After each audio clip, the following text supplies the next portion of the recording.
It could bring 1 billion people out of energy poverty. It's really important to continue to develop the electricity in Africa, and the Bitcoin mining gives money to the new plants.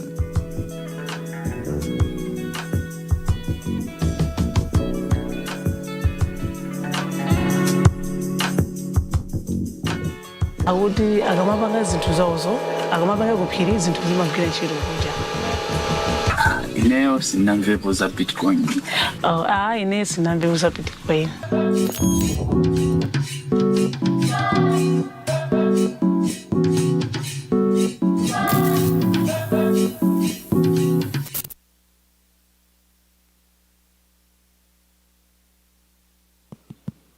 Hello and welcome to day 2. It's a little bit more subdued, obviously. We've got the floor open. This is the first time that we've been in Texas, so welcome here to Texas. If this is your home state, this is obviously a massive hub for mining, so it makes a lot of sense for us to be here. We are going to be back in Miami next year, July 21st through the 23rd. We're going to get things kicked off right on time here. Yesterday, we're a little bit behind, but we were trying to accommodate. It was a juggling process of people getting breakfast, people sitting down. Today, we're just going to get right into it, and we've got Tony Peng of BitFuFu giving the first presentation. Tony Peng.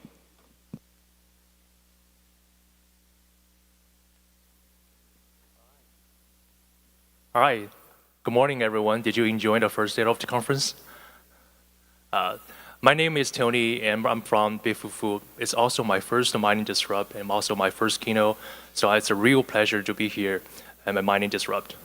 So we BitFuFu believe that powering the Bitcoin network isn't just about electricity, it's about infrastructure, innovation, and trust. So today, I'd like to share how we are scaling over the past 5 years through vertical integration and horizontal expansion, and why we are seeking global partners to build the next chapter of infrastructure together. So who are we? BitFuFu is a world-leading Bitcoin miner and mining services innovator, publicly listed on NASDAQ under the ticker FUFU. So in simple terms, we mine Bitcoin and we enable others to mine Bitcoin efficiently at scale. Our mission is to make Bitcoin mining accessible to everyone.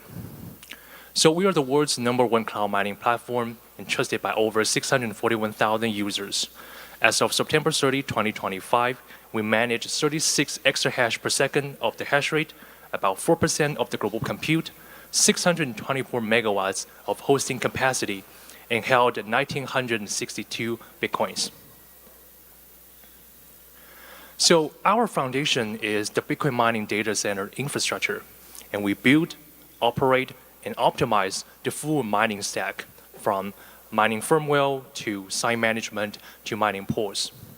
And on top of that infrastructure sits our one-stop mining platform, including cloud mining, self-mining, miner sales, miner hosting, and other services.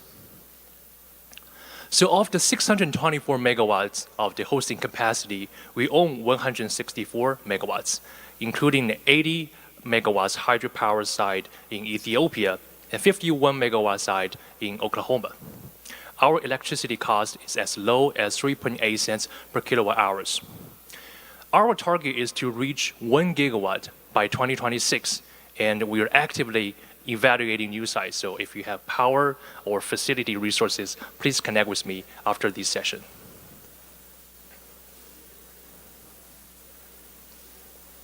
So on top of the Bitcoin mining farms, we have integrated infrastructure stack. In January 2025, we launched the BitFuFu OS, which is our proprietary firmware to support overclocking and underclocking of the ASIC miners, depending on temperatures, cooling conditions, and electricity costs. It enhances profitability of the mining, customized for every different site, and we provide dedicated support. So for the site management, we have BitFuFu Sentry, which is a real-time miner monitoring system that can provide data insights, real-time alerts, and unified control in one single hub. And BitFuFu Pool is our mining pool to aggregate the hash rate, offering commission rates as low as 0% and automatic daily payouts. It provides a seamless experience through transparent earnings, stable service, and convenient management. So on top of this infrastructure, cloud mining has been the core engine of our mining platform since day one. The benefit of cloud mining is you can lock in the hash rate cost by just paying the 30% down payment for the installment plans. You can mine Bitcoin anywhere, anytime, no need to worry about buying or selling the Bitcoin miners.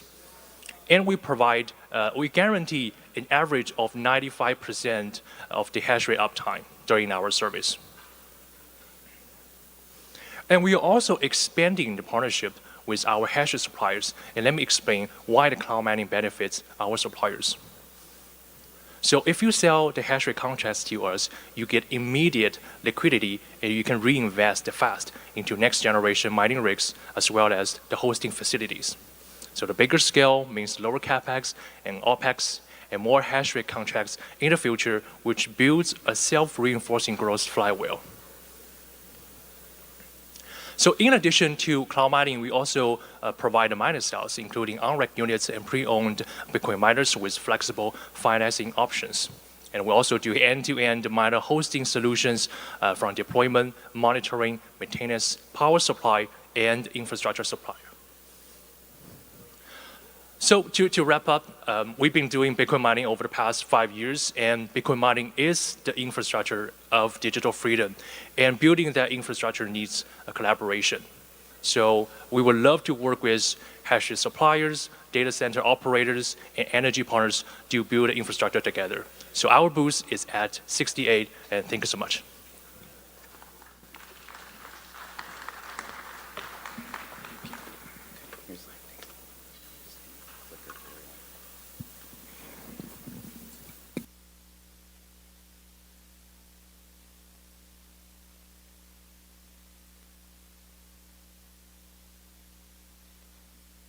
Moving right along, we've got Shirley Sagal of Chain Reaction giving a talk on a miner's guide to hunting. I'm sorry, that's the panel, that's the fireside. Designed for miners from silicon to system. There we go.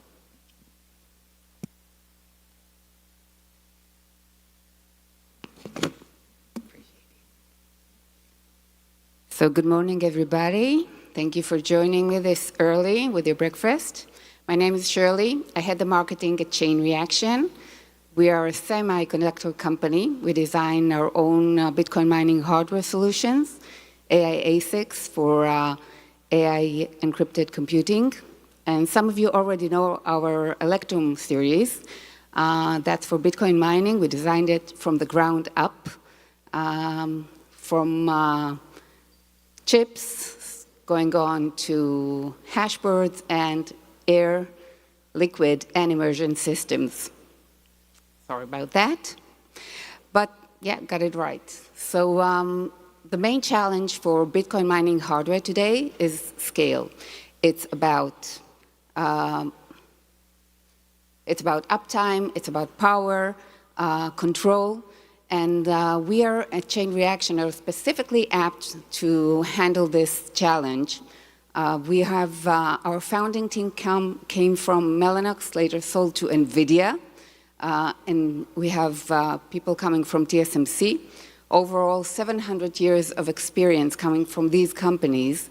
The chips and systems that our team designed is still running in the world's largest data centers, and this is why we are now addressing Bitcoin mining.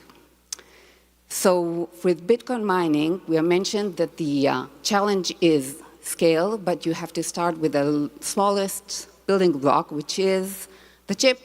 And we have designed our own 3 nanometer ASIC, specifically for Bitcoin mining. We're doing today the 2 nanometer chip.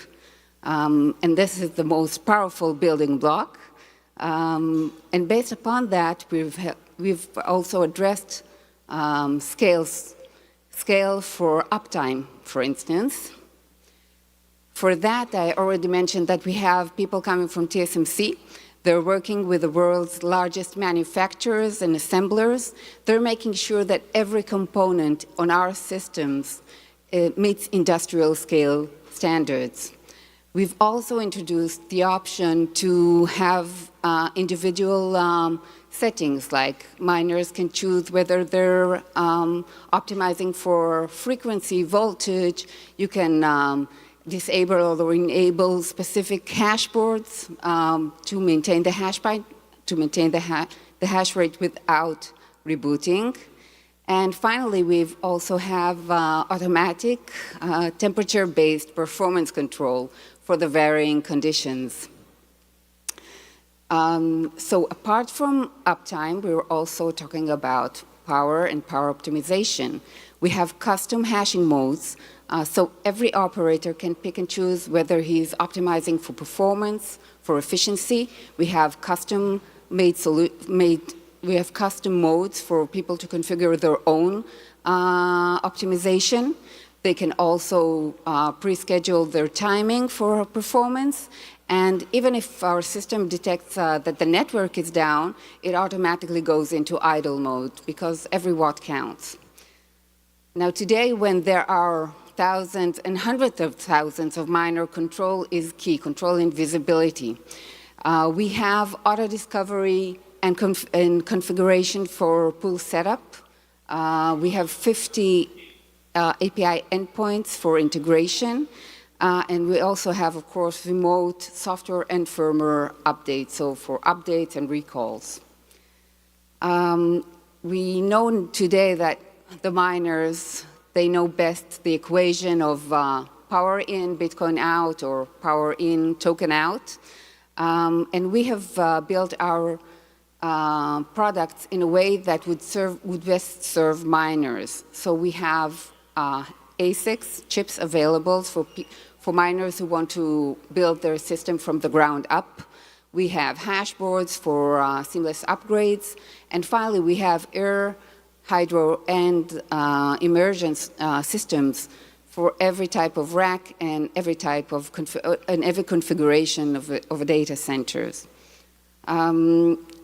In short, I can tell you that every circuit, every transistor, every line of code, every cable were designed thinking about the question, how does this best support miners in achieving performance and scale? This is what it means for us to be designing for miners. I invite everybody to talk to our sales team. They're right over here. Give us a wave. We'll be happy to answer any questions about our products, financing. Enjoy your day in Panic Disrupt. Thank you.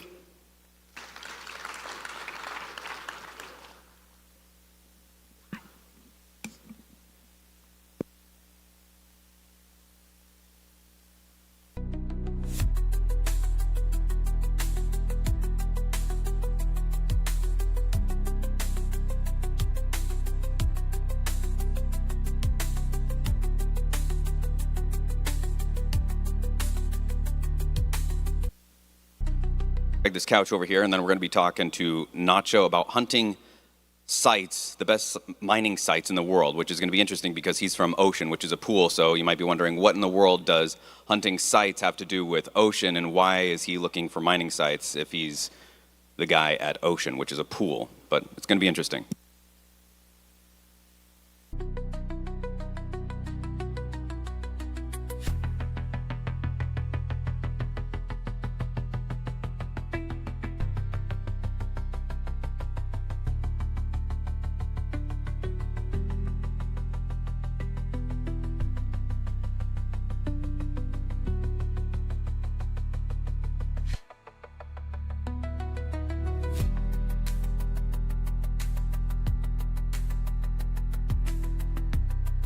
Go into Delio, so that was quite the change.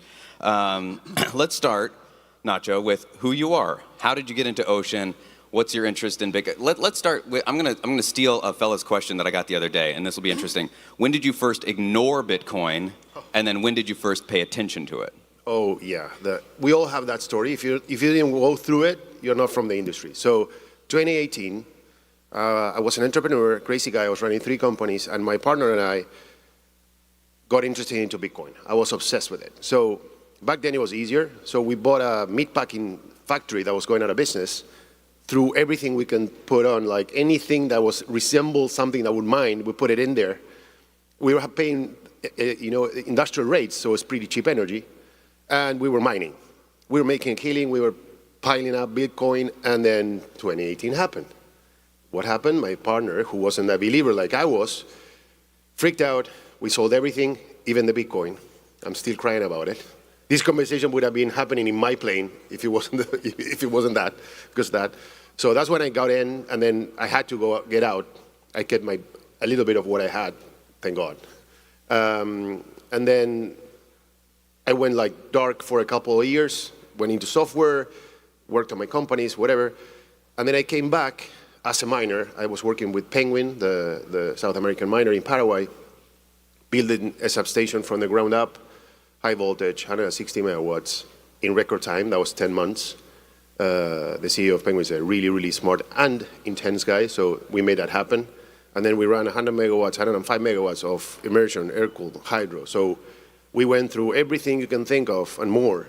And that's how I got into the industry back after my heartbreak in 2018. So you said that it's 2018, a couple years later, so that's mid-pandemic. Did that, oh, yeah. You said you did this in 10 months, was that? In the middle of the pandemic. Yeah, that seems extremely impressive. Was that difficult to navigate doing that? Impossible. You couldn't know when things are going to be shipped. It was crazy.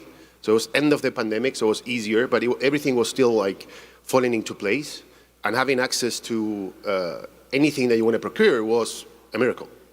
So did you have previous work experience that enabled you to get that done? Did you have some connections in place? Like how did you do that? Pick up the phone, show up, and keep grinding, and asking and being intense about it and going after it. That's how everybody in the industry is making it today. Like if you're not wired like that, you're in the wrong place. Yeah, absolutely. So why is the pool boy talking about hunting sites around the world? Yeah, it's fun. I did it for Penguin for so long, and the approach that we have at Ocean, I've been with Ocean for 6 months. I'm extremely happy. It's a beautiful company. But the good thing is all of us have different skills, and all those skills come with us working with you. So if you're mining with Ocean and you need to find a new site or procure equipment, since I know everybody in the industry because I've been here for a long time, you get the whole thing. So you're mining with us, I can help you get sites. I can help you procure equipment. I can introduce you to everybody in the industry. It's like an extra, thing that we give to our clients. We have, Luke Dasher, of course, and Jason, and Mechanic.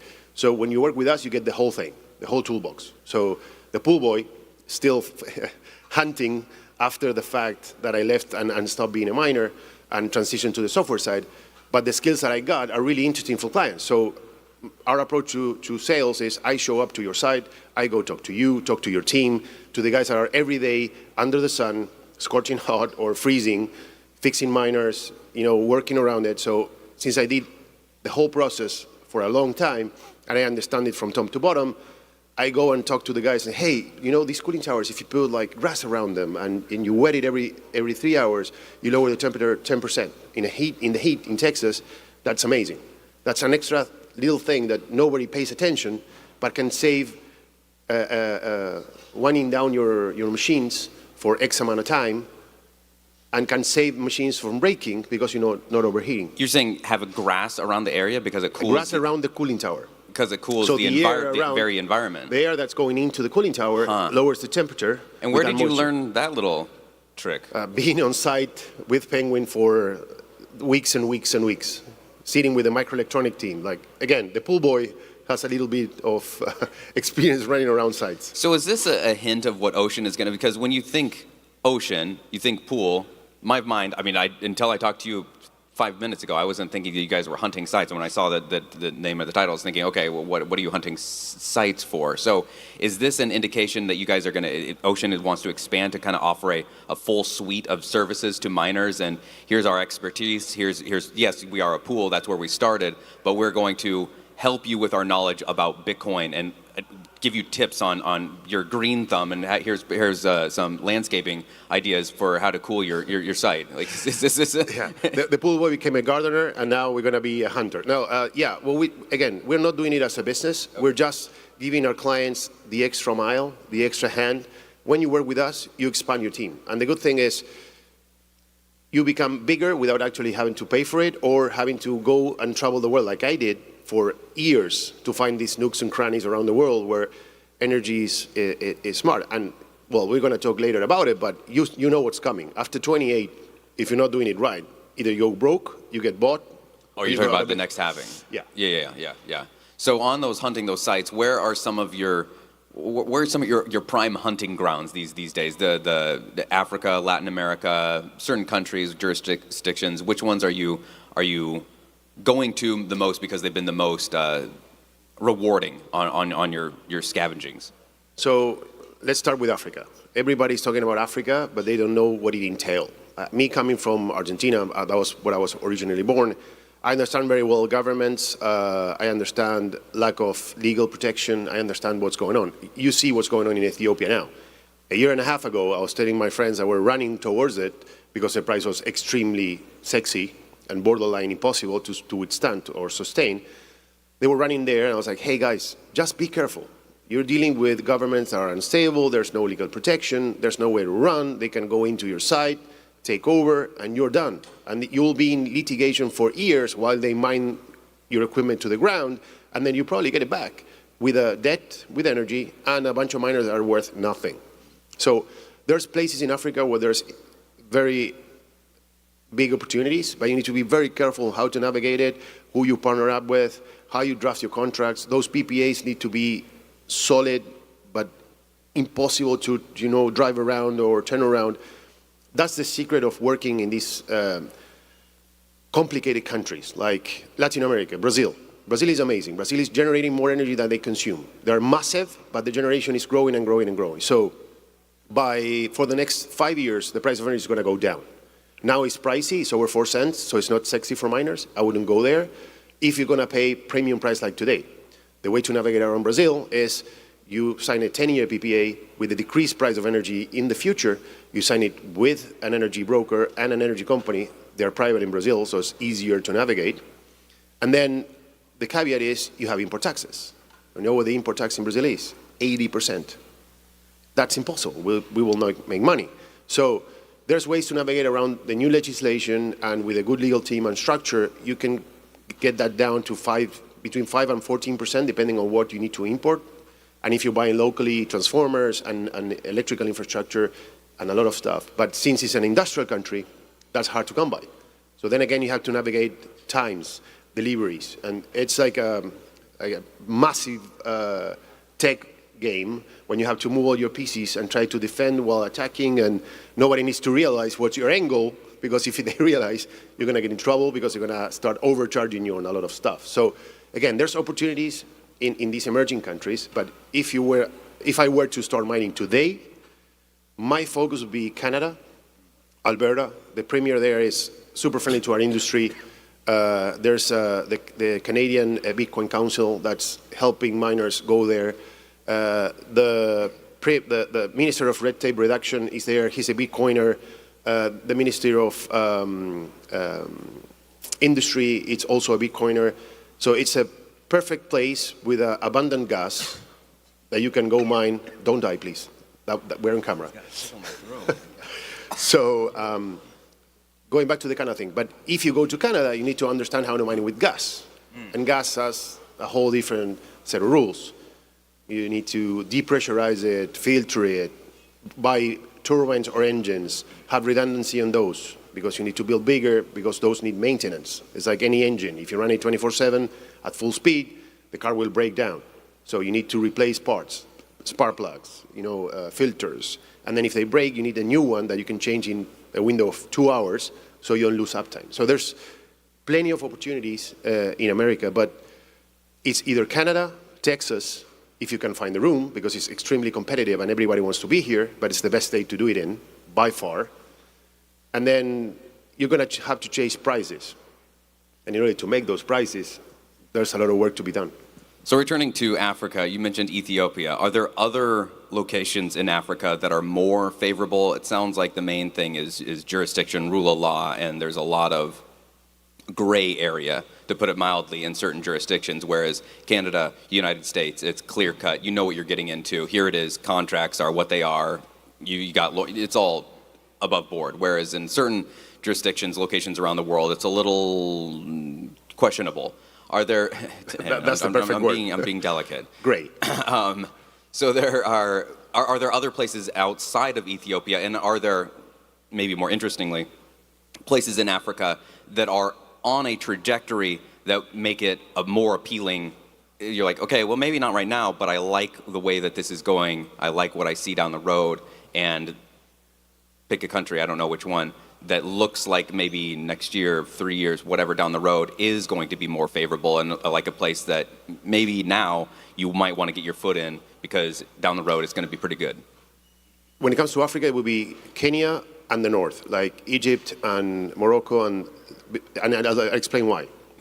Up north, they have a lot of solar and wind, and in combination with the grid, you can get to a price that's mineable, let's say.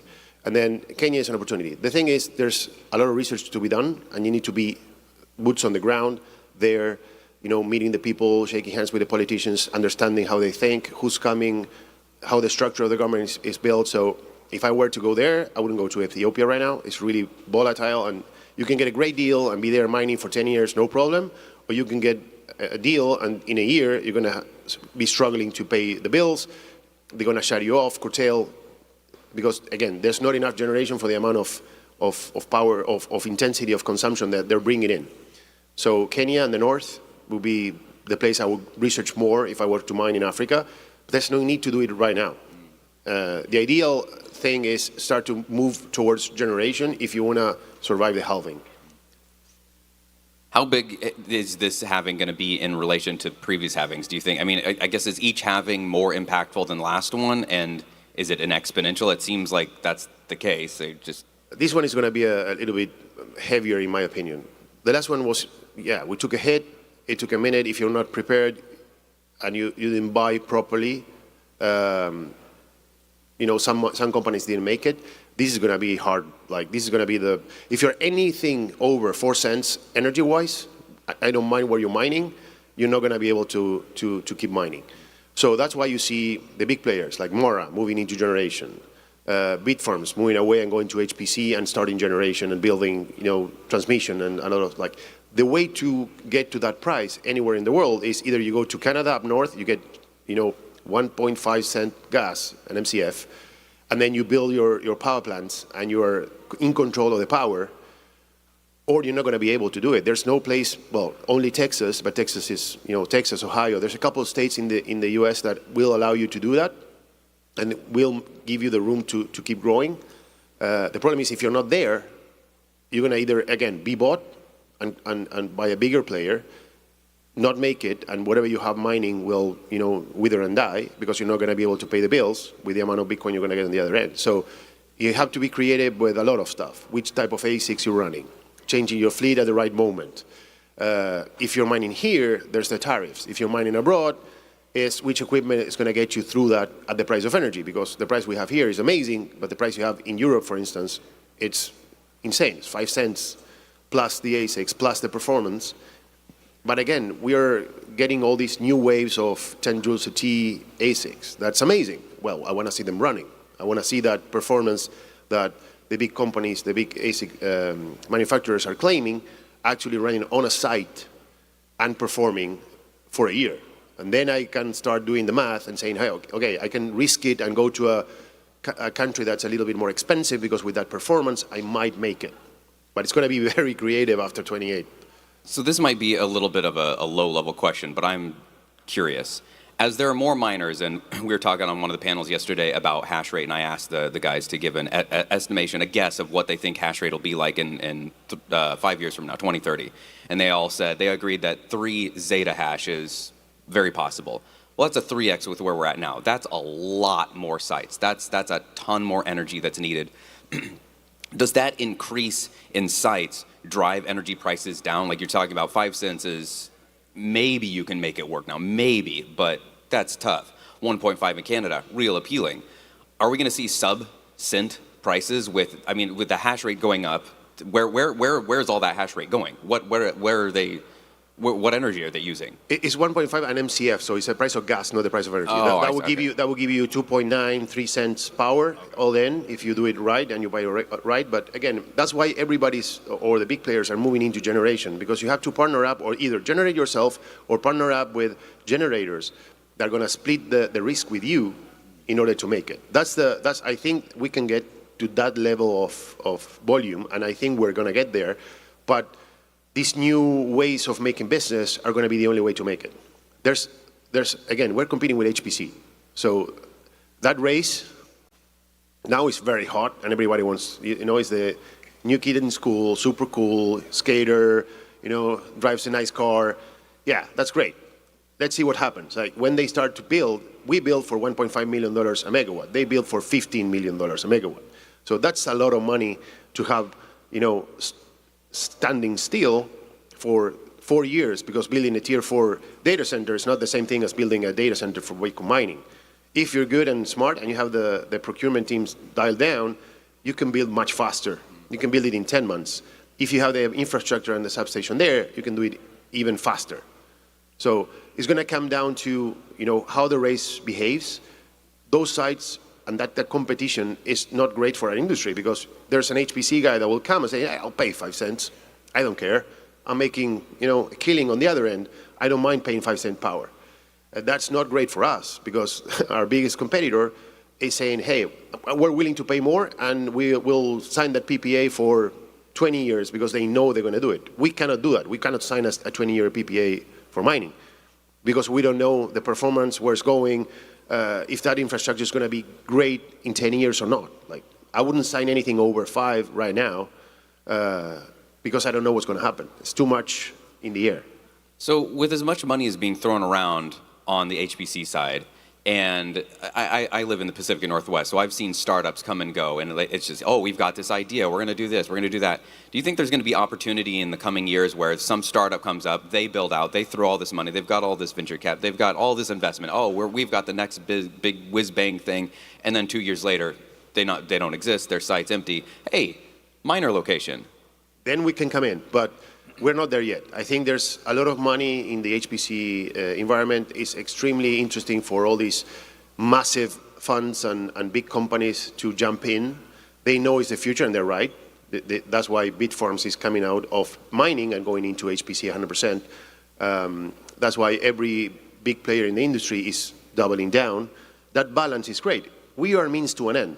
If they want to do a tier 4 data center, while they're building, there's 2 years that we can come in, lay the gravel, lay everything. We can mine, and then I can say, hey, we're energizing the AI thing, but we're building another side. Let's move our equipment from this side to the next side. Again, you're gonna have to be creative, but I think there's an opportunity of balancing both worlds. We are the means to an end. While they build, we mine. Then we move to the next side, and so on and so on. If you partner up with, for instance, a big HPC company or a massive energy company, you can do it that way. Do you have any stories you can share out of the Latin America area? Because it seems like there is a huge focus. Hive was talking about Paraguay. Paraguay seems like, in Brazil, 2 of the major players down in Southern America. Partly why is that? I think you touched on it a little bit earlier when we were talking about Africa. It's a lot of appealing reasons, low energy costs, rule of law, et cetera. Do you have any interesting stories you can share out of there? Oh, yeah. I actually live in Paraguay. I lived for 5 years there, and then I'm moving now to Austin. So Paraguay is great. It's one of the biggest dams in the world where you get the energy from. It's super friendly. There's a lot of capable people working. Labor is extremely cheap compared to the US, so overhead's not going to issue. There's a lot of knowledgeable people from the industry. There's almost a gigawatt worth of mining in Paraguay today. So that's a lot for a small country, inland. And I think there's room for half a gig more or even more if it's well managed and the government keeps, pushing the industry. What Hive is doing is great. They're breaking ground on a massive scale. Penguin was there, Bitfarms was there. There's a lot of small miners, but what they are doing now is consolidating an industry under a big umbrella, under the leadership of Frank, Aidan, and Luke, who are making Paraguay well known, and that's bringing the government to understand that mining is amazing. Everybody wants HPC in Latin America, but there's no clientele for now. We, again, are the means to an end. We can mine in Paraguay for the next 5 years, and when the demand in Latin America is big enough, you can transition into HPC. And that's a smart move. Are you seeing more of that demand even in Latin America? I imagine so. Yeah, you can see Argentina. The problem with Argentina is the price of energy is really high, but for HPC it's ideal. You can actually go there, there's a lot of gas, the whole country is connected, so transmission is not an issue. And that's the problem, you're competing against, house consumption. They're paying 80, 90, or 8 or 9 cents, and you need it to be between 4, 5, 6 if you're going to do HPC and you're going to do it right. Again, now Argentina is sexier because they have a new government that's favorable for us, favorable for the industry, is supported by the US administration. So Argentina might be an opportunity. Again, you have to deal, being one, I'll tell you, we have to deal with the Argentinians, the legal landscape, the lack of protection, the volatility, the price of the actual peso, it goes up and down. We had 250% inflation in 6 months. That's the number you have to have in your head. So that's how I grew up, not knowing what my income was going to be worth. And every 3 months you have to redo your finances to understand if you're either making it to the end of the year, or when I had 140 employees, I was raising their salaries every 3 months just to make them good on their actual value to their money. You have to be a wizard to work there, but it's doable. Sounds challenging in the extreme. So why, from the people that you've talked to across the US, in Latin America, why do you have a place that is so favorable to mining, like Paraguay, Texas, and then the neighbors are, we don't want anything to do with that? Like, what is the deal there? Is it the incumbent, the politicians, they haven't got the right education, they just... Greed. Okay. I would say that greed. They want to charge you more, they think we print money. They don't understand our industry. The concept that, first, they think that we are working with shady players in the world. And that's a lie. That's what Netflix and all the platforms make people believe. So that's not the case. And then after you go over that fear, is greed. They want more money, they think we print money, so no, you're mining 100 megawatts, so you're making a killing. No. Our equipment is expensive, building a site is expensive, building a 100 megawatt substation is between $12 and $20 million, just for the substation, and you're even started. Then you have to buy the equipment, that's 1.5 million, a megawatt. So when you do the math, you have to return all that. Yes, we made Bitcoin in the end, and if you're smart enough and you hold and don't sell, and you are good with finance and you can lend against your own Bitcoin and you will make good money, but not the kind of money they think. So lack of knowledge, I think, is the first thing, and lack of exposure to our industry, to those players. But now it's better. Like the work that Lee Bratcher is doing here in Texas, Colea Carrington is doing in Canada, sitting with the politicians, explaining our industry, make them understand that we're not printing money, that it's not an easy deed. We're handling insane amount of energy constantly, every day of the year, non-stop. And our uptime needs to be over 98%. That's insane. Yeah, it's the same kind of lack of education that people have when you hear about people complaining about inflation. Like, oh, look, the restaurants and the grocery stores are raising the prices because they're so greedy. It's like, no, you don't understand about margin. Margin is the thing. I learned about margin back when I played World of Warcraft, selling things on the auction house. I have to do something. You spend time and energy, buy this thing for $5, and then if I'm turning around and selling it for $7, I didn't make $7. And people are like, well, you have $7 now. You're killing it. Oh, no. My goodness. No. Oh, my goodness. Let's talk about the future. What is your plans with Ocean and hunting new sites and what you're doing there? And then further down the road, how are you helping these sites with, you said, like this big influential halving that's coming up here in, just over 2 years now? So what we do from my part is I talk to everybody. I'm so obsessed with this industry that I go and talk to everybody in the industry to understand Africa, Canada. There's other places in the US that are going to be emerging right now that are really interesting for mining. So that intent, that's completely on purpose to give the benefit to our clients to improve their operations. So again, I'm the pool boy. I'm going to still be the pool boy for a long time. We're not mining ourselves, but having all this knowledge to our clients is extremely interesting and important, and give us the edge. Not only that we'll make you more money and you're going to pay less fees, because that's what Ocean is built on. Not only that, you'll brand your blogs, you'll do whatever we have on our toolbox that will improve your everyday income and company. But on top of that, you get me, you get Mechanic, you get Luke, you get Ian, you get Mark, you get the whole team backing you up. So your company gets more tentacles to expand and grow and go after whatever you need, whenever you need it.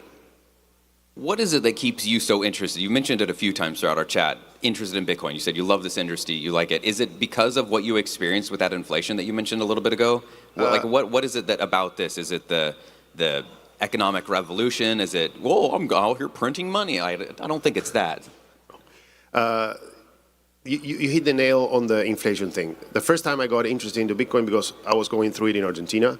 I'm 43, I was broke twice in Argentina. And everything happened because of the government, the lack of protection. And that's a story for a couple of years, and I'll tell you later. But Bitcoin is the future. Bitcoin is the only thing that will make the world economics solid enough that we can actually, if you put in the work, and if you're doing it right, and you're committed, you can have control over your own money. There's no way to print more. There's no way to change it. There's no way to destroy it right now, thank God. So we're at the verge of the next revolution. This is going to be bigger than the internet. This is going to be bigger. Now it is already, but when adoption becomes massive, like it's happening right now, Bitcoin is going to be the future. So my obsession is, and I'll tell it on a personal level now, not on the financial level, if you see people here, we're a bunch of misfits that would have never met, have nothing to do with each other, but we put us under the same roof and we become family. And we're really protective of this industry because we all believe in the most valuable and sacred asset, that's Bitcoin, blindly, because we know what's going to happen. People are not seeing it fast enough. We're at 100 and we went 120, we're at 100, it's going to go up, going down. We are not going to sell any of our Bitcoin, you and me. And we know why. And that's what I need. And everywhere I go, I orange pill friends and companies. But again, going back to this industry, we're building an industry that's extremely solid, built on great relationships.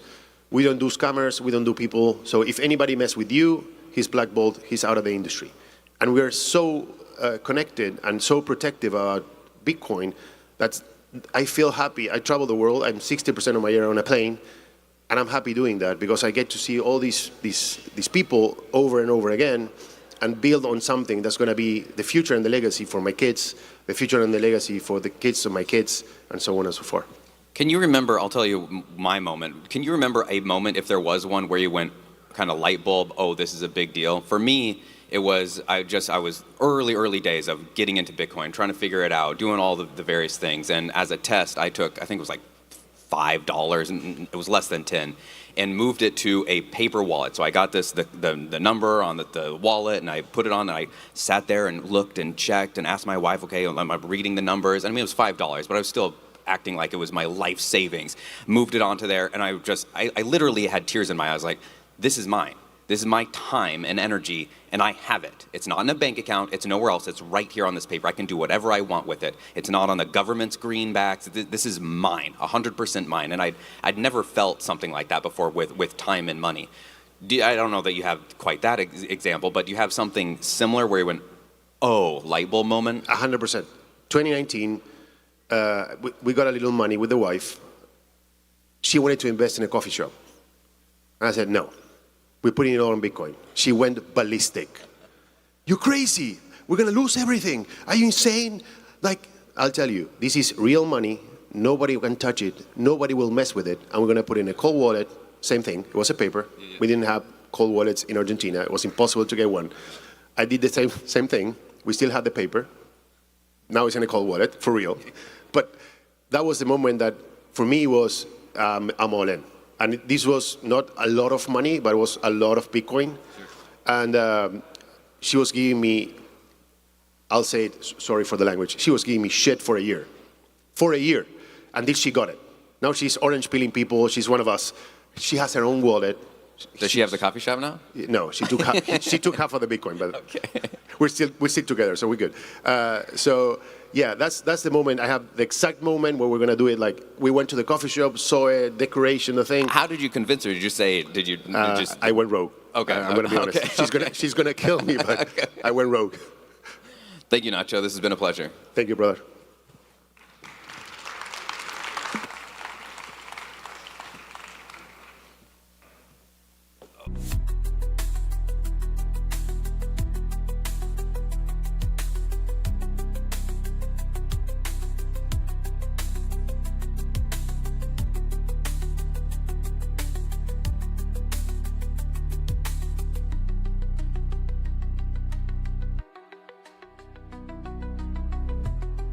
Ladies and gentlemen, next up we have Ali Kwan, sales manager at Lead.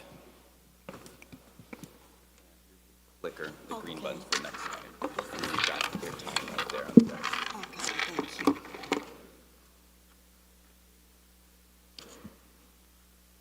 Good morning, everyone. This is Ali from Lead Miner Limited. It's a great honor here today. I will explain how mining services helps beginners to start crypto mining. I will cover the main benefits, risks, how to choose a provider, and the first step to get started. What is mining hosting? Mining hosting means placing your mining equipment at a professional facility, and the host will manage the environment and the operations. So you do not need to run a set for yourself.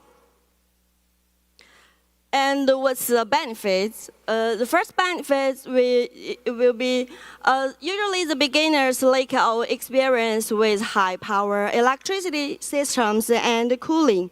The host will remove those hurdles and let the new miners focus on the machine selection and monitoring. For hosting, the main costs will be the mining equipment and the hosting phase. This predictability will help beginners plan budgets and start mining sooner. The third one will be professional facilities are designed for continuous operation, as this can increase mining uptime and reduce unexpected losses compared with home setups. Although the hosting will reduce many risks, and for miners should verify security measures and insurance operations, and insurance options, and legal compliance before committing. How to choose a hosting provider?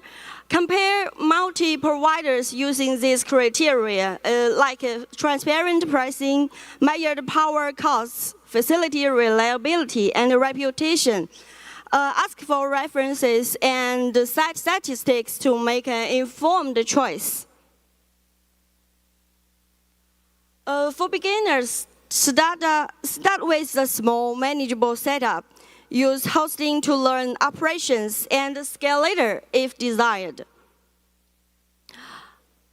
Okay, let's make a conclusion. For beginners, hosting is an efficient way to enter mining with lower risks. If you would like, I can prepare a short checklist for the a checklist or a template email to contact the hosting providers. Our booth is number 1. If you want to know more about the hosting services and the mining equipment, please contact us directly. Thank you. That's all I will share today.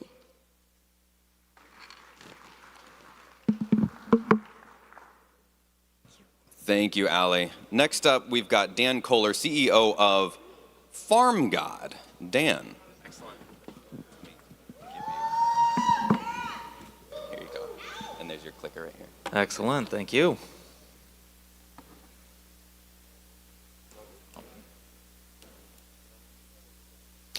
Morning, guys. Thanks for coming out to see us here.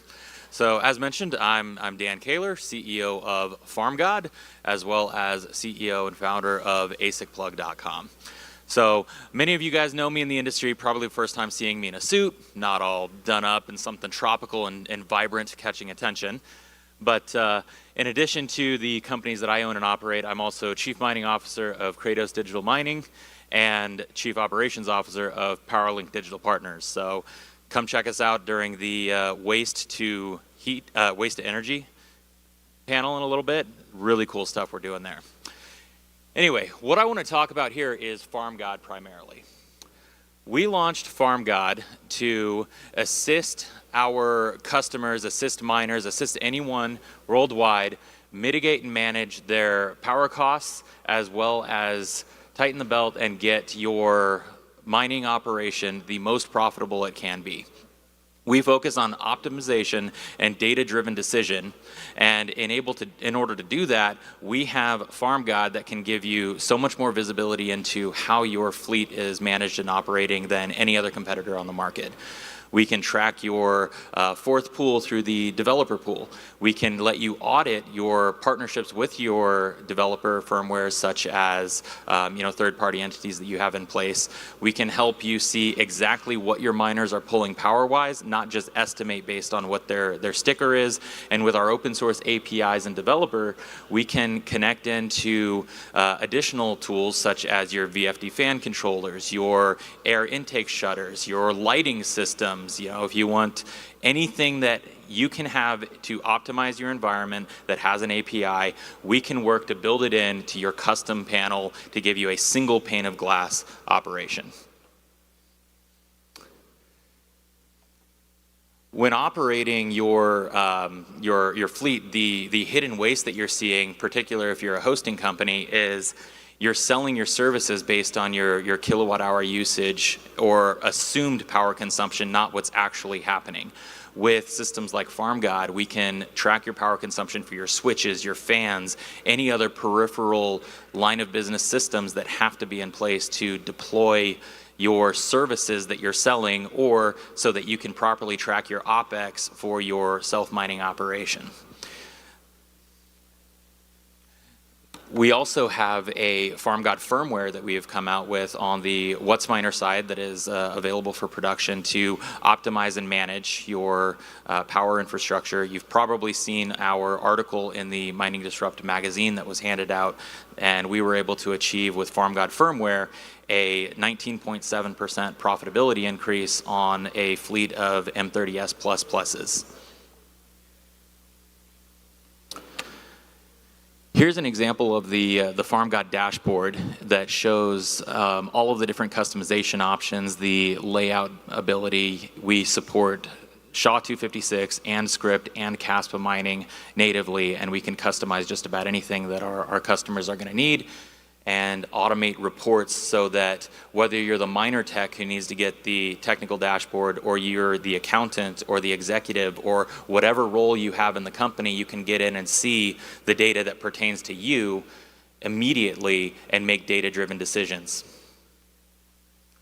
As mentioned a moment ago, we've had our FarmGod firmware trial that went through, and we're happy to talk more in depth about that. We've got the article out there, and very impressive results, and we're in development of additional software suites as well. In addition to our FarmGod suite, we also operate ASIC Plug and ASIC Wholesale. So I launched ASIC Plug last summer out of the passion project of lowering the barrier for entry to miners. Since then, we've moved tens of millions of dollars of equipment for clients and saved clients multiple millions of dollars on their alternative procurement sources by bringing them the wholesale rates, by setting up direct supplier and manufacturer deals, and mitigating some of the red tape and the overhead waste that you get with a lot of the competitor supplier entities. So as I said before, many of you guys know me, have seen me around. Happy to do conversations with you at our booth. And as a promotion for Mining Disrupt participants, I'm offering free 30-minute consultations for profitability overviews for any of you interested. So come by the booth, we'll get that in place and scheduled and do a free talk with you.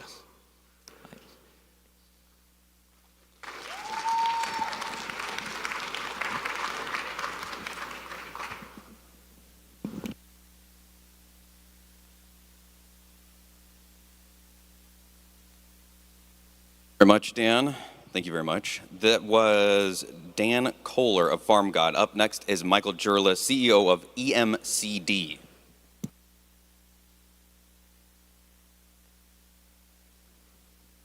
Hello, everybody. Green button.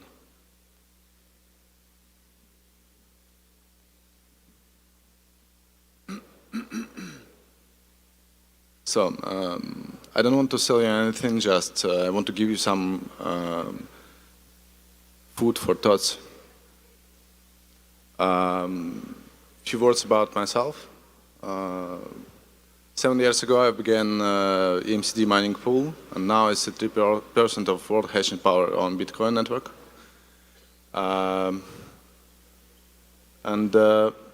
What's happened? No, what's happened with this?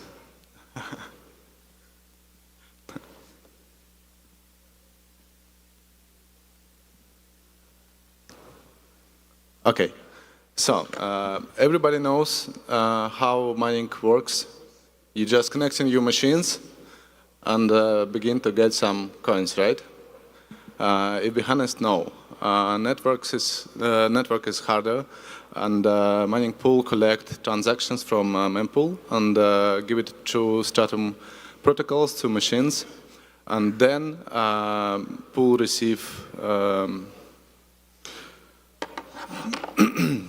receive shares from machines, and then he accrual coins to miners, to workers. But what's wrong in this? It's a stupid job. It's a brute force. This is a SHA 256 hash. It's quite long, and this is numbers of how many hashes works per second. Each second, your machines, our machines, sends a lot of hashes to mining pools. And it's about 17 gigawatts per year. I need some coffee. So, it's a kettle, and it's about 8.5 million kettles around the world, or 30% of Netherlands electricity. And what's wrong? It's important job, because otherwise Bitcoin network couldn't work. It couldn't accept your transactions. You can send it without Bitcoin network, without Bitcoin mining. But if be honest, we should to remember how it began. It begins in Berkeley University with a SETI at home. Anybody knows what is SETI at home? Few guys, yeah. So SETI is, if be honest, SETI is a Russian word which means networks. And networks at home, it's a network, non-profitable network, where you can connect your machines, PC, GPU, to network for help Berkeley University to find some another life from another planets.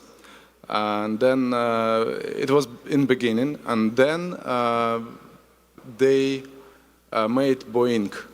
It's Berkeley Open Infrastructure for network computing. What's really happening now? AI working with a high performance computing and HPC. And in one day, someone made decision to make same network, the centralized private infrastructure network, with a profitability, with a payment system, and connect it, and then they made Bitcoin, which we know now. And it was, so red button is work now, guys? Red button works or not? No. Okay. 10 years. It's about 10 or 12 years between them, between Bitcoin and Boeing. And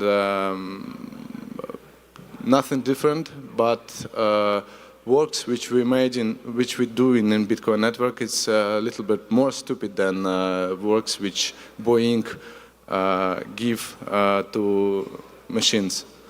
And now hash rate is we need hash rate to secure infrastructure, to provide infrastructure for transactions for Bitcoin, but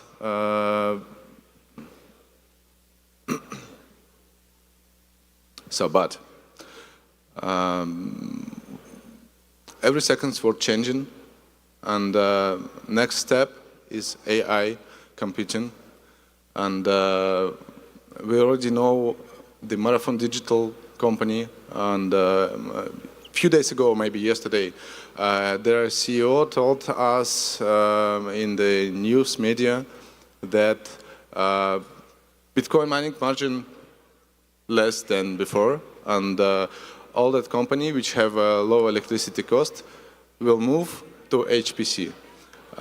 We already know Cypher Mining, Bitfury, SPAC, and we already know about Marathon Digital. I didn't see that in this conference. I don't know why. It's interesting. But I think it's next step of mining. I cannot say Bitcoin is a previous step. We anyway will work with this, but miners will move to another kind of payouts, I think, in the next future, in the next few years. And I can say only one thing about EMCD have partnership with a TON, Telegram Open Network, and soon all GPU owners could mine Telegram token through GPUs. So what else? That's it, I think.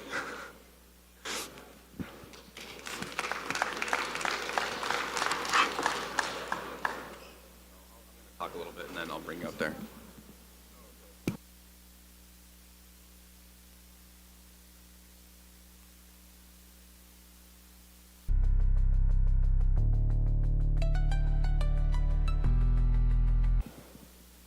Thank you, Michael.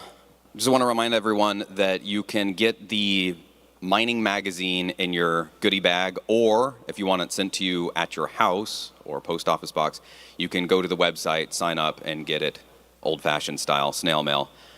We are going to be having the Bitcoin Mining Expo in Miami again later next year, actually, not this year. We're almost done with this year already. July 21st through the 23rd. There's also going to be the screening of Dirty Coin at 3:45. There's going to be popcorn, there's going to be some candy. Stick around, enjoy that. It's going to be, I believe, one of the first times it's shown publicly.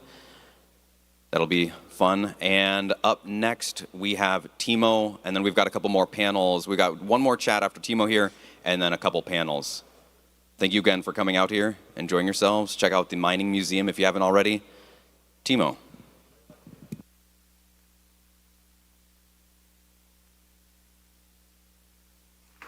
Hello, hello. Okay, but this is not my presentation, so I don't think I can talk anything about the other company, but I will start anyways. Hello, everybody. My name is Timo Steipe. I'm the founder of Munich International Mining, and we are specialized in mining in countries that are developing, right? Countries with a real, where there's a lot of things going on, a lot of development, and not fully developed countries, so you can do a lot. So in this presentation, I talk a little bit about the advantages that the US can't beat. That's how it's called, because everybody knows that the US is for mining like very, very good. So I will just focus on the things that are different and why there's a big chance and a lot of mining actually happening not in the US. So one of the first things is that if you go into a country, right? And you invest, like, let's say, $30 million in a developing country, it's really welcoming. So the governments, they will support you, the local communities, they will support you, and they're happy that you bring actually money to the table. If I go here in the US, say I want to invest 30 million, you know, I'm one of like 1,000 people that do that. And then I'm like still a very, very small guy doing that. Well, this is one of the very good things that we have. For example, here, this is our farm that we run in Ethiopia. They created a framework about Bitcoin mining. So in that case, they gave us the opportunity to import all the miners without tariffs. So they created tax-free zones, especially for investors. So you get the miners in without tariffs. You are tax exempt for like 2 to 3 years, depends a little bit on your revenue. So you have like a good head start. Then another thing that's also very important, you have a very, very, very good OPEX. You know, Bitcoin mining, it's all about the OPEX, the electricity price that you have, the local workers that you hire. And this is like such a big difference because in the Bitcoin network, it doesn't matter where you mine the Bitcoin and where the block is found, right? It doesn't matter at all. You can do it even on the moon if you want to and if you have the opportunity. So this is the thing where all the US companies have at some point in time compete with. Because difficulty goes up and up and up, and the margins and the profits get smaller, smaller, smaller. So you do have to be on the right side of things. So one of the things is the OPEX. But it's not only the electricity price. Think about like the local labor. For example, in Ethiopia, the average salary a month, it's really, really, really low. Yeah, it's only like around $250 a month. It's really like nothing.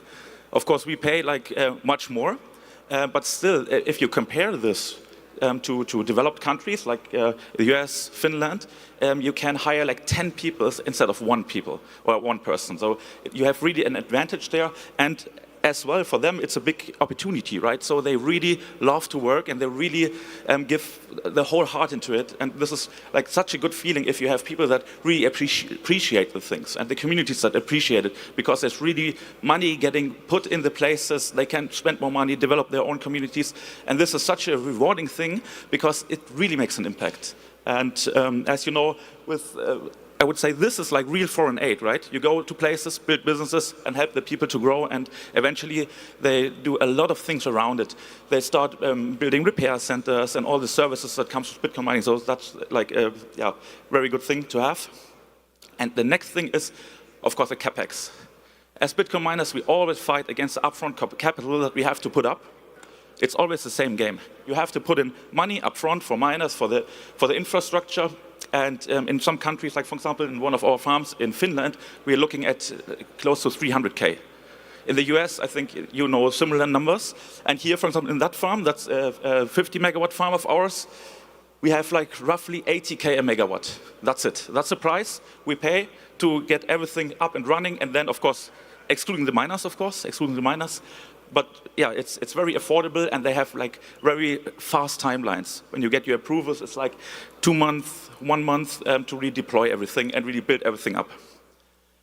And yeah, and why we all do this in the end is so everybody can have like a great electricity price. So we do self-mining, we do hosting.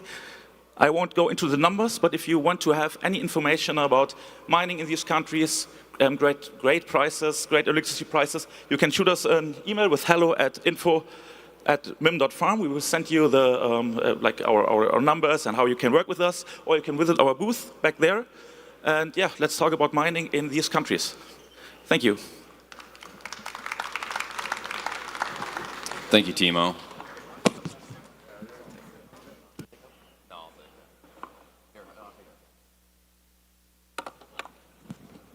So yesterday on the panel titled The Great Re-Decentralization, I was asking the guys what they think we're going to see miners in the future, toasters, heaters, etc.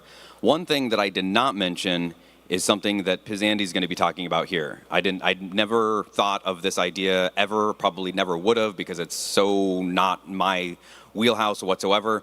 But it's one of these things that once you hear it, you go, oh, that makes a lot of sense. So it is my pleasure to introduce both Ronald of Reckless Apotheosis and Pizandy of Proof of Print.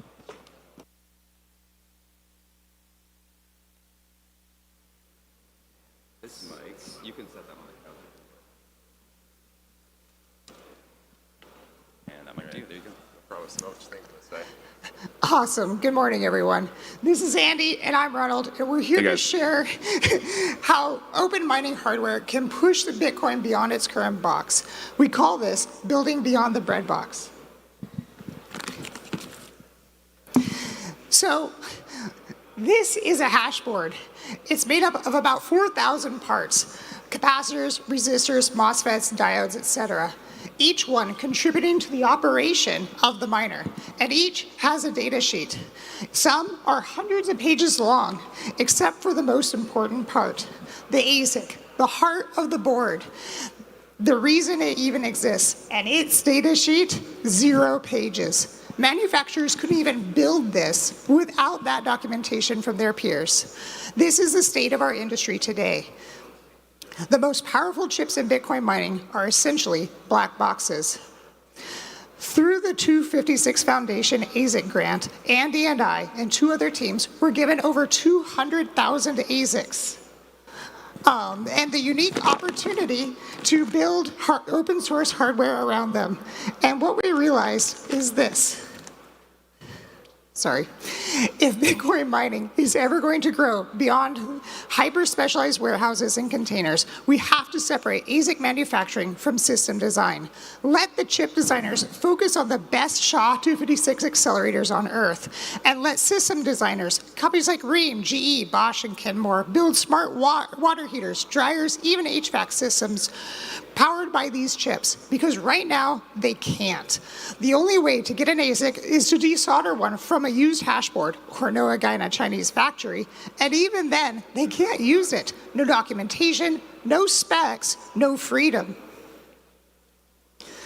We've been here before. In the early days of computing, IBM, Cray, DEC, they all built their own CPUs, their own systems, their own operating systems, closed vertical stacks. Some even came with heated couches. Then came the 1960s and 70s, and everything changed. The IBM System 360 unified the instruction set. Intel's 4004 and 8080 processors provided general purpose compute, and Unix made the software portable. By the 1980s, hardware and software had completely split apart. Intel made CPUs, Microsoft made DOS, everyone could build IBM-compatible PCs. And that separation, it unleashed decades of innovation. Laptops, phones, smart TVs, smart watches, smart everything. Linux and open source revolutionized our world. No single company had to do it all. So where's Bitcoin's System 360 moment? Where is our IBM-compatible revolution? Why can't we buy heated hashing toasters, water heaters, 3D printers, or clothes dryers? If you ask an ASIC manufacturer for a custom design today, they'll smile politely and say, you can have any form factor you want, as long as it's a shoebox. Henry Ford would be proud. That's what we're trying to change. It's time for a pivot. For example, Andy here is building a Bitcoin-powered 3D printer around our chips. If you would like to partner with him in supporting this awesome work, you can follow his project here. Oh, sorry, here for the QR code. Follow this project here and get one when it's available. Thanks to Intel, the chips necessary to achieve these goals exist. Thanks to Proto and the 256 Foundation, they became available to makers. And thanks to Block-Scale Solutions, we now have the missing piece, documentation. Finally, we have an open, unencumbered spec for a Bitcoin ASIC, the Intel Bonanza Mine 2. These may not be the newest or the most efficient chips on the market today, but they're ours to experiment with. And if we can innovate with these, imagine what's possible with the next generation of ASICs. So here's our challenge to the new generation of ASIC designers. Proto, Auradine, Chain Reaction, and others quietly building the future in stealth mode. Think beyond the breadbox. Ship chips on reels, not just in miners. Publish your data sheets. Empower independent engineering. Partner with appliance makers. Decentralize hash rate. Let's bring Bitcoin out of the data center and into daily life, into heaters, into homes, into the world. because Bitcoin is more than network difficulty and number go up technology. It's about building systems that heat, power, and connect our planet. If we can do that together, we won't just hit the next zettahash sooner, we'll 10x the total available market. This is about mass proliferation of hash rate. And if you would like to partner with us, you can back the Geyser campaign for our Satoshi Starter educational miner today. It's the first of its kind, available as a kit that students can assemble, designed by Gecko Science's own inimitable side hack, who has been building miners for longer than anyone. It's a give one, get one campaign in partnership with My First Bitcoin, where every miner purchase gets one into the hands of students in classrooms. And there are limited edition art piece miners made in partnership with Modeo Tech, which will look handsome on your desk or your wall. Together, let's push the envelope, accelerate, and build beyond the breadbox. Thank you.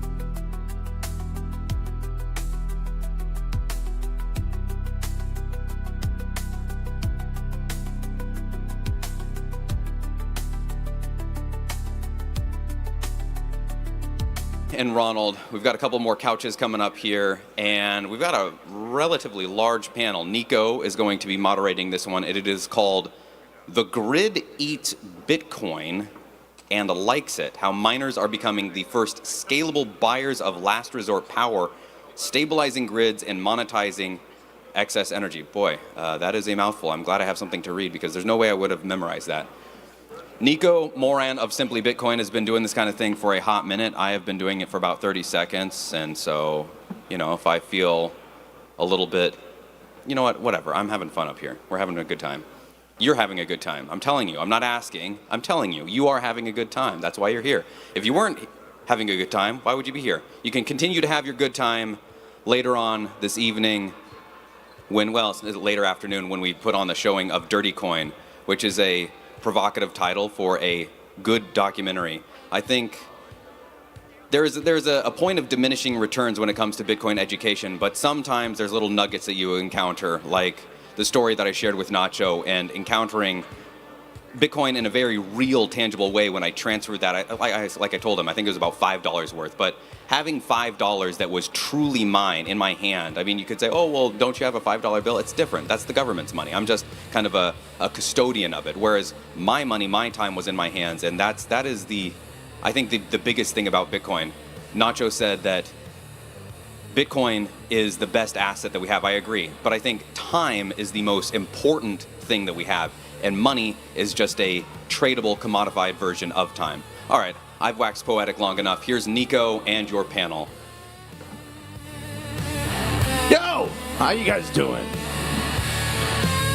Literally no one said anything when I said that. How's everybody doing? There we go, much better. Well, welcome to the second day of Mining Disrupt Summit in the beautiful state of Texas. And we have a fantastic panel for you guys. The Grid Eats Bitcoin. That sounds, I can't even say it because it would be inappropriate, and we're streaming on YouTube.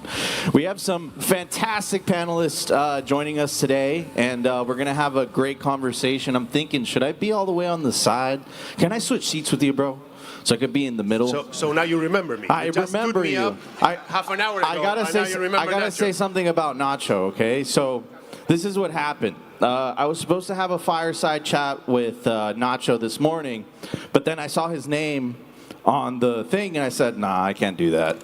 It's too many fireballs. That's the problem. Last night. There we go. There we go. Anyways, I'm super excited about this panel, and because I think there's like a very big misconception for people that are not in Bitcoin or in Bitcoin mining that, you know, Bitcoin mining, you know, boils the oceans, it uses too much energy, et cetera, et cetera. I would say that Bitcoin mining improves the grid, or you could say it in a very hyperbolic way, which is it eats the grid. But I would say that that's a good thing, and not a bad thing. And I'm going to pass it to my best friend Nacho first to answer that question. Nacho, what do you think? Oh, yeah, you're right. We're not the devil. We're not working with shady players. Like what you see in Netflix is not true. I already talked about it. Well, you were supposed to be there, but I'm telling you now. So, yeah, we help balance the grid. I spent 5 years in Paraguay, where everything is running by the biggest hydro dam the second biggest hydro dam in the world. And what we bring to the network everywhere there is the infrastructure. So we bring investment so they can improve infrastructure. We balance the grid. We improve everybody's life. Like every average Joe gets a better service, a better infrastructure and everything, because we moved in with massive investments, and we are making it in a way that helps with labor. And again, in a country like Paraguay, dropping 150 million, 500 million like Hive will be doing in the future, changes the country. Because again, it's emerging countries with a lot of energy and not that many people living in them. Absolutely, and I want to go back to Paraguay. So I was lucky enough to actually get to film a documentary for Hive at the Itapu Dam, and I saw it's one of the wonders of the world, ladies and gentlemen. You don't understand how massive this thing is. And one of the things that blew my mind was the fact that they aren't using the majority of the turbines. They're only using a fraction of the hydroelectric energy potential from that dam.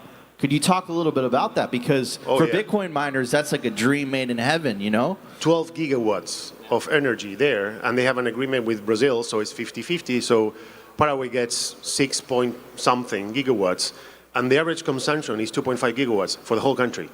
And then at the peak, they can be at 3.5 on a worst day, maybe more if they keep growing. There's plenty of room for us. So the thing again, you go to Latin America and you have to deal with governments and lack of legal framework and lack of infrastructure. So again, Bitcoin is means to an end, and it's the way we can improve those countries, improve the infrastructure, and improve or bring a new industry that brings massive investment and a lot of exposure to a country that nobody even knows. Like, I'll raise hands, who knows where Paraguay is? Like, it's going to be, you see, not even half of the people. So I think that's amazing, and that's insane of having so much power going to waste. Of course, and then the opportunity that creates for the local community, right, where they normally wouldn't have employment, or just, as you were saying, the infrastructure that's being built, and that infrastructure is being used to power local communities as well, not just Bitcoin miners. So again, it's what I would say synergistic and an alignment of incentives, and I think that's what. I don't even call it mainstream media anymore. I call it legacy media. But that's what the legacy media fails to see. It's like they demonize the use of energy. And there's this very famous, I'm going to pass it on to the gentleman on the right. There's this like very famous chart. I don't know if you guys see it, but basically energy usage and a civilization or a society's prosperity, it's literally directly correlated. It's GDP. It's a direct correlation between GDP per capita and energy consumption in a country. So why do you think it's demonized? Either of you guys. You want to go ahead? Why is it demonized? Well, basically because Bitcoin is, in my opinion, a threat to some of the established powers, especially economic powers, banks. Financial institutions, transnational financial institutions, Bank of International Settlements, etc. And of course, they have a lot of power, and they will definitely use that to demonize Bitcoin as if it would be the devil, because for them it is. But to your point before, with regards to communities, not just the local communities, it's basically the whole country. If you are increasing the baseload consumption in a place like Paraguay, you're going to make, not only in Paraguay, that can happen here in ERCOT, that can happen in the US, in regulated and deregulated markets. As you increase the baseload, you're making the grid more resilient to blackouts. We could elaborate on why, but let's keep it at that. For simplicity, you are basically making the grid more resilient the more baseload you have.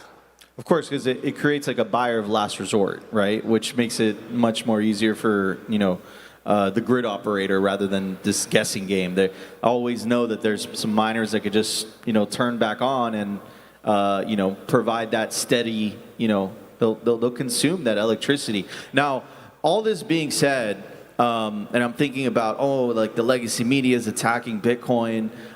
What I just came to the realization that the literal name of the panel is the grid eats Bitcoin and likes it. I don't think that helps anything. But anyways, we'll just double into it. My friend, how are you? How are you doing today? Good. How are you? Do you know Nacho? First time, but I was having a lot of nachos last night. So yeah, man. Let's continue the conversation in terms of what Bitcoin does for the grid, the stability that it provides, and perhaps the misconception why, because it seems like it's like counterintuitive. It's almost as if we've been programmed that using energy is bad. Okay, so just like our topic, the grid is Bitcoin. It's not the Bitcoin, it's the grid.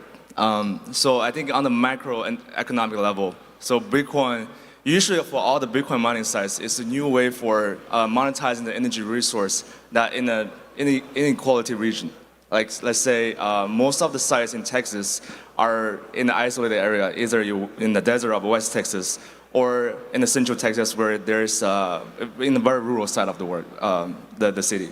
So for Bitcoin mining, it's basically not competing the energy resource against residentials or any commercial central locations, but it's more like consuming the power, utilizing the power that has not been fully distributed in the cities or in the region in a way to better balance the grid, also better balance the energy resource, and also on the micro level.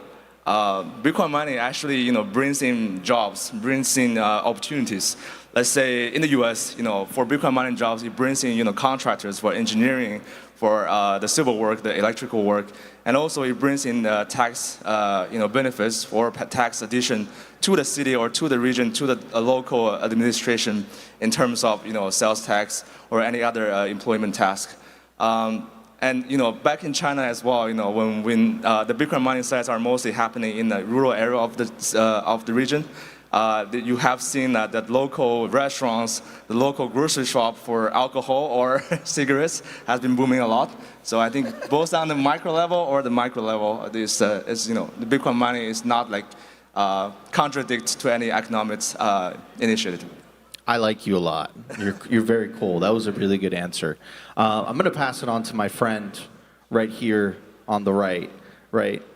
Let's talk about a thing that I think is misunderstood as well, right? Which is this idea of stranded energy.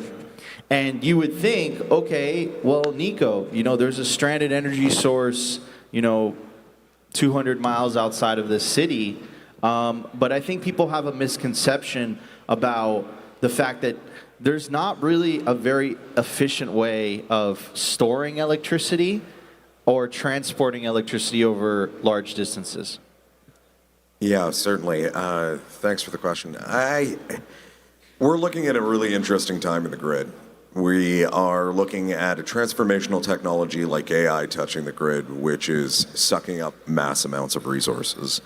We're looking at a situation where companies are looking at their localized cost of energy on the aspect of making these projects make sense. You have resources that don't match the consumption layer. Not all sites are going to be a great fit for AI due to connectivity and various other economic factors. And yet, we have this mismatch. So it comes down to the calculation. If you have an organization that is going to deploy energy infrastructure on the grid, you have a model. And I like to say I don't get to make decisions or have opinions, the model wins. And that's just the market. So in a circumstance where we're sitting here looking at the mismatch of where the market is finding energy and where it's capitalizing these energy opportunities, we have a scenario where AI is going to, your firm contracts are being negotiated by the hyperscalers right now. That's what it is. The days of Bitcoin miners coming in and finding that brand new substation that has all that power that is sitting there at a good rate, great connectivity, those days are gone. Like, these are situations where the Bitcoin layer will sit on the monetization of that stranded asset more and more due to the fact that is the greatest way. Why run? We had a large infrastructure project that in a jurisdiction that I live around. It was $3.5 billion for a bipole. So $3.5 billion in a bipole where you can't calculate what your ROI is going to be because you can't guarantee that export contract. You have situations where fracking has changed the game on the energy scenario, wind has changed the game on the energy scenario, solar, and all of these calculations are being done for these infrastructure builds. And everybody's looking at this saying, who's going to take this power? And if it's not that perfect site, and do I think hyperscalers will move more and more to the fringe? Yes, but what it's going to also do is move Bitcoin more and more to the fringe. And there's a cost-benefit analysis in a Goldilocks zone where Bitcoin's going to meet that supply-demand model where it's going to be, okay, this project works if we have an off-taker of X at Y. And then if that off-taker is there and capable to pull in and consume that power, we can capitalize this project due to the fact it has 100% throughput. And 100% throughput, gone are the days where people are like, oh, we're going to build a nuke plant and not know what the downstream energy situation looks like. So in the situation of stranded hydrocarbons and infrastructure projects, let's be honest. For compliance, for interconnectivity on the grid, is incredible lead times. One can build a 500 megawatt wind farm on the idea that you're going to be connected into the layer of transmission that's going to distribute that, and you're going to have the capability to capture that market in the space. But unfortunately, with the timelines for connectivity, that is a big question mark, and that makes it uninvestable.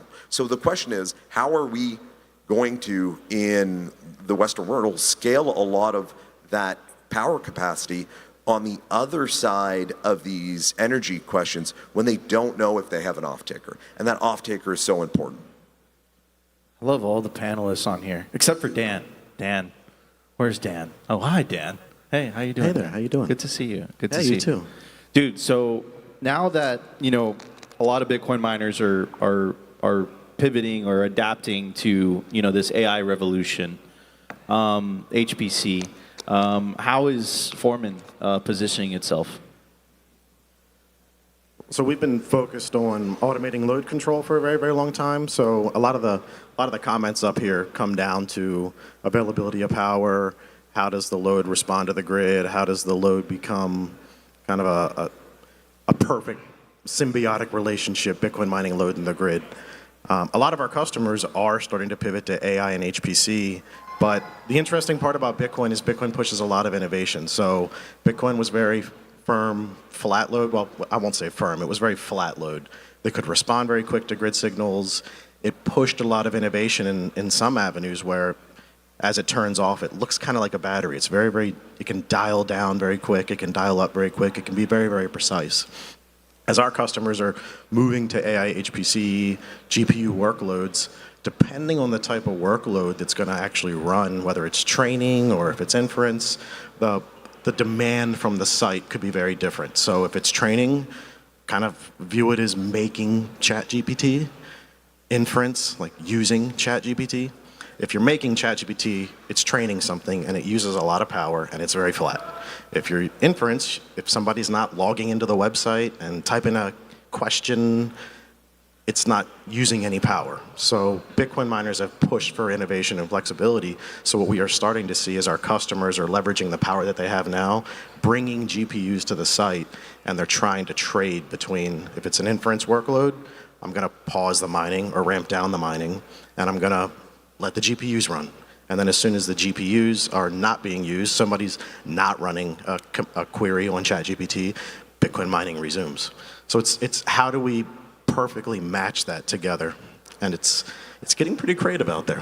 Do you think there's a synergy between Bitcoin mining and the AI revolution, the necessity of, all these AI computers? They require energy usage? They have a very different type of footprint. It's just basically how's it all used.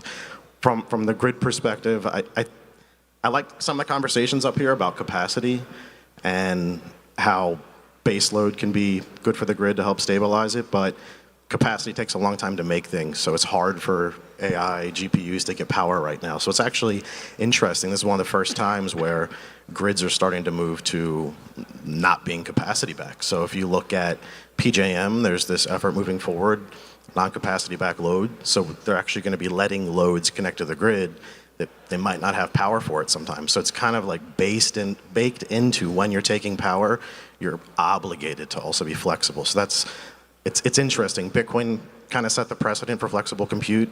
GPUs are coming in with a similar mindset, but they get put into this data center category. When people think data center, they think firm, flat load, serving a website that can't curtail, can't ever turn off. But it's a lot of lessons learned from Bitcoin, and it's paving the way for flexible grids moving forward.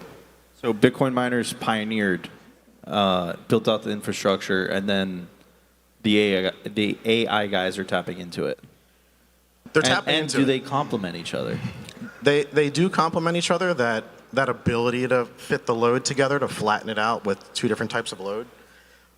The interesting thing for me is there's been this effort in ERCOT. There's a type of resource you can be to the grid. It's called a controllable load resource. And there were a handful of reasons why some people didn't participate for a long time, but lately we've been successful at getting Bitcoin miners designated as controllable loads and through testing. What does that do?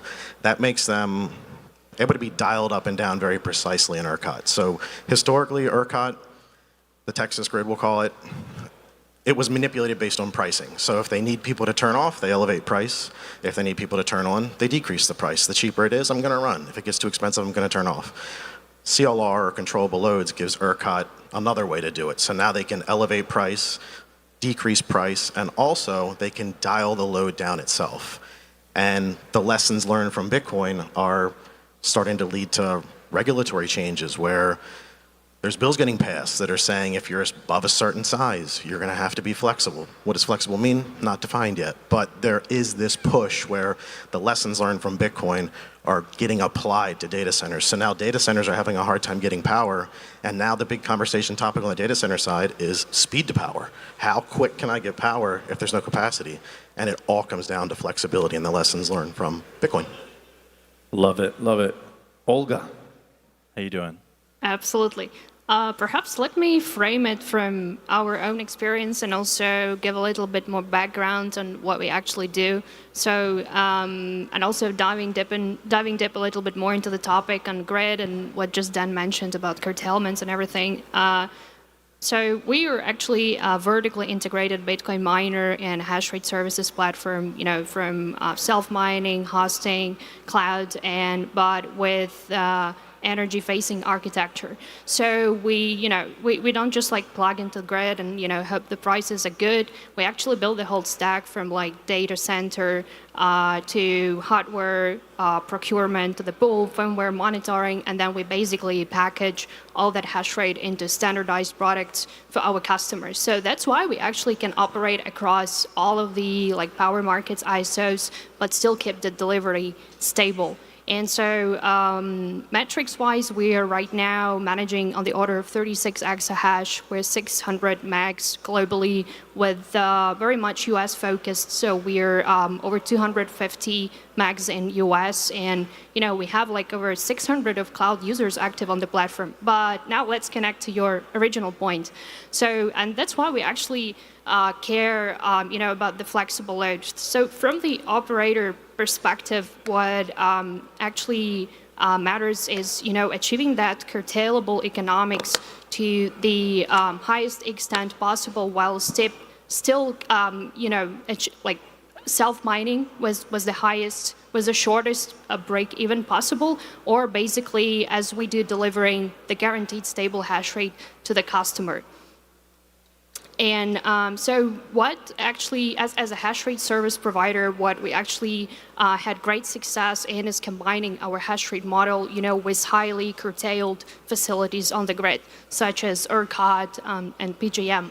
So in volatile nodes, the hubs, for example, West Texas, if you have the right dart strategy with firmware controls and the firmware, everything set up, your power economics can basically run as, sub 3 cents, even down to 2 cents, and that's what we've seen.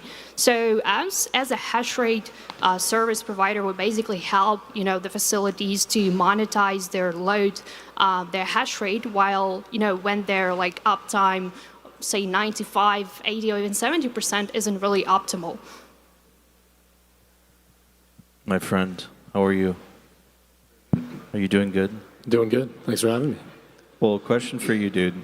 Do you see a bottleneck potentially coming up with, this huge demand of energy that is, on the verge of being required? I mean, you see this with the AI revolution, like the amount of energy that is being demanded. Where's the bottleneck? No, I think that's hits the nail on the head. I think, and sort of to the theme of this panel, talking about the grid, I think what we offer as Bitcoin miners is not just ways to optimize existing power infrastructure, but really drive the build-out of societal power build-out full stop. So for context, my firm, US Data, is a vertically integrated oil and gas company in Canada that's also a Bitcoin miner. So what that means is we build municipal-sized power plants in remote regions of Canada, in effect, in northern Alberta. Right now, we're monetizing that excess, wasted, stranded energy through Bitcoin mining. But in the future, those power plants are going to be there for decades, right? So in a world of exponentially increasing demand for electricity, for compute generally, what does that mean? Like, obviously, we're not going to burden the existing North American electrical grid with 150 gigawatts of AI data center demand.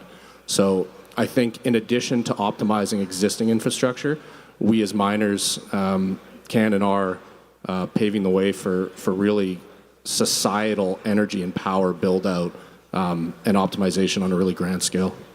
Is it safe to say that miners are building out this infrastructure without the need of government subsidy? Yeah, it's bang on. When I engage quite a bit with the Alberta government, never do I request subsidy. The only engagement is around red tape reduction so that we can build faster and harness our resources. Is there any other industry that does that? Not to my knowledge. Booyakasha. The grid eats Bitcoin. So Nacho, my friend, who I know you don't see me as a friend, but I see you as a friend. And I owe you like a coffee, maybe a drink. There is a bar back there. I can move if you guys want. We'll kiss with you in the middle. Don't worry, bro. We got like 30 minutes left. Like maybe in the last 5 minutes we'll spice it up. Nacho, what do you think is the most misunderstood part of demand response Bitcoin mining? Basically, we're dealing with people that don't understand our industry and basically don't understand their own infrastructure. So if you go to countries like, again, let's use Paraguay as an example because we were talking about it, the lack of knowledge on their own grid is insane. So all these things that we just discussed that we're bringing to the table, we need to go there, sit with the infrastructure company, with the government in the case of Paraguay, and make them understand how it's structured, how we bring these assets, how what's happening in Canada that they know very well, is going to bring a new industry in, is going to not only bring labor, education, like, do you think there was microelectronic experts in Paraguay before we moved in? No. Now we have these 20-year-old kids that were probably going to be in a supermarket bagging groceries, becoming engineers and training into microelectronics because we are there. And then going back to your question is, I think lack of knowledge is the worst thing we have, and we're fighting. They are doing a great job in Canada. Formans have been doing it for a long time, but BitFuFu is doing it around the world because they have 250 here, but they're mining everywhere. So all of us, as an industry, had to go through that hurdle of, bringing knowledge to their own infrastructure because they don't understand it. They don't need to map it. It's been there forever. We grow it, according to the mayor's feel or the governor's want, or they're not thinking about the future and they're not thinking about what industries like ours can bring. And as he just stated, there's no any other industry that is as fast, as big, as committed as we are, because we're racing against 21. There's 21 million, and we're not going to get any more. So we are eager, intense, and fast to deploy because it's a race. And we need to win. Absolutely. And something that you said there that's I can't emphasize this enough, you know, as the host of literally the most watched Bitcoin only YouTube channel on planet Earth, I can't tell you enough. No one understands Bitcoin. No one truly appreciates Bitcoin, and the lack of education is one of the primary reasons as to why our industry is completely misunderstood. And to add to your point, my friend, we're not as close as me and Nacho, but not yet. Not yet, exactly. But what I was going to say is, like, this creates an opportunity for the enemies of Bitcoin to say, hey, look, if they don't know any better, we can just, Bitcoin miners are just going to boil the ocean. So I'm going to pass it on to Dan and Olga in the topic of education. Olga, I'm going to start with you. What have you guys done in terms of education? Like, what have you guys done in terms of informing your customers, the regulators about the truth of Bitcoin mining and how it actually helps society, not destroys it? That's really a great question. Perhaps let me elaborate from the perspective of like current market, you know, interconnection queues and like how we actually educate, you know, developers perhaps getting into Bitcoin. So let's build some data at this point. So like last year, 2024, ERCOT has approved about 12 gigawatts of generation. And end of January this year, ERCOT was tracking up to 380 gigawatts of active interconnection requests.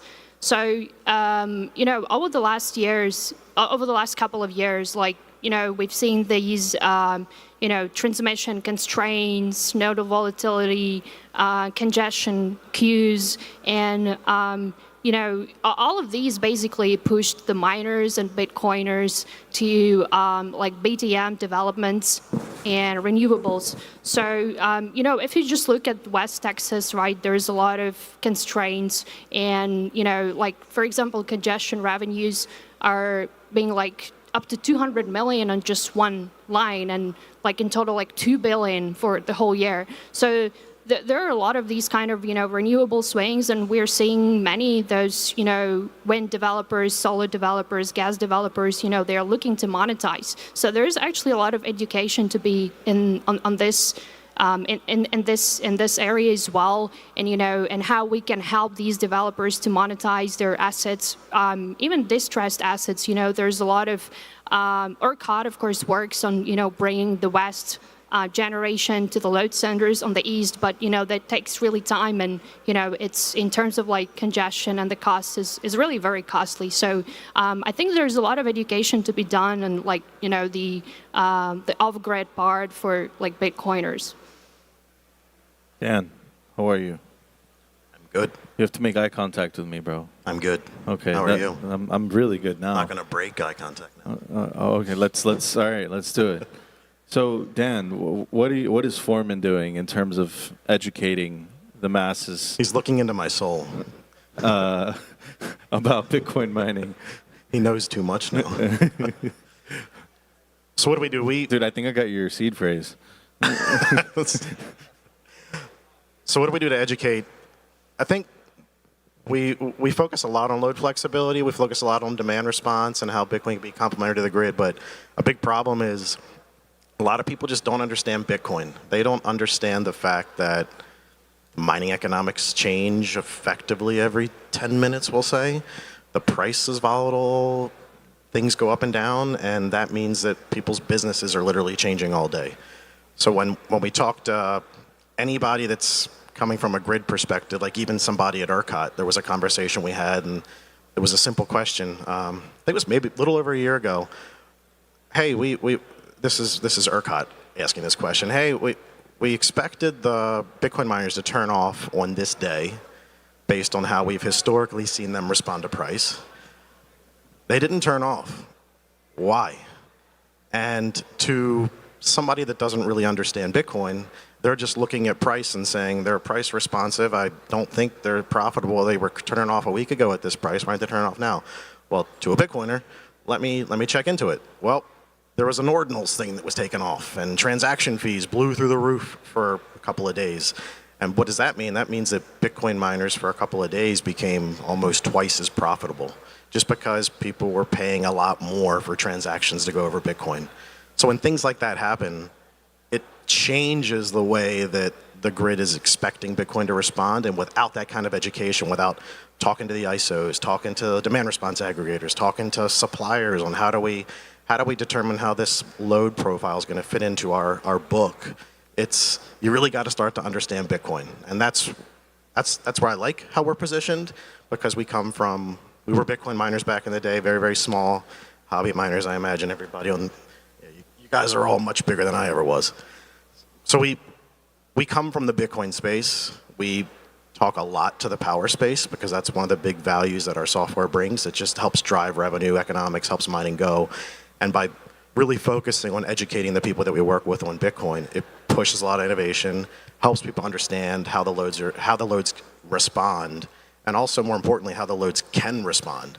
So when we look at how does Bitcoin mining fit in the market, the way that it fit before was very simple. Demand response is not a new thing. It's been around for a very long time. This building maybe participates. I see some of the lights are on, some of the lights are off. Maybe it's curtailed. That's like one of the simple strategies that happens. There's a pricing event on the grid, or there's too much demand, not enough supply. So Home Depot, you might see some lights turn off. Maybe the refrigerator lights don't light up. Targets, maybe the AC gets a little warmer.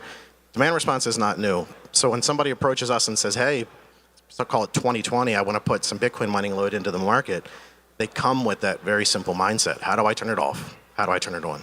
But Bitcoin mining is flexible. It's dialable. It's like a dimmer switch back in I don't know when dimmer switches came into houses. I'll say the 80s. Before it was just a light switch. Now there's a dimmer switch. And that part isn't applicable everywhere. It's not used everywhere. Why isn't this building? Why don't the lights dial down? Why don't the lights dial up? Why does it have to be so simple and on-off? So the more we educate about Bitcoin, the more we just preach about load flexibility in general. It pushes a lot of innovation everywhere, and it really helps people understand that flexible load's one thing, but like really flexible, really dialable, really surgically precise load flexibility, that's becoming something very new. And it's all because I think Bitcoin really, just the economics of it all really helps drive that question. How do we do better?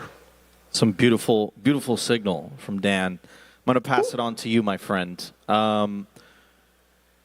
Speaking of education, and we have a lot of people watching us online, like and subscribe, of course. And of course, we have a lot of people watching us in the crowd. What do you think you know about Bitcoin mining, the grid, anything related to this topic that you feel you have unique knowledge on that perhaps is misunderstood by most people, and perhaps you could provide a little bit of value by, telling the audience or telling, people watching of what that unique thought or, idea that you have regarding a specific misconception? Okay, so from HashHouse, our company perspective, we are infrastructure provider for liquid cooling solutions like hydro or immersion. So for us, on our perspective, that we, even though we don't personally or straightforward operating any large-scale Bitcoin mining operations, but we have been involved in a lot of industrial-scale Bitcoin mining projects. So for us, what we're trying to pitch, or what we're trying to educate our clients is that how can we better align with the client's interests in terms of from the infrastructure perspective to provide more automations to our clients. For example, like say curtailment of strike price. For immersion or hydro, especially for hydro, if you curtail from strike price in a winter or hot summer situation, there will be a fluctuation of your pressure management. So without being automated process to help you to dynamically change your pressure, adjust your pressure settings, it could potentially damage your whole infrastructure or your whole system. That's how we provide synergies from the infrastructure perspective, where we helped our clients to better operate their assets and to better manage their power. And from a personal perspective, because I used to mine in Texas as well, what I will recommend to our clients is that, given the nature of Bitcoin miners into deregulated markets for energy management, the first metric you will look at is your profitability. So whenever you're learning into a new program or you're trying to opt into a new program, the first question you will ask for your broker or your QZs is that how much am I going to be making money for the next quarter, or how much money in average will I make for the year? But that could be a step one. But step two, I would really recommend everybody who are interested in mining in deregulated markets or who are already mining but wants to learn more about power and energy resource, to dig into more, to understand each of the program, like their level of contingencies, in the order of dispatch in the ERCOT or in PGM systems. And also look into the program to see which one is prorated, which one is not, which one is better for you in terms of trading off yourself with losing a little bit of uptime comparing to the opportunity cost of mining revenues. So given all those factors, so weighing all those factors in will definitely help you to make a better decision instead of listening or following the market for any decisions for your demand response program choice. Same question to you, my friend. And great answer, by the way. I like you a lot. Same question to you. What is a unique tidbit, a unique piece of knowledge that you think people have a misconception of? It's a good question. I mean, I'm not sure if I have a unique knowledge that nobody else has. I think everyone does. I think there's definitely a thought that you have, bro. That yeah, I have. I mean, the thought that I was having currently listening to the other panelists, and that I think is very interesting. It's the topic of education. I don't know if we should be educating miners so much. I think miners are pretty knowledgeable at this stage about energy markets and how to operate in those markets where they operate. And at Brains, we are definitely there to help. But the way I see it, the education work, and I have a very good example from my home country, Spain. If you guys remember, there was a massive blackout end of April this year. And that was caused, I mean, I have been in conversations with curtailment service providers, companies that provide energy management in Europe, like SimPower. They were confirming that they were operating in the Spanish market until 2021, but they saw so little demand for demand response programs that they left the country. So Red Eléctrica Española, which is like the ERCOT of Spain, was not valuing flexible load at all, and they were just putting, most likely because of ideological pressures from the central government in Spain, a lot of emphasis in renewables without taking into account you need the other side of the coin. You need batteries, you need Bitcoin mining, you need flexible load. And that is one of the things that, I think it's not so much the Bitcoin miners, but it's the grid operators that Bitcoin miners could actually, help understand that there are options there that they can use in certain places. ERCOT learned their lesson, like they had the 2021 blackout and they learned. Now there's another challenge that was also mentioned, and I think it's very important, which is the AI demand. If we want to increase the intelligence of AI models linearly, it's a curve problem, the computation needs to grow exponentially. And for that to happen, you need to have exponential growth of energy consumption as well.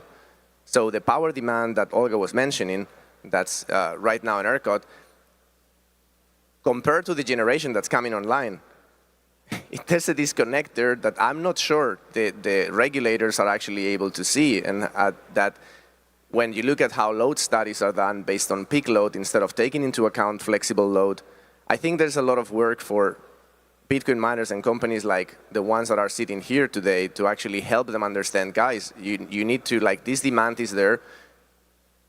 It is necessary for the progress of society. It is good for your pockets. It is good for everyone. And there are ways to actually achieve the supply that is necessary to cope with that demand with things that, as Dan said, Bitcoin miners have been doing for years already and have been battle tested. You know, the irony of what you're saying in terms of the power situation in Spain is that there's and a lot of Europe is like that. There's this very strong push for renewable energy sources, but the irony is that a lot of these quote unquote renewable energy sources wouldn't be economically viable without Bitcoin mining in the first place. I mean, let me just a second, Nacho, and then I'll let you go. That's precisely the problem. They don't understand that Bitcoin mining is a door opener. It's like you can, like Nick said, you can just co-locate with a renewable resource that is constrained in its transmission, and then monetize the excess whenever whenever there's no demand, because the rest of the grid, it's a very sunny day, you can still be monetizing that excess energy. That is poorly misunderstood in Europe. There's only, the Nordics that have always been, relatively more advanced in Europe have understood that.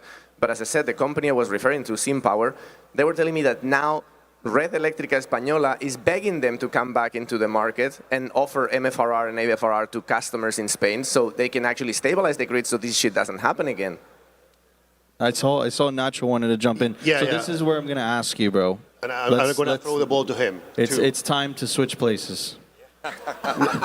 So I'll go from the top and then to the bottom. Going back to what Javier said. You want to sit between us? We have to make eye contact. You want me to hug you too? You want to sit between us so you will get closer to? Hey, baby. Tres latinos al lado. Yes, that's too much. Perfecto. Too much hot blood. Yeah. Too much. So going back to the two things. At the high level, we need more of you out there to educate people outside of us. We are geeks. We love what we're talking about. We're obsessed with this. But everything we're saying for us is amazing and super intense and super interesting. And we can go deep and deeper like we just did. But for the politicians, the regular people, the people that need to adopt, we're talking very, very, very deep and very, very, very complicated topics, and they won't get it. They don't understand it. What we need to do is get more people like you. I'm throwing flowers because we love each other already. So, of course. But the real thing is we need to educate people outside of our industry. And then adding to what Javier just said, you can see Chile. That's 20 gigawatts of solar stranded there, no transmission. The prices are insane. They're losing their contracts with the government because transmission wasn't able to keep up with that amount of demand at the highest radiation in the world, by the way. And there's no mining there because the politicians are being greedy and they want to squeeze the generators so they can keep the asset without building the transmission. And those generators are going to go bankrupt. Batteries are not there yet. They're still expensive. We know what we do while mining. 38% uptime with solar there. That's the biggest uptime you can get in solar in the world, plus batteries will make it impossible to mine because it's going to be too expensive. So this government needs to understand what we do and be exposed to our industry and say, hey, look, let's support these generators. Let's bring the miners in. Let's get them a little bit of money to survive while we build the transmission that's going to be paid with our energy bills. And then this country can thrive and connect those 20 gigawatts of dead solar energy that's going nowhere. And this is one country. You can see Africa. You can see the north of Africa, Morocco, Egypt, massive wind farms, massive solar farms, no transmission, no Bitcoin mining because we're not going to mine at 32% uptime. It's not profitable. So again, our industry is very complex, but if we bring light, like expose people like Nick to the public and understand, hey, this is how Canada works. This is what we do. Speak at a higher level, not so deep. That will bring light to these people, and that will make what they are doing in Canada, both of them, bringing, ministers that are Bitcoiners now. The red tape minister in Alberta is a Bitcoiner, like a maxi. That's unheard of. That's what's happening in the US right now. It's happening in Canada, and if we do a good job and we push people like you out there, that will be easier for us in the future. Absolutely, and I definitely think it's heading in that direction. Like what the industry went through under the previous administration was effing crazy. And my job is to cover the news every single day in Bitcoin. And what I called, what happened during the previous administration, what people call Operation Choke Point 2.0, is it was an attempted destruction of the mining industry through death of 1,000 cuts. That's death of a 1,000 regulatory cuts. That's really what they were trying to do. So, of course, you have a more pro-Bitcoin administration with Trump going into office earlier on this year. But this leads me to my next question for you, my friend, which I hope you don't resent me for switching places. I love sitting next to Nacho, so definitely a downgrade. But anyhow, where do you think right now in the world is the most pro-regulatory Bitcoin mining environment or jurisdiction? Well, you know what? I'm gonna sidestep the politics by pulling the quintessential political move and speak to the point that I was going to speak about. All right, see, I told you you're resentful. I get it. I forgive you. It's okay. The big thing is ultimately, when it comes down to policy in all of these scenarios, at the end of the day, the only thing that matters is the ROI. At the end of the day, a well-connected, efficient market has unilateral price transparency along the entire side. What we don't have in international grids is stable pricing. Why? We have a capability to transmit, other than regulatory issues, where you have an efficiency problem. The efficiency problem is based on the capability to capitalize on those assets that are in situ. They've already been connected, and they're stranded. Bitcoin is sitting there. We're looking at a circumstance where there's going to be a calculation that happens in the next 2 to 3 years that talks about, is human capital at an 8-hour time frame based on X amount of tokens? And how much does that X amount of tokens cost to generate in a GPU? There's your monetization layer of human capital. So now you have a circumstance where billions of dollars in revenue is going to be driven by the situation on how can we say, if there's anybody doing keyboard mouse operation tasks, how can that be? What is a company going to do? Are they going to go to a hyperscaler or a large AI firm, or are they going to go buy a human? Well, if I can say for 50 cents, I can get 3 million tokens that is going to be in a situation to replace 8 hours of human labor, that's a calculation on that alone that is going to completely change the energy market. That calculation of, say, 2-3 million tokens, what are we sitting at? 50 cents, $1, 8 hours of human labor equaling $1. Conceptualize that. So you're going to now have a situation where you're going to have an arbitrage opportunity all over the map on that 50-cent token layer. And your case is basically that the free market is going to do what the free market does best and take care of the regulatory hurdles without actually having to confront them head on. We're sitting at a precipice of technologies that are going to come on board that are going to supplant a substantial amount of intellectual horsepower within the labor market. Humans are going to then be sitting at this scenario of saying, okay, the value that I do between 9 to 5 or whatever hour is over X. Can that be replaced with a model? Now, in that circumstance, when you're dealing with this new electrification of intelligence, you're now dealing with a circumstance where that's going to have many load profiles. You're going to have a international intelligence duck curve. I know that's kind of weird to unpack, but think about that. The energy market has a duck curve. It comes to supply, demand, and when people are using power. Well, the question is, when are people using intelligence? When can I one-shot a market program that I can build a crypto exchange on Claude in 20 minutes, when that used to take years of developing time? So it's a circumstance now you have those value propositions. That's going to be contrasted with the arbitrage opportunities of all of these energy situations. But the question is, like Dan was saying, it's variable. That inference load is variable in this intelligence duck curve. So the intelligence duck curve is going to have that time dimensionality that is international. So the question is, what do we do in the lulls and troughs? Because you're going to bring all of this insane amount of power on, and then it's a circumstance where you're going to be like, okay, what is a cognitive compute layer that has to be executed at this time frame at this time? That's going to have a different value than, okay, I need some robot to watch my sheep in this field.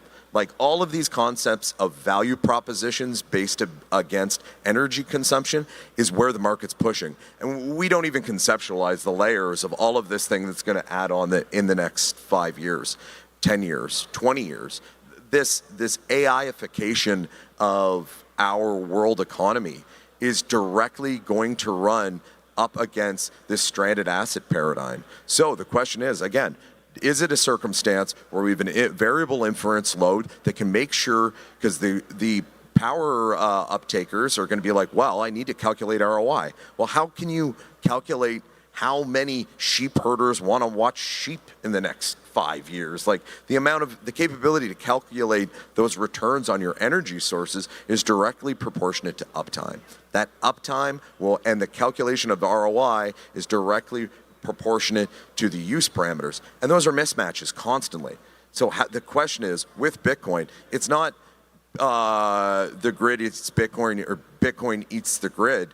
It's how do we bring energy assets up? And you were talking about, Javier and I were talking about the Kardashev scale over dinner. And come on, like, yeah. Where are we right now? We're 0.0. Yeah, pretty much. -1. Yeah, exactly. I've heard all the way up to like 0.5. But we could be, but we need a lot more power in the next 5 years if we want to power this revolution. Like talking a terawatt in the next 5 years. Yeah. And Bitcoin miners, to add to your point, are the only industry that's really moving that forward without state intervention.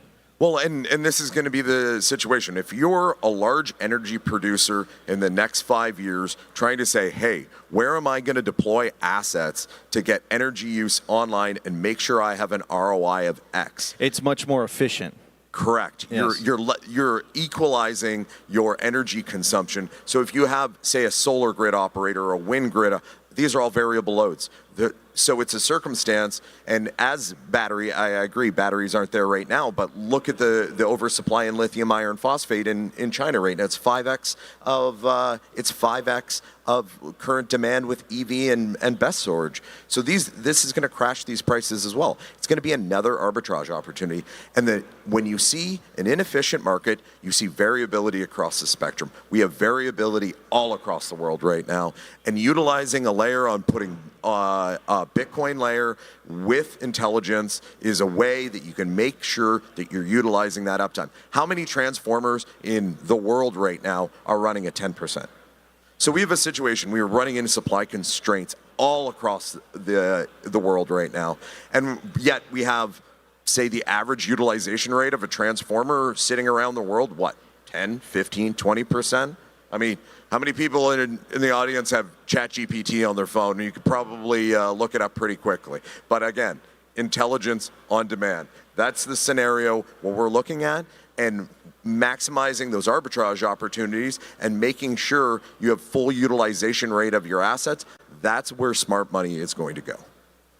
Ladies and gentlemen, give a round of applause. Wow. I didn't understand 20% of that, but that was smart as hell. Holy cow. So we are getting to, almost the end of the panel, and I do want to give an opportunity to everybody to speak, except for Nacho, of course. But I'm going to start with you, Olga. Do you have any final thoughts, about the grid eats Bitcoin and likes it? Sure. So I think just now great insights were mentioned. To that point, I would say, just to wrap this up, that, I think that off-grid obviously adds a third important axis. And, for both we just discussed like the topics of like generation, comparing European, Texas market, US market, constraints, arbitrage opportunities. I think that right now is a very different like cycle where really miners, AI players, like everyone is turning BTM and renewables. So, for both developer, miner, owning or partnering on generation assets obviously improves cost, predictability, reduces the basis risk and provides optionality. And that's what's really great about like US markets, like compared to European markets, for example, that, as a generator versus like a miner, you can trade around the assets and you have that asset optionality. And so as it was mentioned that, you can arbitrage between like the grid expert, and BTC conversion, when the spreads dictate so. So I think just to kind of wrap this up, that we definitely expect BTM deployments to accelerate against given this the grid demand tightens and the power allocation becomes like more and more competitive than ever before. And, if you're like a generator, for example, you're actually also exposed to, various types of risk, like, counterparty, tolling default risk, basis risk. And, it's great that, US market, like Texas market, is so developed that, you have all the instruments to hedge those risks. But it's really good that like miners can now, build and develop that off-grid, which actually acts as a natural hedge against, grid spikes, grid geopolitical dependencies, transmission constraints, which is obviously a more resilient and viable model, but capital-intensive one. Alberta, man. Alberta. I love Alberta. Murph, that's for you too. We got an Alberta guy right here. Love it, man. I think Olga, put that very well, and to further expand on Nick's point there. I think Nick painted a really fascinating, maybe slightly scary, slightly utopian picture there, which was really cool to listen to. I think one thing that was clear though, in that picture of the world that we are headed towards, is energy consumption is going to continue to escalate. And I think recognizing that we as miners are on the cutting edge of increasing that total efficiency, but that total power creation, that taking the energy, whether it's renewables or hydrocarbons, energy which is not easily accessible, capitalizing it, monetizing it, that I think is a contribution to society that I'm very proud to be a part of. Amazing. Dan, one last time looking into my eyes. Do I have to move again? No, it's okay. What are your final thoughts, my friend? Yeah, final thoughts. So I think everybody needs to stop viewing, from a grid perspective, everybody needs to stop viewing Bitcoin as a problem. I would say view it more as a resource for the solution. There's a lot of energy market dynamics that change all the time. Programs change. New York did a program change where they effectively merged a whole bunch of things together into one kind of model. And it helps them because it gives them a lot of opportunities to control load and manipulate it. But who was the first to show up to this new innovative program? Bitcoin. So Bitcoin became a resource to their problem, offering it into the market first. ERCOT, another big change coming up in December, real-time ancillary markets. If there's a way to do it, who's going to be the first to do it? Bitcoin. So grids are innovating. They're coming up with new ways to call resources. Bitcoin is we as an industry are very innovative. We're very aggressive. We want to move forward fast. We want power fast, but we want to be a resource at the same time. So anytime there's an opportunity and a grid wants to innovate, view Bitcoin as the way to try it and see if it's going to work and see if it can be the solution. Take the innovation, take the shot at it, bring Bitcoin along. Hell yeah. All right, my friend, I'm going to leave you on a high note because that last bit you absolutely crushed. Nacho, I'm going to pass it on to you, my friend. The thing I'm taking away of this is first, new friendship and maybe something more. And oh yeah. Again, we're going backstage after this. Oh yeah, for sure. So again, we're means to an end. Nick put it in a way that's really eloquent and scary in a little bit, but I think there's a lot of opportunity to go into the philosophical side of things. We're, as a human race, are extremely creative. We, as an industry, are raging horses running after that goal line that we all need to reach. And we are, again, the means to an end to that expansion. That AI expansion needs us to be the frontier men that will lay the land for what's to come. We'll improve grids, we'll show them how to do it faster, stronger, and again, it takes 2-4 years, Nick, to build a tier 4. Give us the 4 years, baby. We'll mine the hell out of it, and then we'll move to the next side. That's the future. Woo! All right. For us, as HashHouse, as an infrastructure provider, from our point of view, we have been dedicated into precision engineering. So we've been working with the manufacturers or semiconductor providers in terms of better products or how can we better accommodate their products. And we'll have also worked with manufacturing software providers like firmware and third-party firmwares on how to better accommodate their system, their mechanism to work with our system.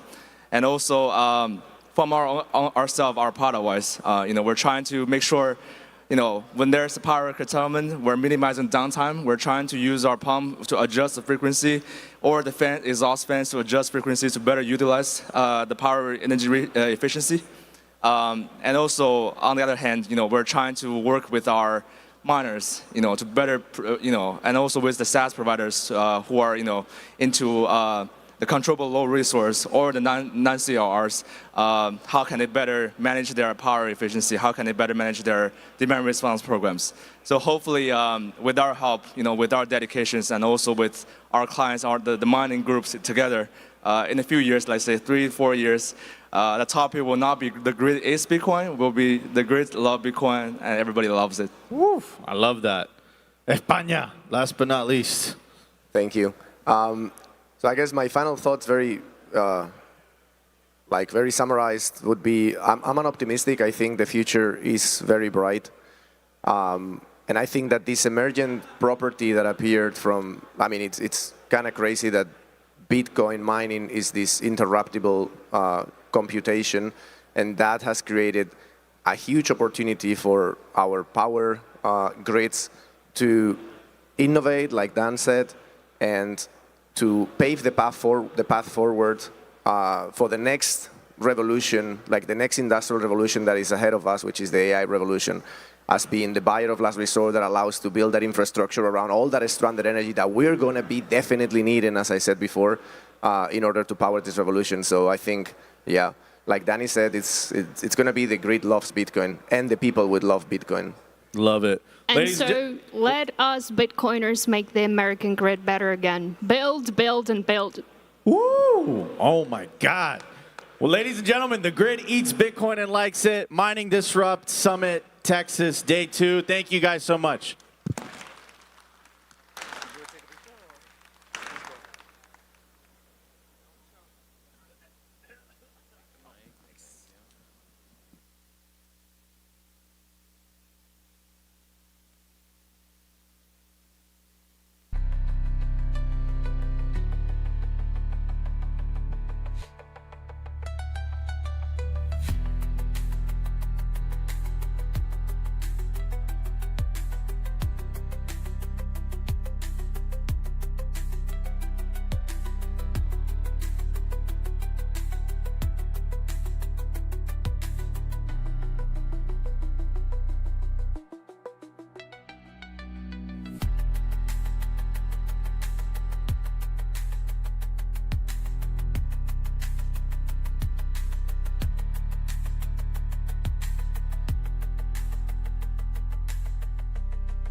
Mining that pays twice, exploring the economics of waste to energy and heat recovery systems, powering Bitcoin's mining next frontier. This is another big panel So I'm going to leave it to the moderator to wrangle everyone.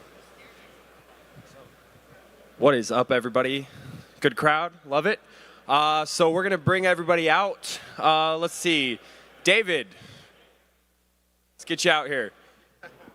This is David Kennedy from BTG Computing. We're gonna be talking about wood gasification and sawmills with waste to energy. We're gonna bring out Cade Peterson next.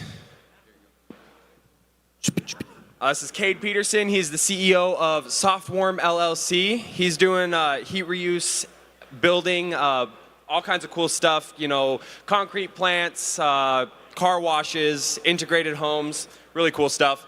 Next, we're going to bring out Dan Kaler.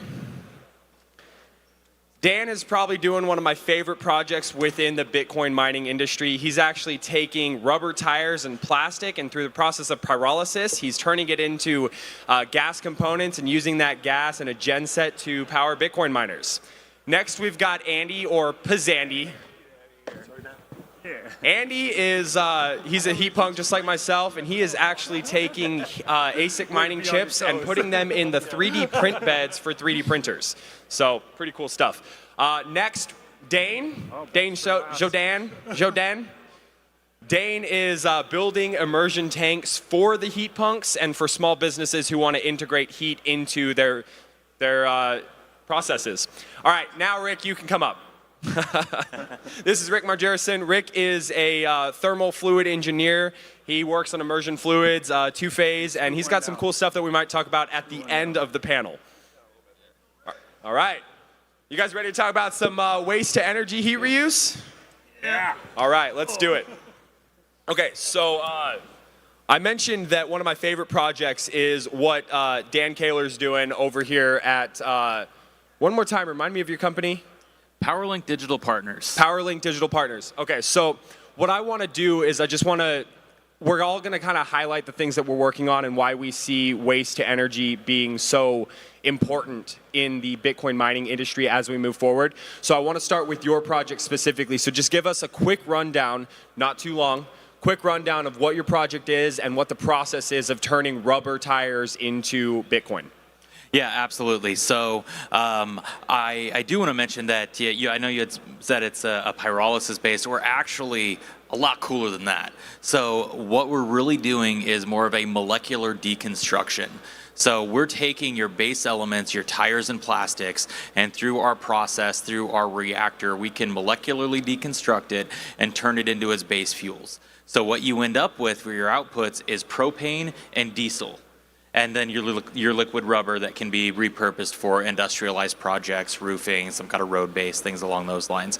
So we can take tires, take plastics, take water bottles, take ocean garbage, run it through a process to get fuel, liquid diesel and gas propane that you can then run through any generator off the shelf that's rated for that type of fuel, and you can do Bitcoin mining, you can do any kind of heating or pump or running villages. It's the coolest, most mind-boggling thing I have ever seen in environmental power. So let's talk a little bit about the scalability of that project, because when we're thinking about America, we have a lot of waste, but if you go to third world nations, they have even more garbage because we're offshoring our garbage to them. So with the scalability of a pyrolysis-based mining operation, what do you think about the model for developing nations or regions facing both a management and energy shortage? Yeah, absolutely. So we are working with a number of other countries and governments that we are looking to get involved with. If you look at someone like Jamaica, for example, it's a Caribbean island. They're paying over 40 cents a kilowatt hour for electricity because all of their power comes from generators where they have to bring tanker ships of diesel in from other countries to burn diesel to create power. Jamaica also has an excess of plastics from tourism that comes through, and single-use plastics that are piling up in their landfill or that they're having to send off. They have massive stores of tires and garbage on their island that is just on the side of the road that can be picked up and they have dirt roads. So you can take all of this plastic, take all of this rubber, put it through reactors to create fuels to reduce their dependency on importing diesel, create power, lower their energy costs, and then that liquid rubber you get from the tires, throw some gravel, throw some sulfur, do some magic, and you've got a road base to make paved roads. Mind-boggling. You know, we can make these in containerized solutions that you can bring into remote African villages, and we can monetize through blockchain and through Bitcoin and coins to pay people locally to collect the feedstock that then goes into a reactor that then creates fuels to power their village, power their schools, power their medical centers. This is why this is my favorite project in the space, because it's almost completely circular. And so I'm curious, is there any product that is being created in this process that doesn't have an integration into the system? Is it completely circular, like from start to finish, or is there a waste product at the end that you can't do anything with? There is no waste product. There's nothing at the end. Now you do get the rubber that you have to sell or store or repurpose for something else, that if you're doing, say, Bitcoin mining, say you're a landfill owner and you're setting up and you're like, I've got, you know, thousands of tons of tires I need to process through. You can do that. You don't have to transport your gas or fuels. You can burn it and mine right on site with it. But with no waste product offput, you don't have to deal with toxic regulations. The only, you know, quote unquote byproduct is whatever your generator puts out in exhaust. Okay. Yeah, that's good to know. Less waste is better. We want to take all the waste out, and we want to turn it to energy as much as possible. David, I'm going to shift over to you because I want to talk about the project that you're piloting right now, which is a sawmill that will integrate 3 megawatts of power to turn to dry the wood chips and other processes. So where are you generating the power? Is it off-grid, on-grid, and what is your thoughts for how that kind of moves forward? Well, right now, sawmills tend to have a lot of waste wood chip products that are high moisture content, and they waste a lot of, or spend a lot of energy to dry those wood chips before they can send them to valuable uses.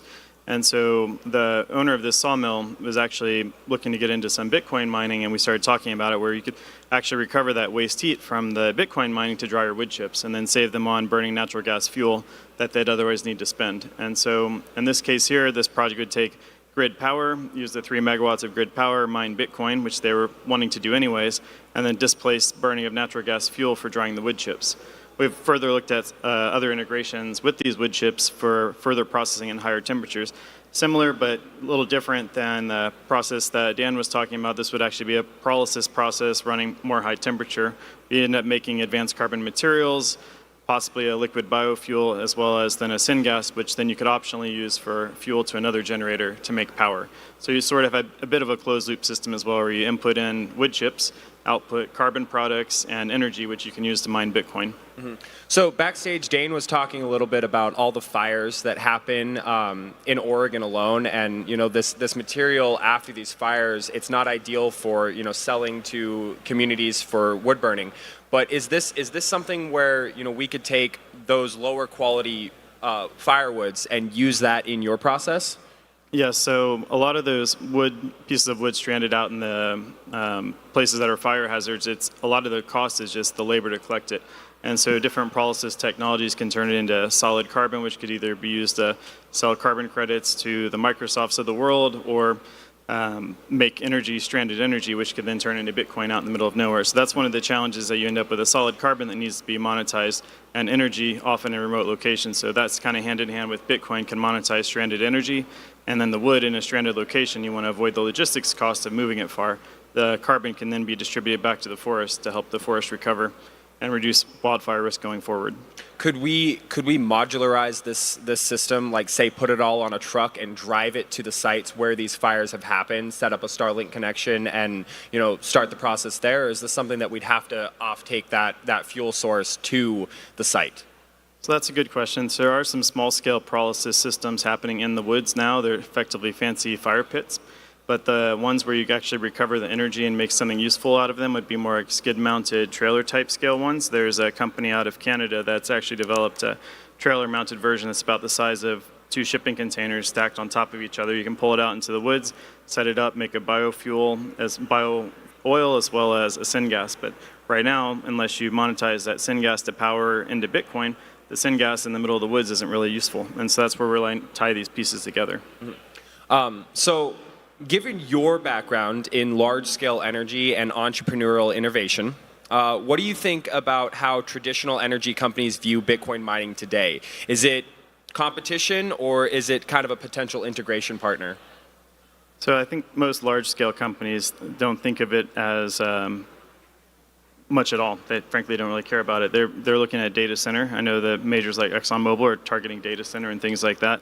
I think the more innovation-minded folks recognize that Bitcoin as a flexible demand source can help balance grids and things like that. So I think it's being overlooked as a synergy to the grid in those cases. And I don't think the big companies really are even playing in that space. So if they're overlooking it, they're not really paying attention. Do you think that Bitcoin miners start becoming the energy providers of the world, and the energy providers right now kind of start to fade away as they stand?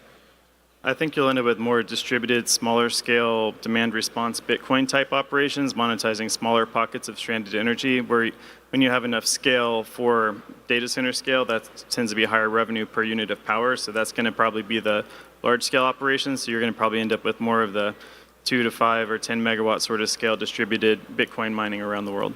Okay. So when you're integrating mining into a process like chip drying or biochar production, how do you balance the operational priorities, like ensuring that the primary business still runs optimally while getting the value from mining? So in the case when you're drying wood chips, you already have your natural gas fired dryer. And so if for whatever reason your power went down, you continue business as usual. So you usually have some form of redundancy. The CapEx on natural gas fired drying is pretty low. And so really it's just kind of an OpEx savings when you're able to integrate the pieces together. And so you usually don't want to have a single point of failure for the core business. For sure. So I'm going to shift gears a little bit and go back down to the small side. Andy, you're making eyes over at me. I want to bring you into this conversation. So you set the bar pretty high there right away with these two projects here. I definitely. I probably should have started on the smaller side, but nonetheless, we're going to go over to you. So your work integrating Bitcoin mining chips into 3D printer beds is a really creative example of heat reuse in practice. So walk us through what inspired you to do this and what problem you were trying to solve. Yeah, so, like a lot of people, I'm just a pleb, Plebs are going to rule the world, man. We're going to rule the world. I'm a home miner. Where I live, it's cold. Long-time 3D printer. I've been in it for a decade plus. So I was heating my basement with these miners, and I have my 3D printers down there. I call it my future room. And I'm looking at the dashboard of Brains, shout out. I'm looking at the dashboard, and I got my printers over here and my dashboard here, and I'm looking at them, and I'm like, these are the same temperature. These are both electric heating. Why are these apart? That was 3 years ago. And what more do you want me to say about that, I guess? Just keep going. Yeah, okay. Well, so it was a thing I never thought would be much more than just like an article on Hackaday at best. Hold that up. Oh, yeah, sorry. Yeah, so I thought this would be an article on Hackaday at best. This is an S9 hash board with a custom heatsink. At the time, it was like 3D printers weren't good enough, and, we had Bitmain, and that's what you had. So, like, I never thought it could be a commercial venture, but now here we are a few years later where 3D printers are phenomenal. You press a button and they go, and they just work. Kids these days will never know the joys of melting a part cooling fan with a lighter to get it to fit on your printer. Yeah, and now we're starting to see manufacturers take us heat punks a little bit more seriously, and they're starting to integrate things that are just beyond the industrial scale, just like me and Ronald were talking about earlier. We're building beyond the bread box. Absolutely, 100%. So when you're embedding chips into the print bed, what temperature range do you try to maintain for both optimal chip performance and print quality, or is it something that you can't really... This was one of the most serendipitous things about this, was that miners run at basically the same temperature as printers, the print beds do, for most materials. So printers will operate somewhere between 50 and 100 C typically, but generally it's in like the 60 to 80 C range, which is right in that sweet spot of where mining chips like to be. Mm-hmm. So majority of the printing, it's a no-brainer, Yeah, you need to set that temperature on your brains. You set the temperature in your firmware, and it holds that temperature. Awesome. So this kind of integration touches multiple disciplines: additive manufacturing, thermal engineering, and computing. How do you approach protecting your intellectual property while still experimenting and integrating in a fast-paced, moving, open-source space? That's a very good question. So IP is a thing I think about a lot, especially in this ecosystem we kind of have, because this has been a very closed-off ecosystem up until pretty recently. But I'm all about open source. We want to see the roads laid for the future, and you need to do that in a way that people can actually find the roads and they can see that it's a road. We need that infrastructure to have these applications that other people don't think about. It's not just 3D printing. It's any place you need this low-grade heat. We're doing these tires, we're doing wood chip. I would never thought of that. So we need the infrastructure that allows companies that it doesn't necessarily need to be open source. They just need to have the ability to license out this IP to get builders to build things so they can make more money, frankly. These are untapped revenue streams for these places. So I think we need to have that shift of opening up our IPs to different companies. So I manage it. I have to have a patent on this because I don't want to get sued. You could just get sued and somebody just be like, nope, you don't have enough money. You don't have enough money to defend this in court, so it's mine now. I spent all my money developing a 3D print bed with ASIC miners. Basically, yeah. Lawyers are bleeding me dry, I'll just say that. Yeah, absolutely. So how do material choices for the heat bed impact the heat transfer efficiency, durability, and safety when integrating high-density chips into the bed? They don't really affect the safety, but as far as materials can go, I can talk a little bit about that. Since so majority of 3D printing happens with material called PLA, polylactic acid. It's doesn't matter. The properties of that material don't suit us heat punks very well. So you got crypto cloaks out there making all sorts of ducts and stuff. Sometimes it works, but you need a higher temperature material. So PTG is the way to go with these ducts that a lot of people are doing. I'm going to do a little plug here for my local filament manufacturer, 3D Fuel. They make Bitcoin Orange PCTG, which has higher temperature properties than PETG, but it's perfect stuff. Nice little plug there. Yeah, so if you're 3D printing and you want some orange Bitcoin print material, reach out to Andy. Made in USA. Made in USA, not Canada. Let's keep it here. Let's keep it in the US.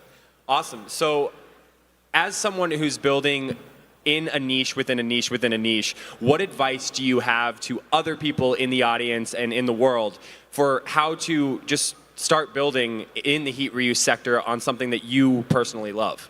Don't be afraid to do something just because it's cool. It doesn't necessarily have to be commercial. It doesn't necessarily need to make a profit. Don't discount the doing something just because it's really cool. Because 3 years ago, I never would have thought that I would be, this would be my job now. That's unheard of. I wouldn't thought of that, but here we are. Like I said, thought it was a Hackaday article at best, but there's commercial ventures now here.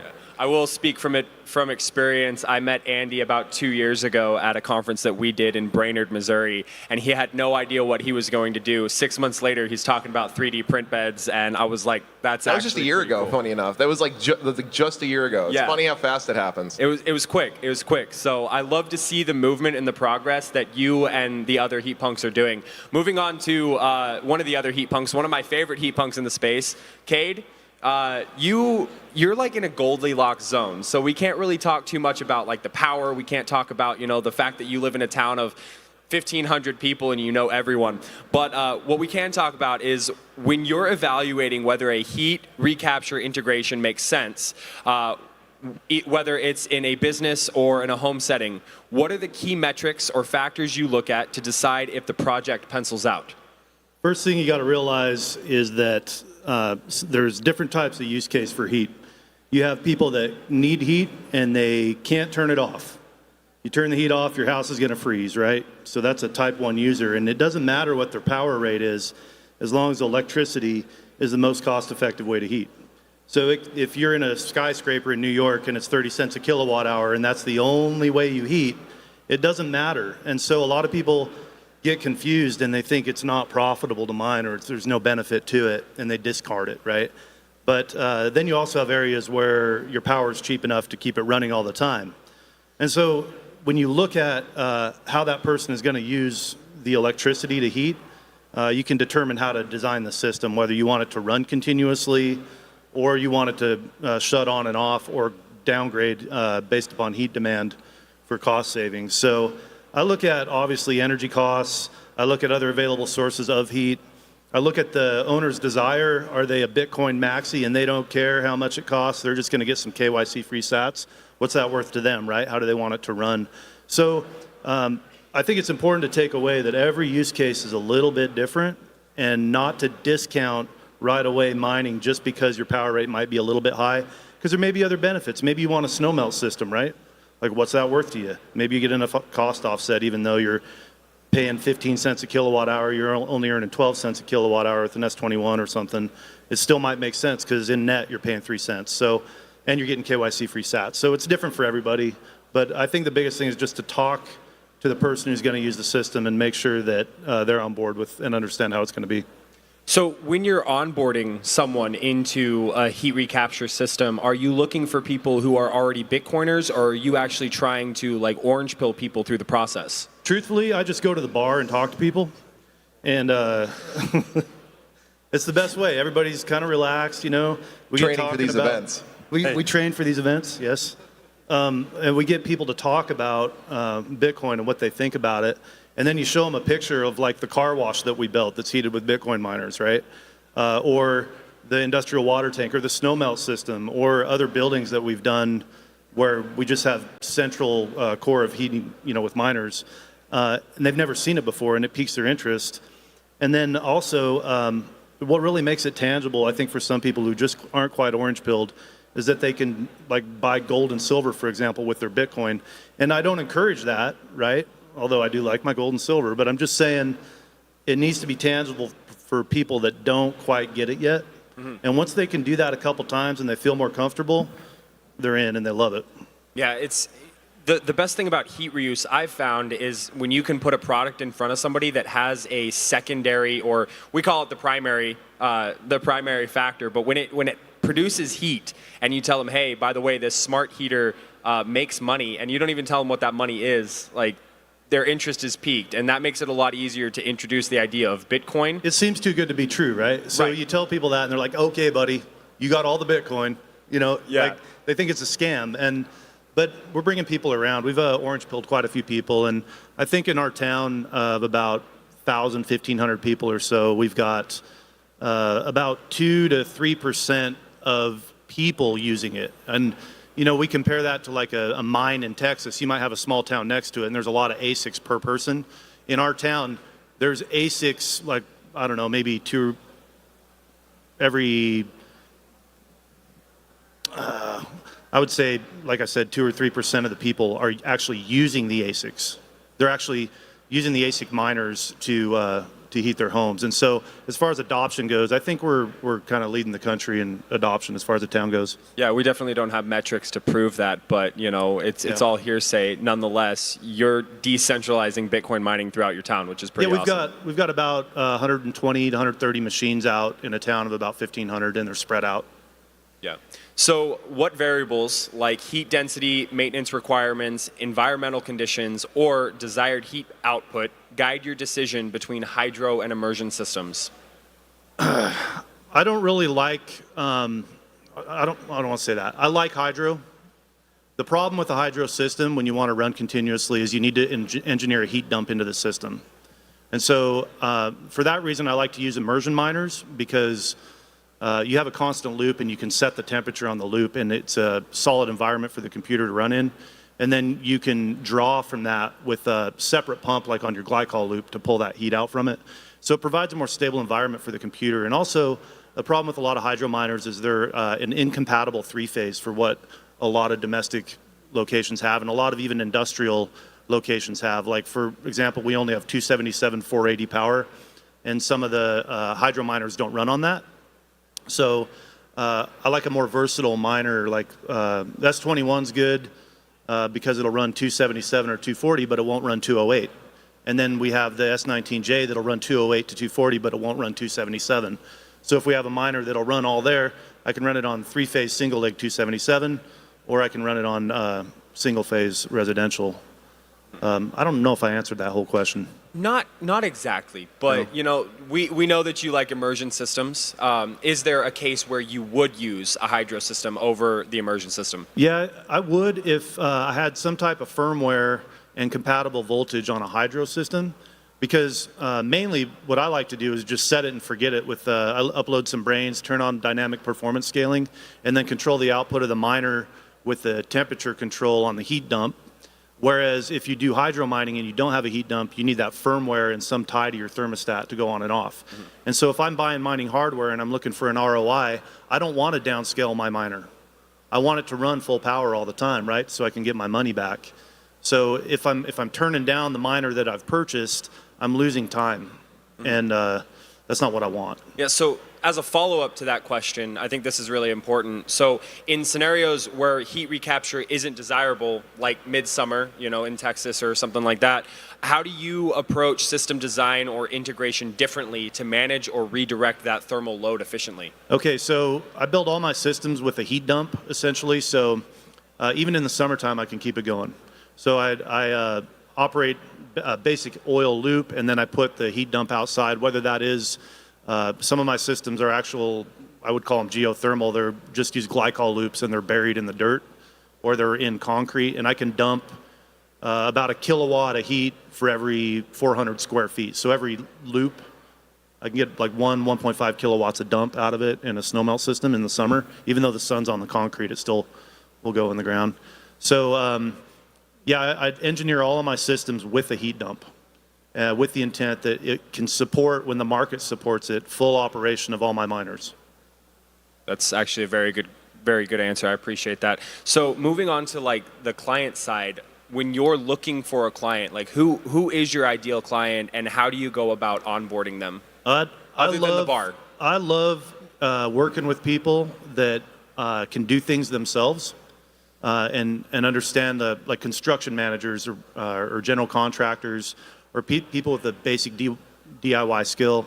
The reason why is because there is a certain level of work that needs to be done. And I'm not a licensed electrician, I'm not a licensed plumber, but I do consult with HVAC or other folks to get that kind of stuff done. And I don't have time to go and put someone, or you know, it's illegal for me to put their electrical in or put their plumbing in. And because we're so remote, it's really hard to get people to come in and do the work. So I try to partner with people that have some self-sufficiency and can listen to basic instructions and then build it themselves in some ways.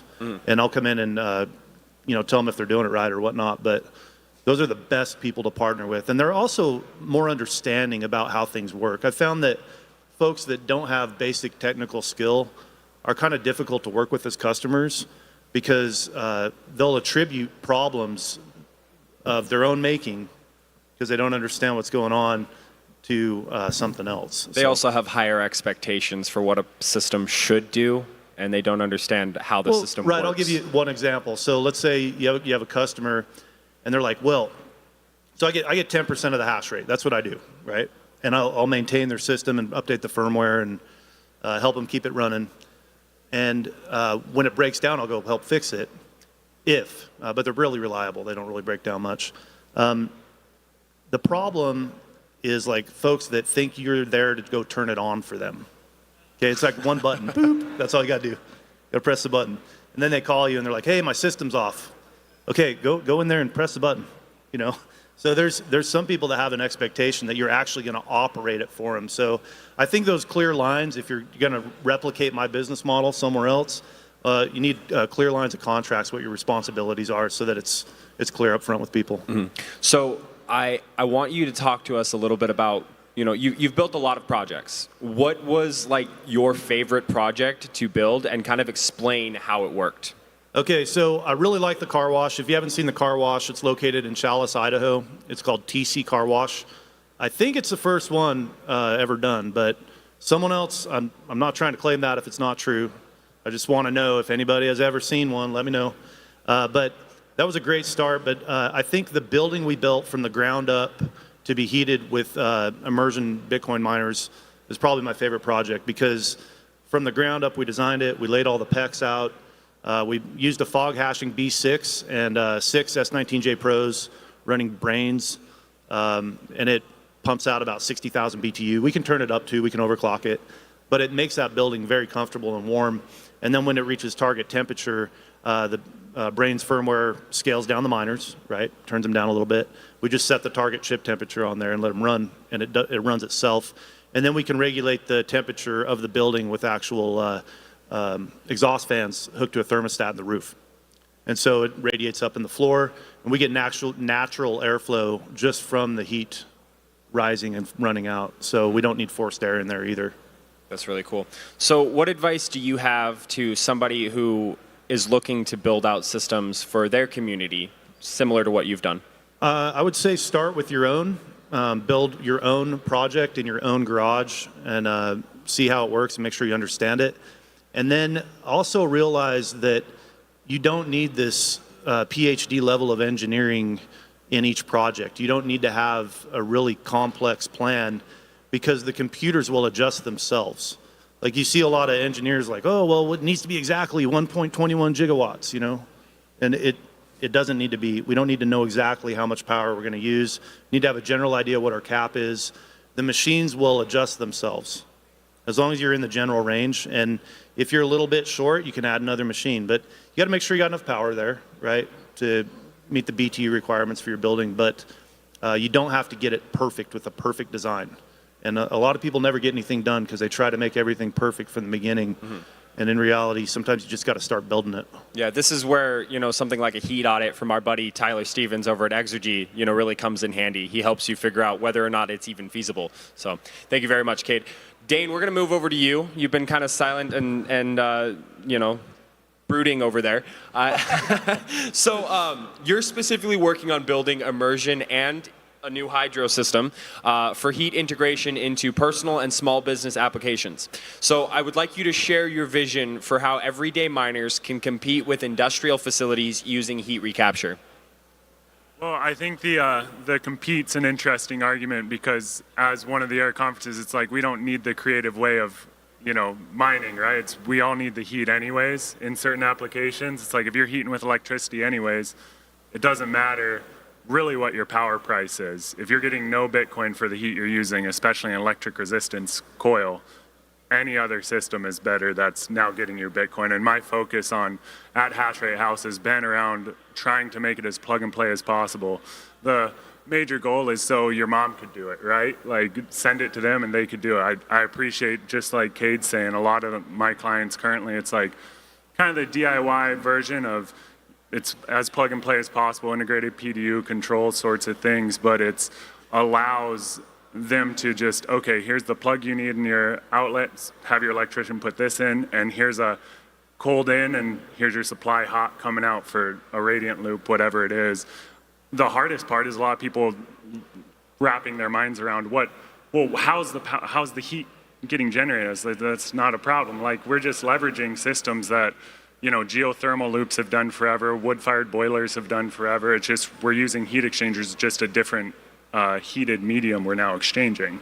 And the system design I work with is the idea of I know the radiant loop and the supply they need, so then I design my system around that and the heat exchanger around that. So I try and do a lot of the lift to help people make it as plug and play as possible. And in the immersion, there's a lot of wiggle room between what you want to heat, the capacity you can use to heat it with various heat exchangers in line or in series, and being able to make that profitable for people. And once they like, oh, I'm heating my hot water, well, this is great, but now I'm still dumping heat outside, but my house is a little cool. How do I make this heat my house? Mm-hmm. And that's what's fun, is it's modular to the point you can start small and like get bigger as you get more into it. So that's nice with immersion.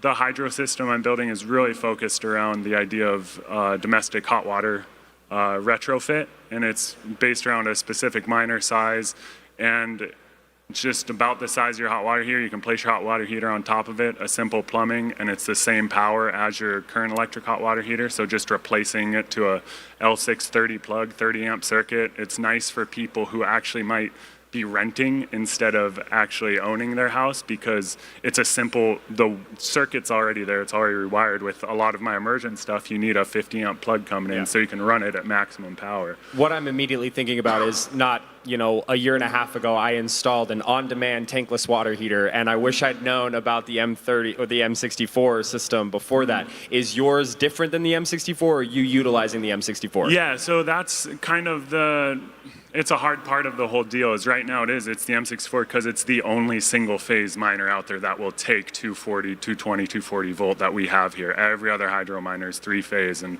that's not viable in residential homes. Yeah. So absolutely would love if there was more companies out there who made other single phase hydro miners, because what's nice is hydro does have a specific use case on the outlet temps. For certain things, you have a higher delta between your heated medium and your heating medium, right? So the higher temperature difference between those, you can have smaller heat exchangers or a little more efficient, but they all have their place. What's really nice with immersion and specific to that is 5-6 years down the road, your whole system's paid off, but you're like, hey, I got these new miners I'd like to use.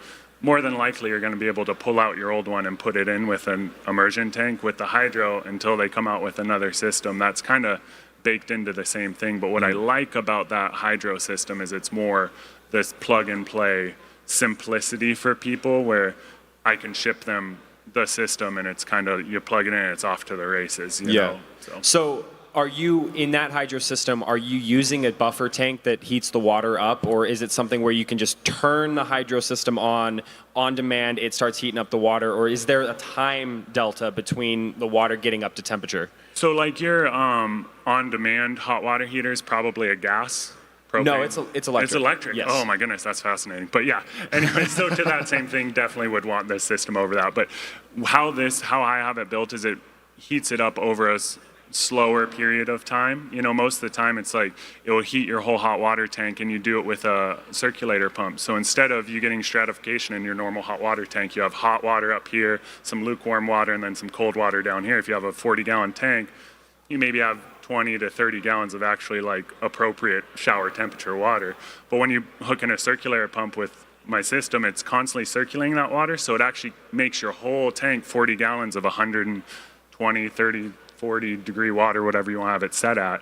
And when that reaches that temperature, there's control in the system to then it will go to a heat dump. If there's nothing plugged into that heat dump, then the miner will just shut off until it's back to its temp it needs. So it's kind of, it comes with 2 ports, one focused on the water control, and the other one's kind of the heat dump, which could be your radiant loop, could be your forced air loop, or you could put in a dry cooler outside. Awesome, thank you for that. Yeah. So from a design perspective, what are the biggest challenges you've encountered when building systems meant for smaller scale and customized applications, like someone wanting to heat their home, shop, or pool?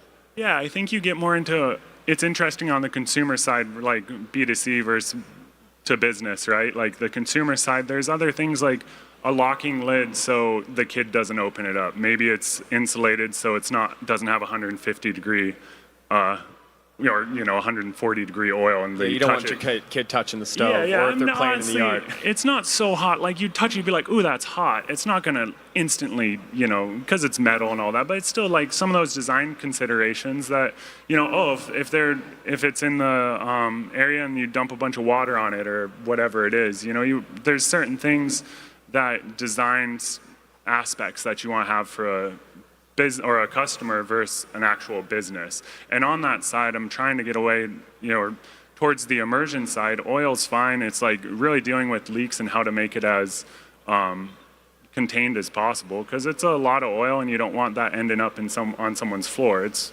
mostly biodegradable. It's not a caustic thing by any means, but it's an oil, right? It's not really made to be slippery. In home. Yeah, it's slippery in home environments. So I really like actually a couple integrations where I just have it's installed outside, and it's waterproof and it can be outside. And then like from a business perspective, if you're servicing that unit for somebody, you don't want to go in their house, 100%. Right? You want it outside, and I think that's a great design consideration for sure. Yeah, so I think that hits the nail on the head. Is you don't want to have to put on your little rubber booties and go inside in someone's home, right? It's a different side of it, but I think people are used to that from a service industry, but it's also nice if you don't have to. You could just, and kind of going on that, where I appreciate hash rate heating is allowing the actual service model on, you get your hot water replaced, your furnace replaced, like, did they tell you to replace your anode or whatever in your hot water heater every couple years to stop rusting out your tank? Did they tell you to drain it every year to keep the scale down? No, because they're incentivized for that hot water heater to break, and then they'll come out and get paid for it. Where I think the golden goal of all this is you make a system simple enough that anyone could install, and then they're actually incentivized to, hey, we noticed your hash rate dropped, we'll send someone out to fix it. Now, Cade's incentivized for his computers to run at maximum efficiency, or whatever person, so then it's like, the end user doesn't see a change in their user experience, right? They turn on their hot water, they have hot water for their shower, but they're now getting that offset Bitcoin rebate, as you can call it, right? And they're also now having someone to make sure their system's running at peak efficiency. So your hot water heater hopefully will last a heck of a lot longer. And then if for some reason it's broken, something happens, the heater's very replaceable by someone else, and it's a smart heater, it's able to scale. I think there's a lot to be left, lot to be wanting for Bitcoin heating that I love. It's kind of, the sky's the limit. So yeah, it really flips the incentives completely around on all sides, from the consumer to the actual developer of the product. And I think that's what kind of captured me on the heat reuse side of things. It's like, what does the world look like, 20, 30 years from now when all the heat systems for comfort heating are built off of a Bitcoin standard and not a, dumb model that kind of takes advantage of you as a customer. And I think too, just with that, we've kind of alluded to it a couple of times, is currently the resistive coil heating, it's like teasing the bang on and off, right? Like it's on 4,000 watts and then shuts off. Like there's also a grid, what do you want to call it, like reliability or standpoint to that, is like if you actually can scale it up and down, it's a smart heater, you can actually remotely, I know Ardyne does it and some other firmware, some other firmware stuff, but like being able to actually then have your heater,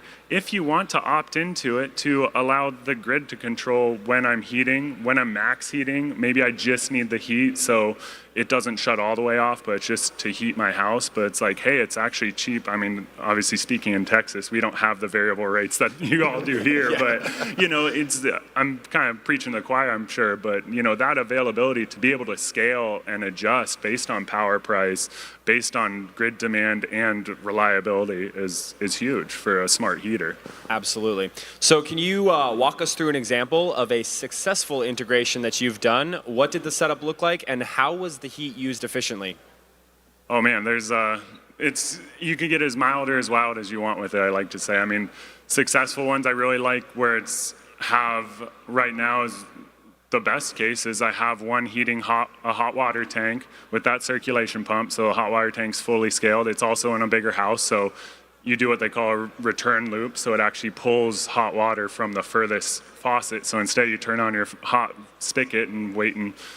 Okay, now here's my hot water, I can wash my hands. It's instantly hot there because it's always circulating hot water through that loop, and then when it comes back is when it goes through that heat exchanger of the miners back into the hot water tank and goes, and then off that, then it's also have a heat exchanger in the plenum of their in their furnace, and that's all fan controlled, so then it just turns on when their house is at 68 and they want it to be at 72. Now the fan kicks on and blows air past that heat exchanger, and then it also has a heat dump in that specific spot. But what's fun is 99% of the time it's not even operating outside because all the heat's being used. It's like, oh, just turn up the heat in the house and open a window if you want, and so I really like that, and that's everyone's home. Everyone likes hot showers, even if you're in Puerto Rico, right? Anywhere where you don't want the heat, you still want a warm shower, right? So I think really heating's anywhere. It's just the size of the system is really where I like to focus as a company, is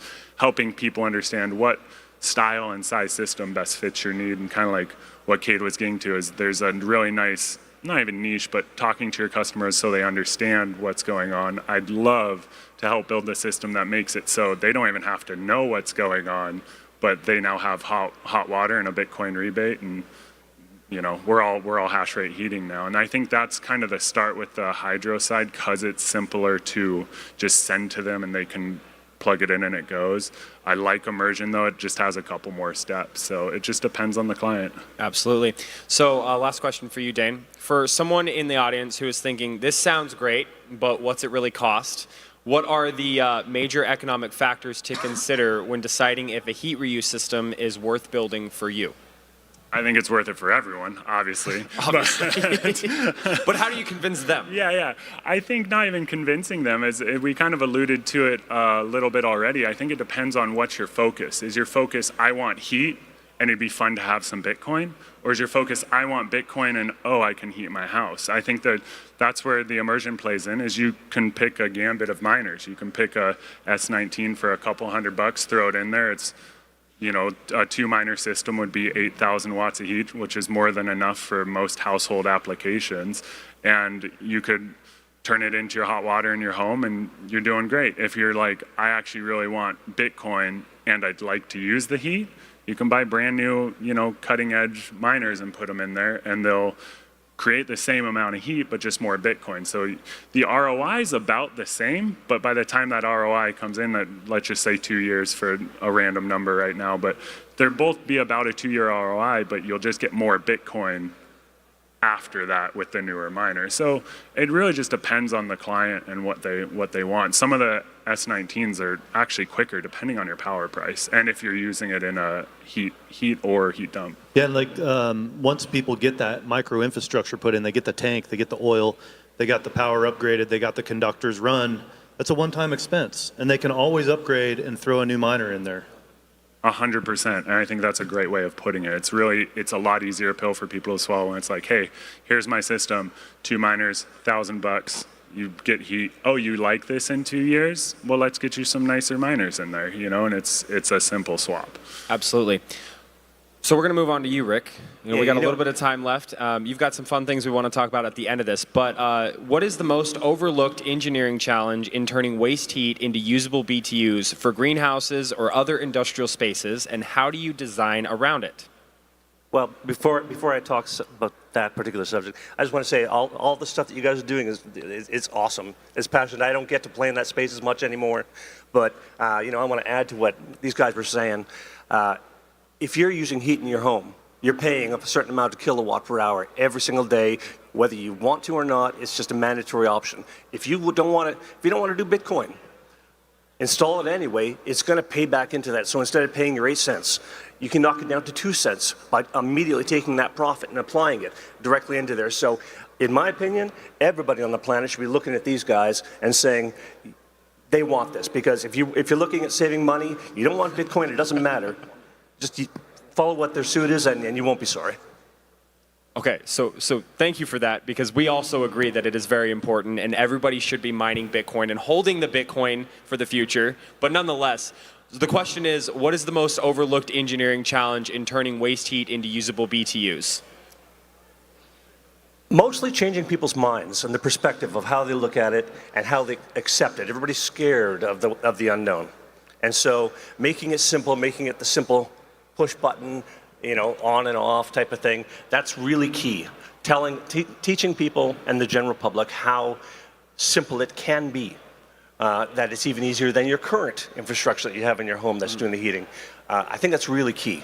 But the actual real challenge that I find in a lot of these spaces is the management, the telemetry for the APIs that you're trying to work with, and having that common place where you go from this miner to that miner to that miner, the liquid connections if you're doing liquid cooling. There's no real standardization that's in this space yet. You go from this company to that company to that company, and every single connector is different.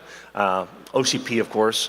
Some of my background, they use these quick disconnect units, and those are all standard now across the board whenever you're making an OCP certified unit. I would really like to see manufacturers all over the place adopt this sort of thing, so that instead of having that vendor lock-in, that you get that customer who has the choice. What we do here is all about choice. And so if you have that backplane that says, I want to run this manufacturer, but next year when you want to do an upgrade, I believe that you should have a choice. We need standards and protocols. Yes, exactly. And to be able to change that. No government, though. change that out in order to choose what you want, whenever you want, when you want it. I really think it should be the end user and not vendor lock. And no offense to any vendors out there. No, we agree with that. You know, a lot of us come from the open source side of it, where we want people to be able to choose and build based off of what they think is right, instead of being locked in based on what the vendors think. You know, we might like one tank from one company and the power cables from another company and the fluid from another company. We don't want to just be locked in to purchasing all of our equipment from one company. So be flexible. When you're working with immersion systems, what are the real-world efficiency trade-offs between liquid-to-air exchangers versus hydronic heat transfer loops? Hydronic loops have something called turbulators built in from the factory.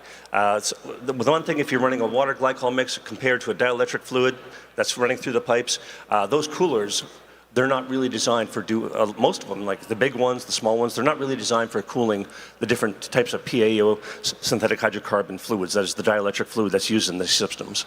The problem is that the turbulators that are inside of that push that oil against the side, one of the biggest problems is that people don't have an understanding that these exist. And the reason that they actually work properly is because it pushes that fluid against the side. And because the most slippery thing against the oil is oil. So it passes through the middle doesn't cool down properly. It's all the outside that stays cool, but it never really leaves that cooler. So having that turbulator on the inside and using a properly designed hydronic system really helps a lot. For sure. So what role do you see for modular tank systems in standardizing heat reuse deployments? So I've done a number of different deployments since about 2017. Back in 2019, 2020 area, I created a CSA certified 20-foot unit that ended up using for a number of different provinces in Canada. Originally, that's where I'm from. So I have some stuff that's deployed in Manitoba, some stuff that's deployed in Quebec, some stuff that's deployed in Ontario.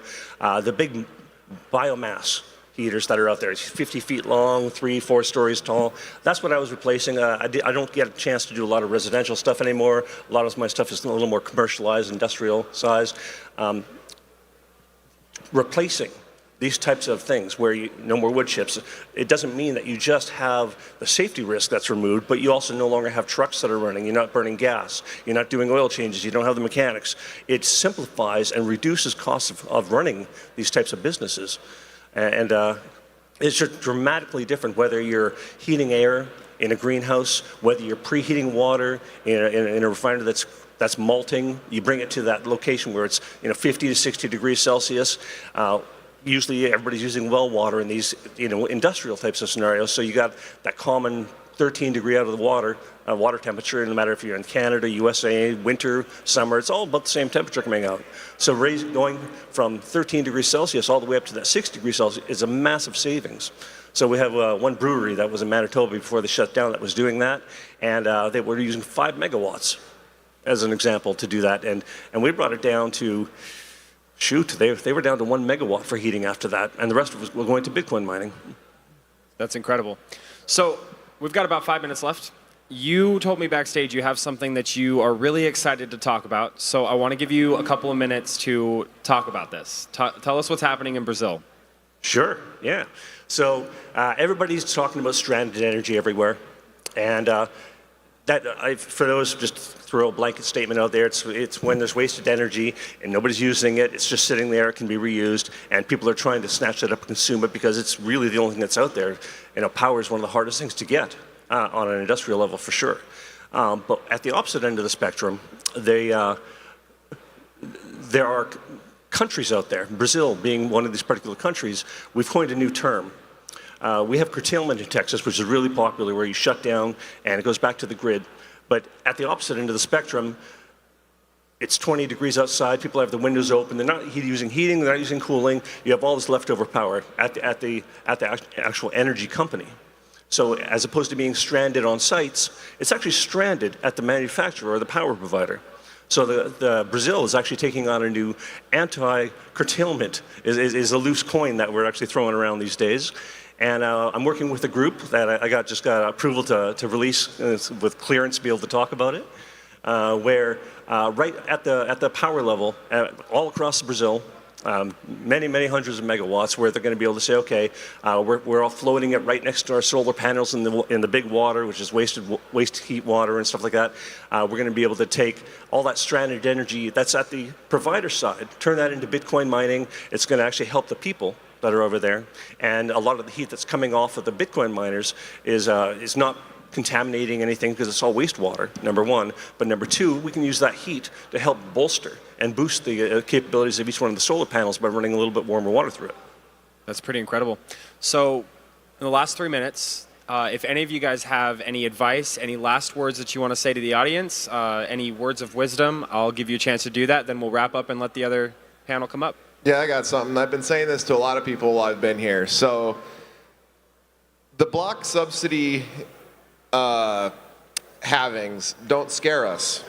No. We're not concerned about block subsidies. We are concerned about heat.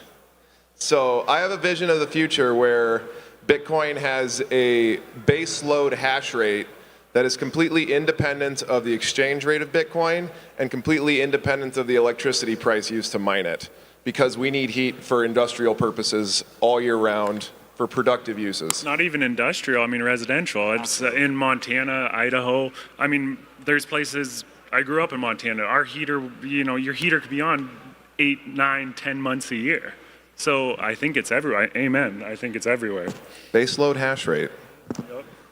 I love it. One thing I love explaining to people when they ask me about Bitcoin and the dirty energy use and how it's ruining the world, I point to the fact that Bitcoin mining is the #1 driving factor for renewable, repurposed, for logical, modern processing of creation of energy, repurposing heat, and making use of what is there and reducing waste. We're living in the frickin' future. Yeah, and like the ROI, like putting on solar panels with a 30-year ROI or whatever, like, okay, you're putting it back in the grid. That's kind of the same thing you're talking with at the generation. If you can capture that heat at the generation, so it's now not going back into the grid, which is probably being grounded out because everyone else in California's solar panels are running right now or anywhere, right? So if you can actually use that at your location now, you're like, I have a brand new solar array. Like, oh, I should actually just use this power. And this is something I really enjoy on the control side. There's some APIs I've been playing around with on getting current transformers on your feedback. It's like if it's sending,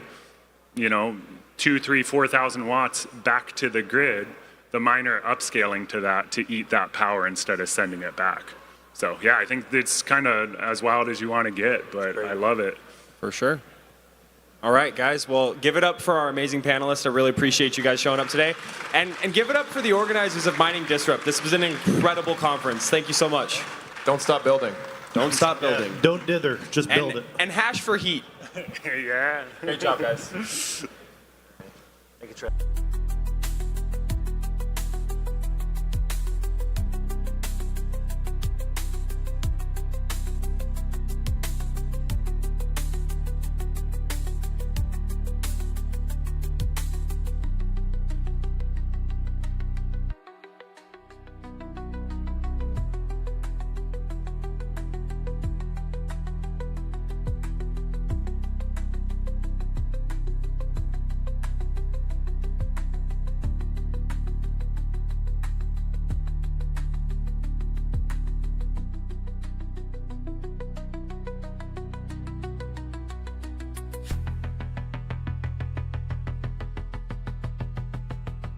Everyone. Next up, the panel is going to be interesting. It's the AI panel, and there's a lot about the whole AI thing. I'm still learning plenty about Bitcoin, and so this whole introduction to this merger of miners doing AI stuff, I didn't even know what HPC meant until like half an hour ago, so I had to ask somebody, Nacho actually, and yeah, high performance compute. And so I'm going to start this whole thing with more layman level questions because I can't be the only one here that is not fully knowledgeable about the AI thing, and then we'll move into some more deeper stuff. So I'm going to bring up here Luke Rossi of Hive.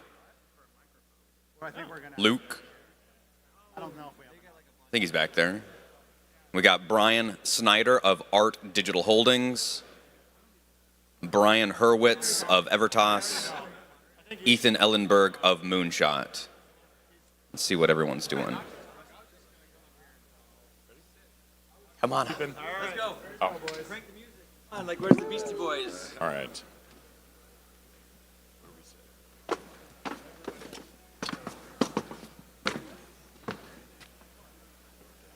Doesn't matter. Oh, okay. Supposed to sit under ourselves? Nah. Right in front of the I was camera. not put on this panel. I like this one. So I can hang out up here. Yeah, go down, sit down. All right, fellas. So, like I was just mentioning, I just learned what I'm going to stand over here so I can keep an eye on everything and then look at my notes here. So, HPC, high performance compute.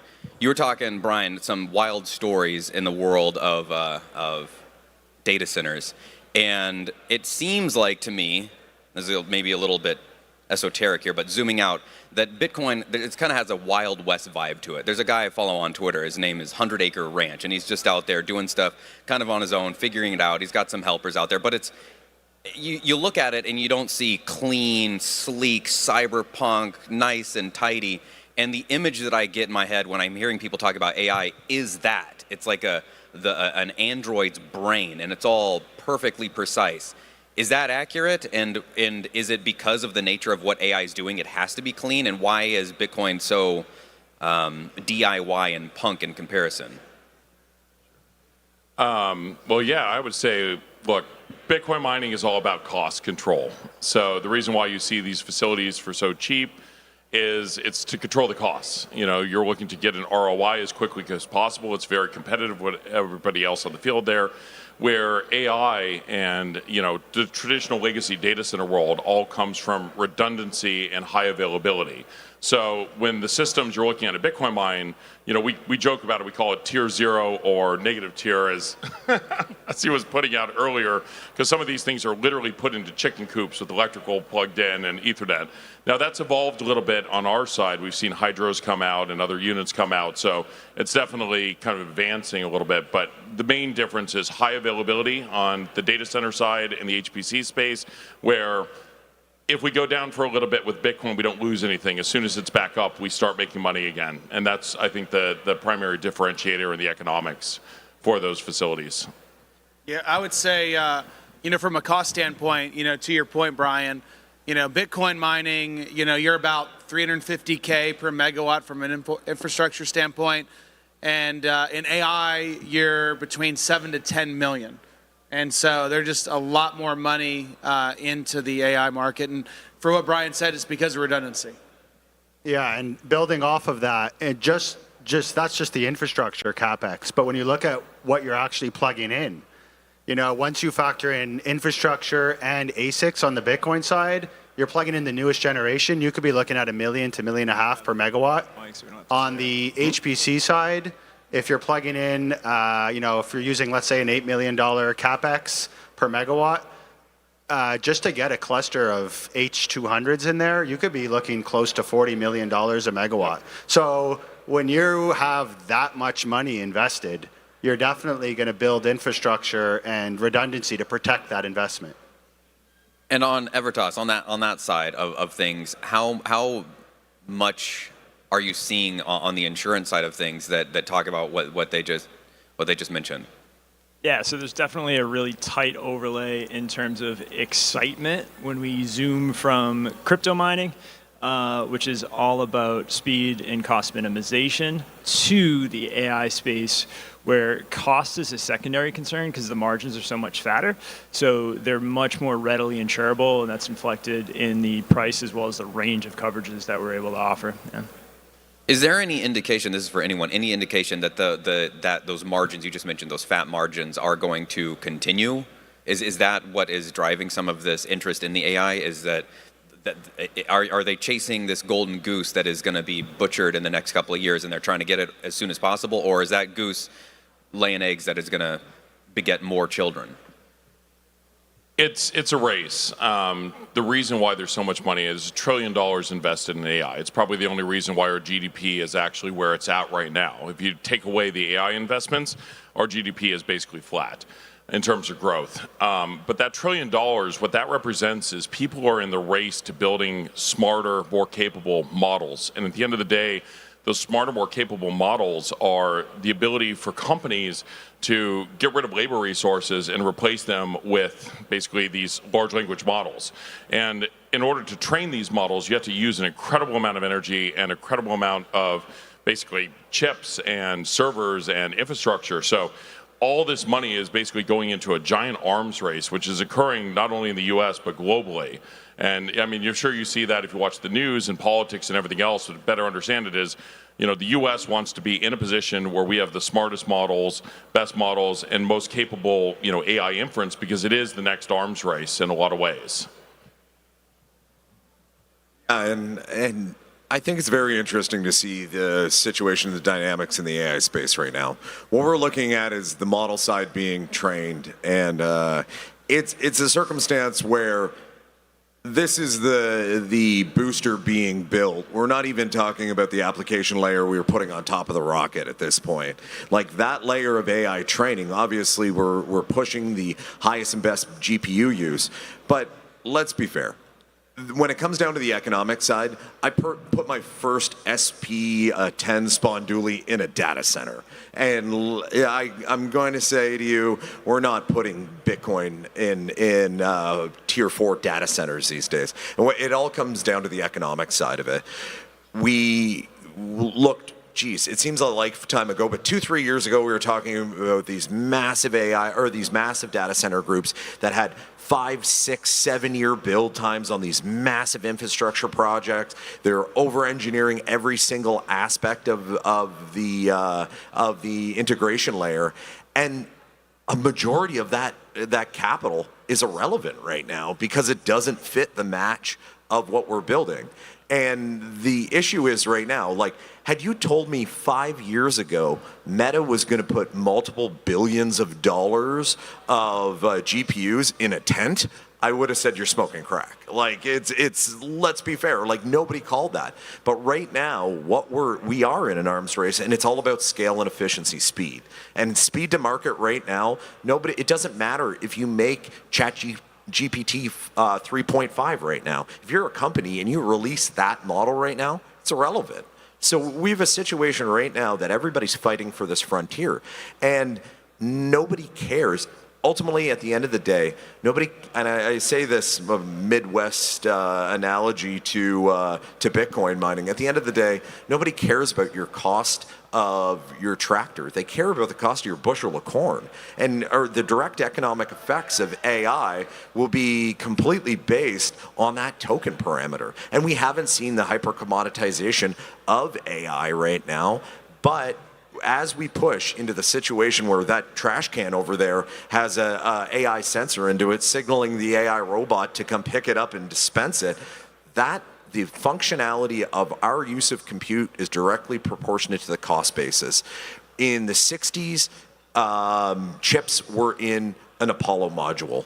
Now I have chips in my vape in my pocket. Like, this is the situation. We never go with less. We always build for more. So as we scale this, the direct economic viability of those use cases is directly proportionate to how we optimize that commoditization layer. And yes, right now, I will say it's a circumstance that we're talking about percentages of US GDP are being deployed on AI compute right now. It's phenomenal. Had you, again, said that to me 5 years ago, I, again, would have said you might have been on something. So right now we're looking at this massive input. On the supply-demand cycle, people are saying, oh, it looks like the internet earlier, or the fiber builds of very early iterations of the internet with dark fiber. And they're like, oh, it's an overbuild, it's an overbuild. If you told somebody that you were making a gigawatt electrical source when electricity came out, they would have thought you're insane. Now it's nothing. And we're trending towards that. As a circumstance, I've seen an absolutely mind-blowing concept recently about the tokenization of 8 hours of human intellectual work coming down to a couple million tokens. And that basis point's like 50 cents right now. So where are we going with this? When this comes to a level where it's integrated in all functions of society, we're not talking about the pie right now at the size it is. The percentage of the pie is going to grow exponentially. And with our linear compute paradigm, to keep on the scaling trajectory, we have to grow the compute layer exponentially. So at the end of the day, it's all about strategic use of capital to deploy as quick as possible, because we're going to a spot. Other spaces in the world are scale pill. They're bringing on more compute or more power infrastructure in different jurisdictions than are brought on in North America in years, and they're doing it in weeks. So ultimately, it's going to come down to a scenario of delivering on time, understanding the supply constraints, bottlenecking those supply constraints to build the next generation. Something you mentioned in there, obviously, is all this stuff that is going to have AI, your trash cans, your vape, all of this stuff. Something that all of those things are going to need is energy. Is all of that energy that's going to be built out, we've heard talk about, oh, hey, maybe nuclear, maybe we should change our tune on that. Maybe it's not this horrible thing that's going to nuke everyone and Chernobyl everything. So it seems like that narrative, I hate using that word, but that narrative is changing as time goes on. People are I'm waking up to the reality that, oh, actually, well, maybe some parts of Europe aren't, but some people are waking up to the realization that nuclear is a really good source of a lot of clean energy. Is all of that just going to get eaten up by AI? And is any of that going to trickle down to the people like my mother and father who have no clue about what we're talking about here on any level whatsoever, which is probably the mass majority of the world? Are any of the energy that's going to be built out, it has to, for all of this stuff that's coming that you're talking about, is any of that going to trickle down to the regular people when it comes to the energy, or is it just going to energy stay the same? Or even worse, there's not enough energy because the AI is eating up so much of it, so energy prices are going to go up? I'll jump on that first. So I think universally people love the concept of clean energy, whether that's solar, wind, nuclear. There's a couple people on this panel that are pushing clean energy forward based on their builds, because those things don't just magically appear at the snap of a finger. You need defined revenue. So whether that's going to be produced via hash rate or in the case of long-term enterprise level contracts with recurring revenues, once you have that locked in, then you can spend the CapEx, which is demonstrably as in orders of magnitude larger for AI builds than it is for crypto builds. So if we want more clean energy, figuring out how to monetize that, and AI is a great way to do it, is going to help us produce more clean energy as a society. And I'll chime in here as well to answer your question here as to what it's going to do for grandma at home. The advent of these AI data centers pushing forward is driving clean energy innovation. So not just necessarily building out more nuclear, but building out more solutions and other technologies in there. And as you have loads like AI data centers and large-scale mining operations pushing for more and more power, developing this new technology, the end result is essentially going to be a subsidized access to newer, cheaper, cleaner, better energy for everyone, even though AI is paying to get us there as we decommission old power generation because it's just obsolete.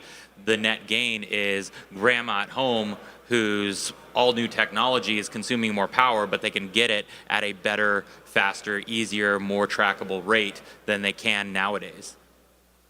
Luke, have any of your customers already made extra money by switching over, swapping even a percentage to AI, and what is that looking like for them? When you say our customers swapping over to AI, well, so how much of your you got into Bitcoin, as far as I understand, is that correct? That's where things started? Yeah, so we started as an Ethereum miner. Oh, okay. And basically our history is we started as an Ethereum miner. We ran about 130,000 GPUs, more than that actually. Close to 2021, obviously we knew that Ethereum eventually was going to switch to proof of stake. But the margins were so good that we still wanted to try to get as much revenue as we could. So we made a strategic bet. We bought 40,000 NVIDIA grade data center grade GPUs and initially got them cash flowing mining Ethereum. we were able to transition those GPUs into HPC compute after September 2022 when we could no longer mine Ethereum anymore. Obviously, it wasn't as simple as just changing, putting that compute up for sale. It's a completely different business. The technical requirements and specifications on the server are completely different. So we were able to reuse the GPUs, but literally every single other part of that is different. New servers, new RAM, new CPUs, new racks, even a different data center in most cases. Had to move them from our standard Bitcoin data center to a tier 3 facility that had full redundancy. So for us, this isn't something that we've just started doing. We've been generating revenue off of HPC and AI for years. And just this year, we hit 20 million ARR. We're projecting to grow 5 times that next year to 100 million ARR, deploying over 30,000 GPUs. So yeah, for us, AI and HPC is part of our strategy along with Bitcoin mining. We think them as complementary. It's a dual engine strategy. Bitcoin mining for us, we've been doing it for a long time. We could generate cash flows quickly. We find stranded and excess renewable energy. We could set up operations quickly, start cash flowing, and then when the time is right, when we're ready and the market dynamics align, we're able to transition those sites in phases into AI compute. And yeah, it's not as simple, like I said, it's a completely different shell from one biz to another, but we're basically able to leverage our cash flows from Bitcoin mining to then fund and quickly scale our AI compute. So it's a cycle where one builds on the other and both work together. And that's how we've been able to do this successfully at Hive. That sounds like quite the operation. Ethan, are you able to talk on what that looks like from a ground level and why somebody would go? Obviously, margin, the money, but is that really the end of the day the only driving factor why somebody would go through all of that, move their equipment to one of these higher tier facilities? Is that it's the money? Yeah. It's definitely a money play. We have one of our clients. I was just looking at their share price when they went from Bitcoin mining to AI. They went from $4 to up to $15 per share overnight, and so it's pretty crazy watching that happen. But from an infrastructure standpoint, it's a major difference between Bitcoin mining to AI. You're talking about, obviously redundancy. Bitcoin mining, there's zero redundancy, right? That could get shut off, no big deal. AI, you need dual power feeds, you need dual fiber feeds, you need, UPSs. And so the equipment infrastructure just to handle that is, 4 to 5 times larger than Bitcoin mining. We have a switchboard back there that we built for HUD 8. It's a single section, 4,000 amp with a bunch of feeders in it. Basically, you go transformer, switchboard to a PDU, and then your mining, and then to your miners. If you go look at an AI infrastructure, it's a 9-section lineup. You're going out to UPSs. You have dual feeds coming in, and so it's not just that. So you got a 9-section lineup. You got another almost the same size, 40-foot long by 90-inch tall UPS system. And so just the footprint to go build these sites is absolutely insane. We're seeing 3 to 4 times the size from Bitcoin to AI. On that note, I can chime in a little. I do a lot of consulting with Bitcoin mining entities, deploying site planning and project operations. And as it's been referenced a couple times, tier 3 data center, tier 4 data center, 99% of your Bitcoin operations are not anywhere near that. We found cheap power, we're going to set up to mine Bitcoin, we're going to curtail, we're going to have demand response, we'll have 95% uptime, 92% uptime. That doesn't really cut it for AI. So I've had at least a dozen different companies that I support come to me and say, what can we do to add, a 0.5 megawatt of AI compute, or how can we find a hyperscaler to come in? Well, you're 10 miles off the highway in the desert with no fiber, no infrastructure, no redundant power, no gas gen sets. You really can't. You have to have substantial infrastructure in place, because AI companies aren't going to come in and accept 92% uptime. They're going to want 5 nines of availability of power. You're going to need redundant access. And the other aspect to consider is when you are a large-scale mining operation looking for a hyperscaler or someone to come in, you have your power purchase agreements, you have your power contracts. AI is a massive power draw, but it's not a consistent base load. Usually a lot of your AI is going to be running at peak times when there is operations from GPT or Copilot or Gemini or whoever's running requests, whoever is putting workload into the system. So when you're at 2, 3, 4 a.m. and your power provider is saying, hey, I need you to take all of this load, and you don't have it with AI, you've got to have some kind of supplemental there or as well, or you're going to have penalties that you maybe didn't factor into your contracts with your new hyperscaler friends.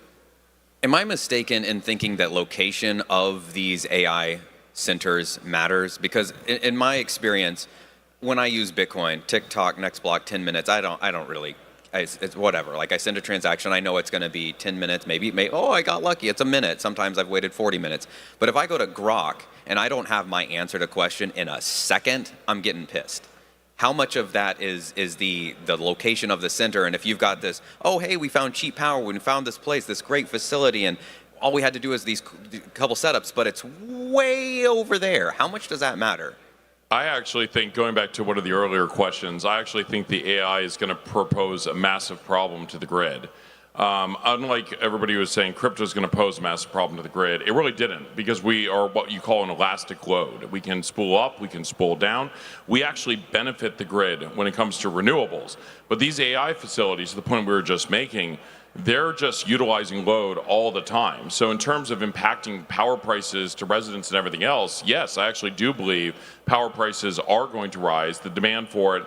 And then to your current question, you know, most of these AI facilities cannot use the facilities that Bitcoin miners are currently at. And the reason why is because complex power contracts, you know, the expense of that system in that location for Bitcoin miners is relatively cheap. We might pay 3.5, 4, or 5 cents, but for an AI, in order to pay for those demand spikes that we curtail at, they might be at an 8 cents, 10 cents, 12 cents cost basis, which kind of puts them out of range.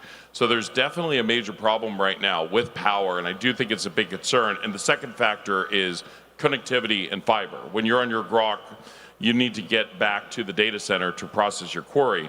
Well, those data centers need really large fiber pipes to connect them. So if you're in Midwest Texas and planning on building a massive HPC or an AI complex, you might be waiting years to get the infrastructure out there to handle the fiber, to handle that connectivity. So Bitcoin will be around because it does serve a utility purpose in terms of that elastic load, like we were talking about. And AI isn't going to want a lot of the sites that Bitcoin is currently on. So it's going to be a completely different class of things. And I'm not really worried about, you know, AI coming in and taking all the Bitcoin. But when you look at the big players and you look at the major sites, when you look at Core Scientific and what they've done with their 100 megawatt infrastructure because they're on baseline load plans, that's where you're going to see the AI companies come in and scoop up all those facilities because they're high demand facilities. I have a quick follow-up question on that. I hope it's kind of short, but have you seen, any of you, seen people getting into Bitcoin with the sole intention of later on getting into AI? Their plan is to start there with the Bitcoin, kind of get their foot in the door, start that process. They go, okay, I see what's needed to do the AI thing, and I can't do that. That's too much. So I'm going to start with the Bitcoin with the hope of leading to the AI. Yeah, and I think actually you pointed out earlier where you guys started GPU mining because you could generate revenue immediately. AI facilities take a long time to build, so it does make sense if you've got a big power contract, you secure the power contract, you set up Bitcoin mining, you mine up until the point that your data center facility is ready, and then you switch over to it. There's actually an economic value in that because you tie up that power contract, you secure that power. So yes, I think there are companies that are thinking like that. Yeah, and I've actually seen the opposite. I've seen guys come, hey, I want to do AI, and they have no idea where to start. And so I always direct them, hey, start with Bitcoin because, AI is complicated. And we've seen companies, all the time, and they try to go and negotiate these deals with off-takers. These are sophisticated buyers, right? You're selling, if you want a big hyperscale contract, you want to sell to a Google or a Microsoft or all these companies, you need a team of people that know what they're actually doing to negotiate these contracts. And, I think that's probably a shortcoming of some of the Bitcoin miners is they aren't equipped to take on those challenges yet. And so I think it's a good start is, with Bitcoin mining, you just plug it in and you're making Bitcoin. With AI, you have to actually go negotiate a contract with a multi-billion-dollar company. Yeah, and I'm try to avoid repeating what was already said, of course. But yes, your original question about proximity, location, it definitely matters for AI for all the reasons previously mentioned. At Hive, we have our New Brunswick facility, 70 megawatts. That now we have redundant fiber coming in through different separate paths. Same thing with power. We have a site in Bowden, about 7 megawatts. Another one in Toronto, right next to the airport. So for us, having these sites that are in close proximity, that have access to what HPC needs, is important. Now, not every Bitcoin site could be an HPC site, definitely. But that being said, for the sites that have that possibility, it really does make sense. You could start paying off your big CapEx spends on real estate, on your substation if you need to build a substation, and other things right away and monetizing that cash flow. And, as one of the early points that I made, when you're looking at, your cost per megawatt, you're going from $1 million to $1.5 million on a Bitcoin mine to, anywhere from 30, 40 plus million for an AI data center per megawatt. Depending on what type of gear you're putting in there. Obviously, it's extremely important that you could generate cash flow to then fund future growth. Another important reason I think that I'm going to bring up now, it's sort of unrelated, but by the attractiveness of AI for a lot of Bitcoin miners, why? Why would you do this? You already have cash flow. If you take a step back and you look at the hash rate economics, year over year, it's very clear that there's a trend and that it's going downwards. The average hash price year over year is going down. We could say that we're in the $50 range this year. I wouldn't be surprised if our average hash price next year is in the 40s and the 30s. And that obviously has a huge impact on ROI. So the ROI on that Bitcoin mine that's costing you $1 million to $1.5 million for your CapEx and for your ASICs, at a $50 hash price, you could maybe ROI in a year and a half. At a 40, that could be 2.5 years. At a 30, that could be 5 years ROI. You look at the other side of this on HPC, you're saying $40 million per megawatt for the infrastructure and for your GPUs. If we're looking at H200s right now, spot could be in the $3 range. Let's just even if you bring that down to $2, because maybe you have a mix of long-term contracts and spot pricing, also accounting for price depreciation, you're still looking at around a 2.5 to 3.5 year ROI. So assuming you could get the financing, it makes a lot of sense to transition energy assets that meet the eligibility to be converted to a tier 3 or tier 4 data center, because you will ROI in a similar time frame. And we see the trajectory of Bitcoin mining profitability with hash price. The margins keep getting squeezed and squeezed year over year. And an additional benefit to that is once you show that you have contracts for AI and HPC, it's much easier to get financing. If you go to the bank and say, hey, I have a 1.5 year contract, 2 3 year contracts, guaranteed revenue coming through, the bank will actually give you financing to then further fuel your growth and expansion into more AI. So for us, both, it's a synergy where one feeds off the other, but where we have the possibility to convert, we're definitely taking those opportunities and looking at them very seriously. I think it's very, sorry to step on you there. The circumstance for this tiered effect, what we're seeing through the market right now, you're getting the most ideal candidates being selected for hyperscaler situations right now.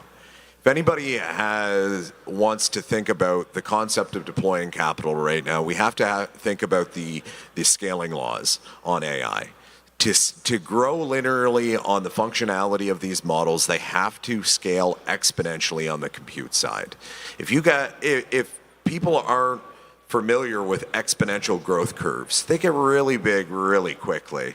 And it's a circumstance where Bitcoin is almost acting like the concept of a frontier species. The frontier species in a biome goes out and establishes the new edges of the area and builds that infrastructure to build those higher level species that also come in behind them to develop those ecosystems. Now, what you're seeing right now is a scenario where AI in North America wouldn't be where AI is today without the frontier species of Bitcoin going in and establishing the contracts that have been established. If we were trying to figure out all these pinch points in the supply chain and infrastructure side right off the bat, and the guys leading the charge were groups that were building 7-year data center builds and deploying millions and millions of dollars on engineering to get tens of megawatts up, we would have been shot. Like, Bitcoin is providing that parameter where it's going establishing the new lands of energy consumption. And as that energy comes in, or as that infrastructure comes in and backfills with higher level connectivity and different redundancies, it's making more availability for AI to come in. And as we scale exponentially, those sites are going to be needed. Like, one does not simply... I say this to quite a few people I talk to. Microsoft wouldn't go and try to bring online the site of the biggest nuclear disaster in North America if they had a better option. If they had gigawatts opportunities of stable power contracts sitting all around, they wouldn't be looking at the concept of taking 3 to 5 years to bring online a massive facility. They're understanding the exponentials. They're understanding where this growth trajectory is. And I said, there's groups around the world that are bringing on gigawatts compared to our megawatts. And a lot of people are thinking, oh, okay, yep, the Goldilocks zone of sites, that's what's going on today. But what's going on next year? What's going on the year afterwards? And that frontier is going to continually be pushed. And also, as I said, the circumstance of meta building intents. It's a scenario where I think the structure of that infrastructure layer is going to come down to meet the economic opportunity, because the idea of how we built things 10 years ago is not going to work. It's not fast enough. We have to keep the exponential curve and compute going. We have to make sure that we're bringing online and stabilizing and bringing that infrastructure into points to bring that power to the grid, or to the compute layer. So all of you have some experience with this whole AI, Bitcoin, the whole energy, all of it. Have you noticed people talking about the energy side, returning to something that we mentioned a little bit earlier, and I didn't finish my thought on it. Have you noticed people changing their opinion about the energy? Because the whole story about Bitcoin and energy is, oh, it uses as much energy as pick a small country, and it doesn't do anything for me. It's just burning this energy, and oh, the whales and the seals, the dolphins are all going to die because of the horrible things that Bitcoin's doing.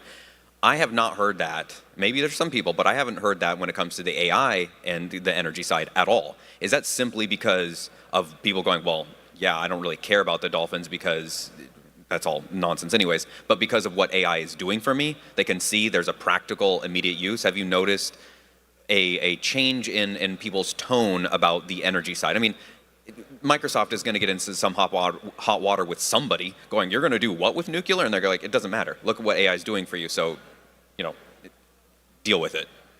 I have definitely seen a change in the perception and shift at the consumer, the township, the neighbors level of where a lot of these centers are going in. Because, to your point, they see AI as useful, and they still see Bitcoin as the scary criminal internet money from 15 years ago.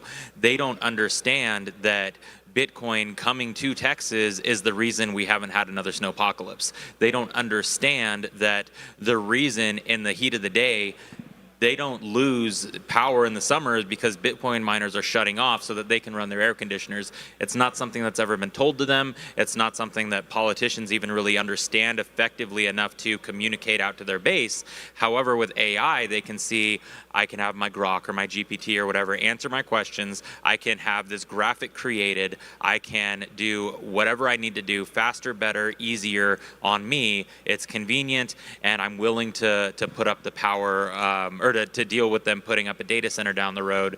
And the only thing on the consumer space or the citizen space that I've really seen pushback on is water consumption. I was going to say, I think it's just a matter of time before that pushback is going to come, because if you look at the Bitcoin, and the reason why people aren't talking about it now is exactly your reason.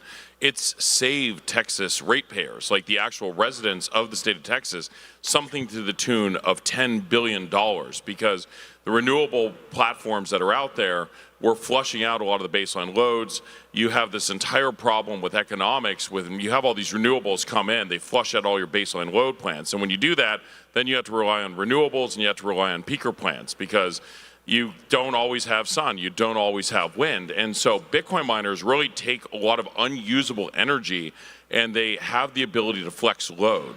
When AI comes in and these large data centers come in, it's not going to be the same use case, and it will push rates up, and they will have to build it. That's why if you look at the policy from the government right now under the Trump administration, they're talking specifically about how these AI centers have to bring in their own power and build their own power. You see that with X, you see that with Elon Musk, natural gas and building these gen sets and everything else, because the power that they're looking for, we've annihilated, honestly, over the last 20, 30 years with the reduction of the coal plants, the reduction of nuclear plants.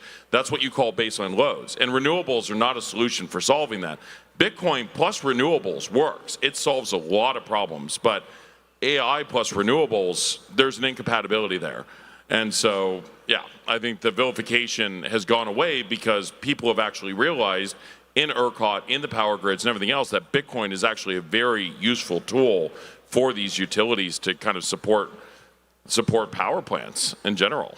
So. Yeah, to your point on the power plant, we're working on a project. You may have heard of it, Project Matador or Fermi Group. And so they're actually building an 11 gigawatt power plant that's all modular nuclear reactors. And so that's actually being built out in Abilene. Currently, our group's going out there, I think, tomorrow to go visit the site.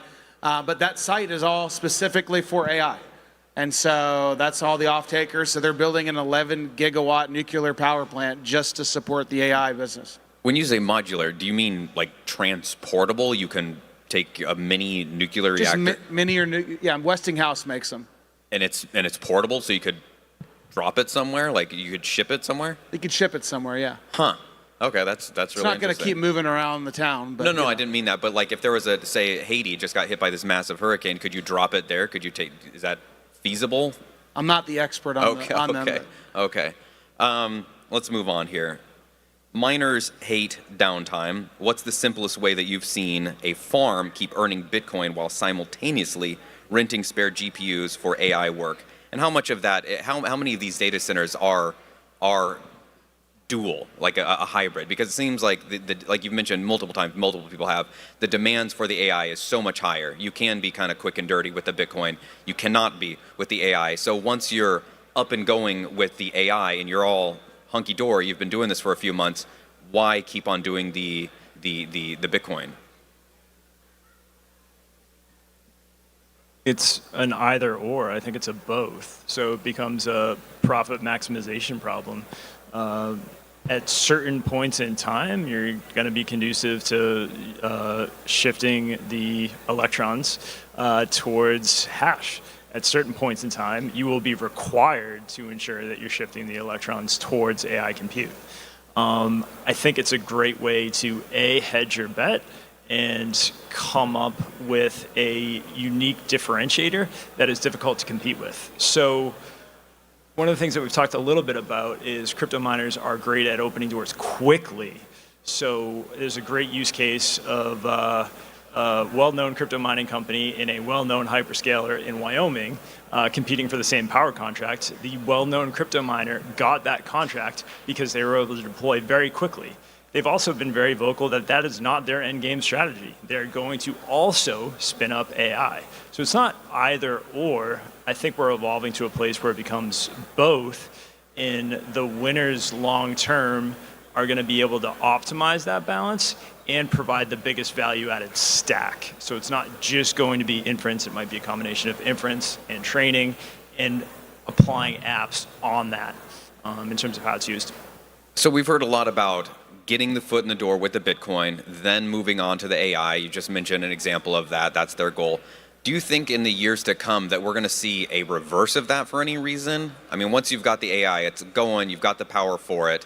Is there any reason why somebody would go back to the Bitcoin? I mean, obviously, the future is going to be, who knows what the future holds, but can you think of any reasons currently why somebody would do that? Hashtag massive bull run.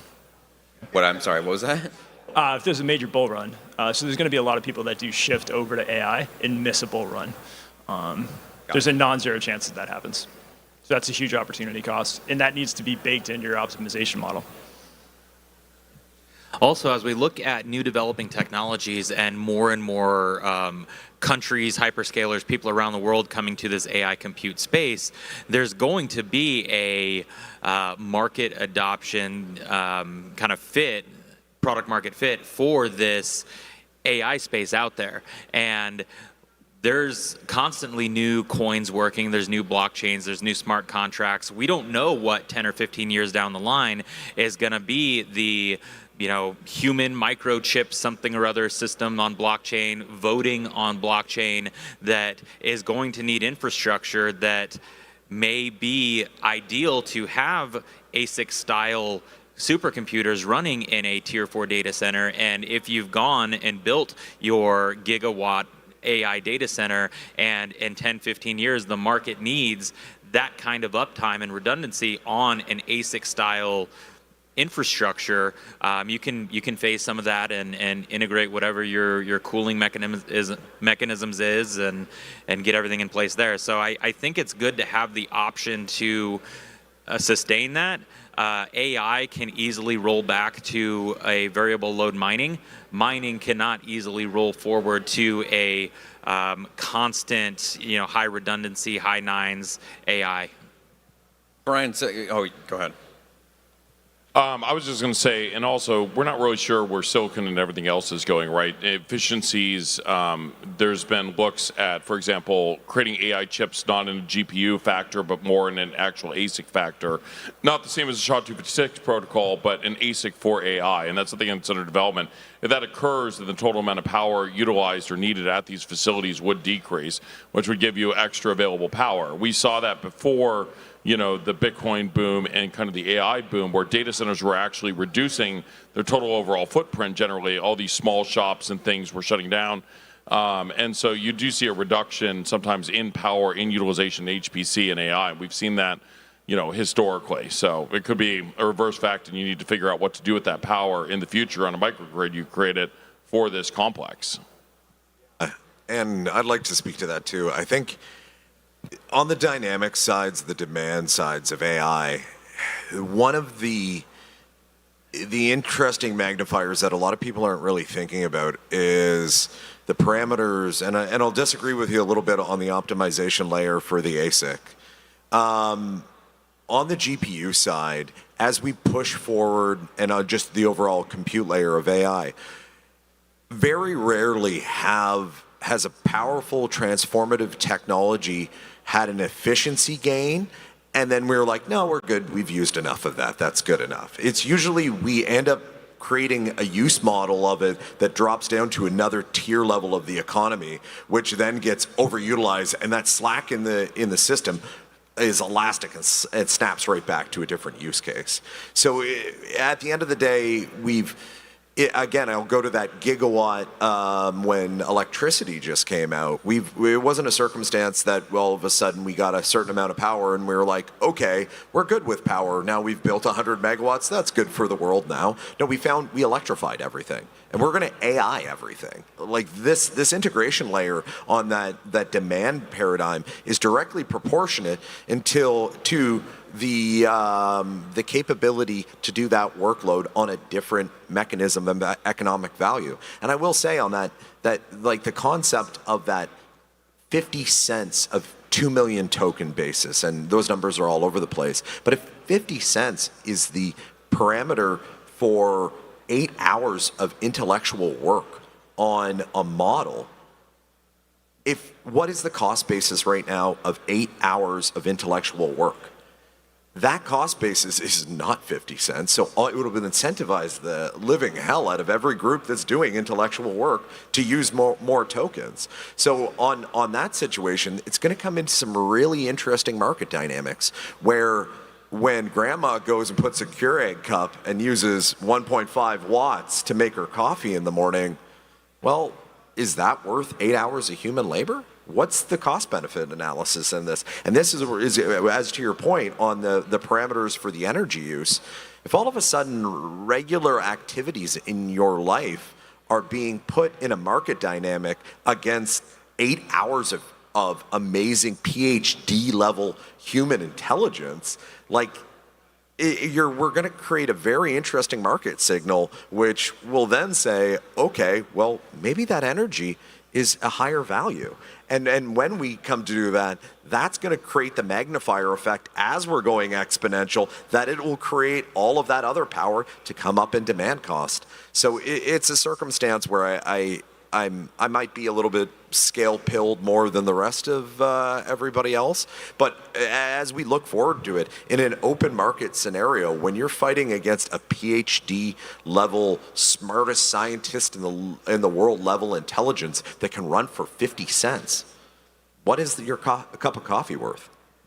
So hang on, are you just throwing that out as a theoretical or just like an idea, or do you think that there's going to be a point in time in the not so distant future or maybe further future where grandmas are actually going to their Keurig and like, no, the robot's better than my coffee? Like, is that coming? I don't think that grandma's going to have a choice in the matter. If it's a circumstance where the market is pricing that amount of power at X amount of compute, right now we are constrained on the chip level and infrastructure level, different supply constraints. But ultimately, as all these things debottleneck through the system and the capabilities of the models are going up linearly,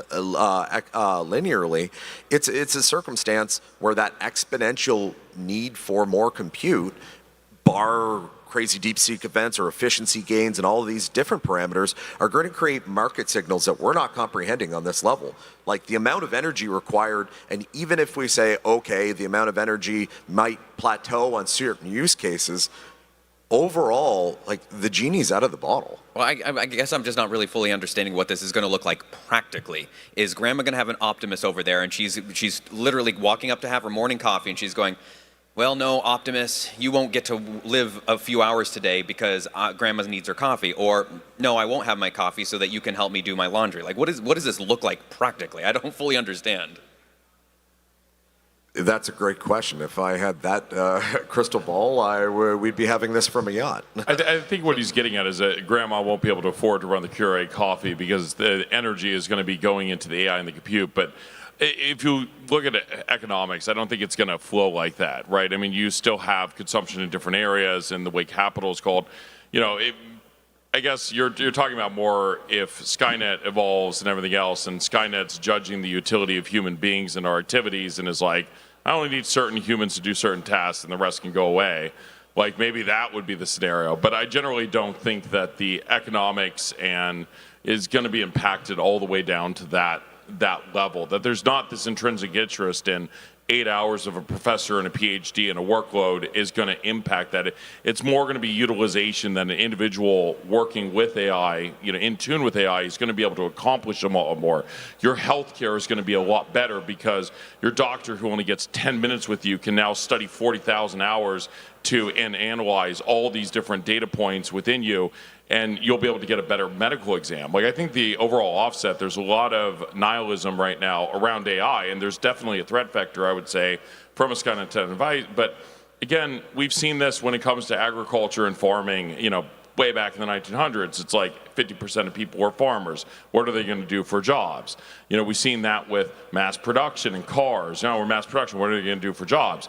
I think human beings are good at evolving in the markets, and there will be destruction in certain job fields, obviously, but I don't think that spells doom and gloom. Human beings find ways to be creative and to do work. I don't want to seem too apocalyptic or anything in this parameter. I'm just saying, speaking from a pure market economics parameter, if we're all talking about, when you're saying that optimization level on Medicare, what does that run on? It runs on GPUs. So to do that, we're going to have to run the GPUs.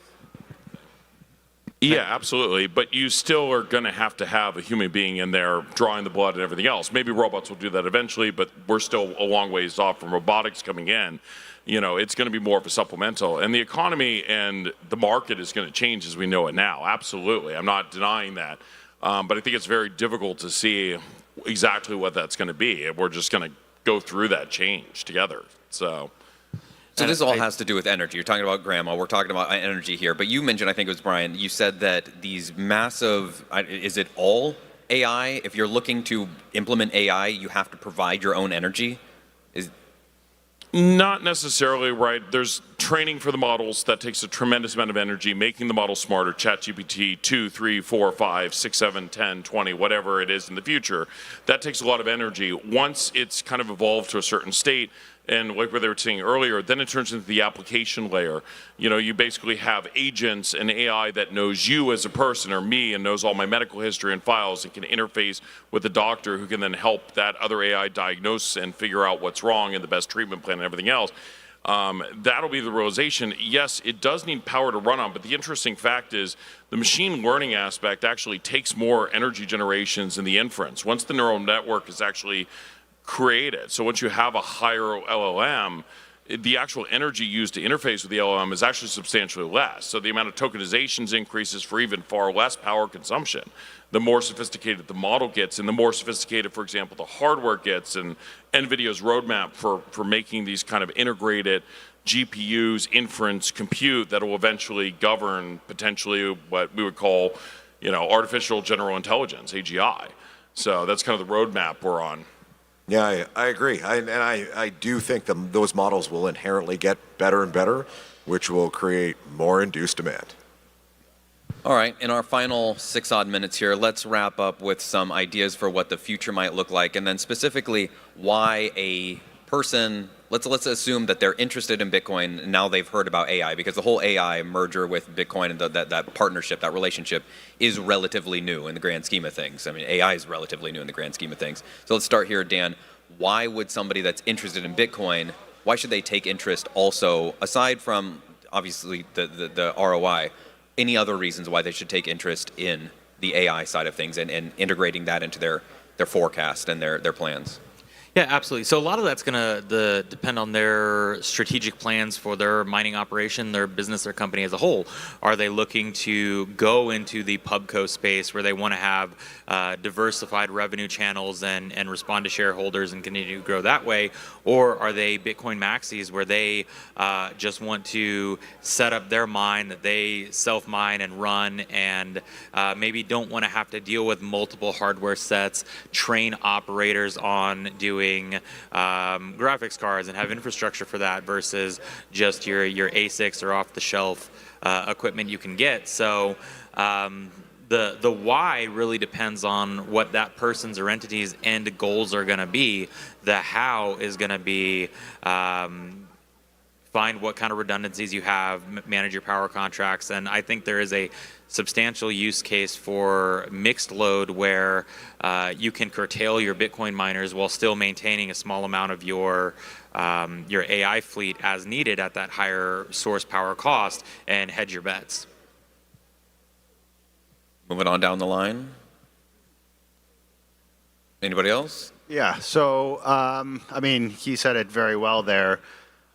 I do think that it really depends on the company, the people, exactly what he was saying, what you're looking for. Just because some companies are trying to go and become a full neo cloud or own the energy asset down to, selling the compute doesn't mean that has to be for everyone. There will be some people that just want to mine Bitcoin. There'll be some people that they could just rent colo and offer managed services, and that's fine. They could compete on price, on service. Not everybody has to do everything. At Hive, we own our energy assets. We've come to we know that we could go from a brownfield transition to a tier 3 data center and shave off nearly a year on our deployment time. So for us, it makes sense, but every situation is completely different for every person, and really, there's going to be room. We're so early right now. Like the amount, I mean, they had a great conversation back and forth between Brian and Ethan, but like we're so early. It's just everyone's speculating what's going to happen. The amount of AI integrations right now are tiny. Like there's not many companies doing it. It's all the big tech companies now. How many governments have we heard saying that we need a sovereign AI strategy? These are not going to happen this year. These are going to take years to develop. So there's really we're just at the beginning right now, and people really need to focus on what works for them, what they're passionate about, and find their lane. For Hive, it's this transition, leveraging our existing portfolio so that we can transition where it makes sense. And for other people, it'll look different. And I think both of them make sense.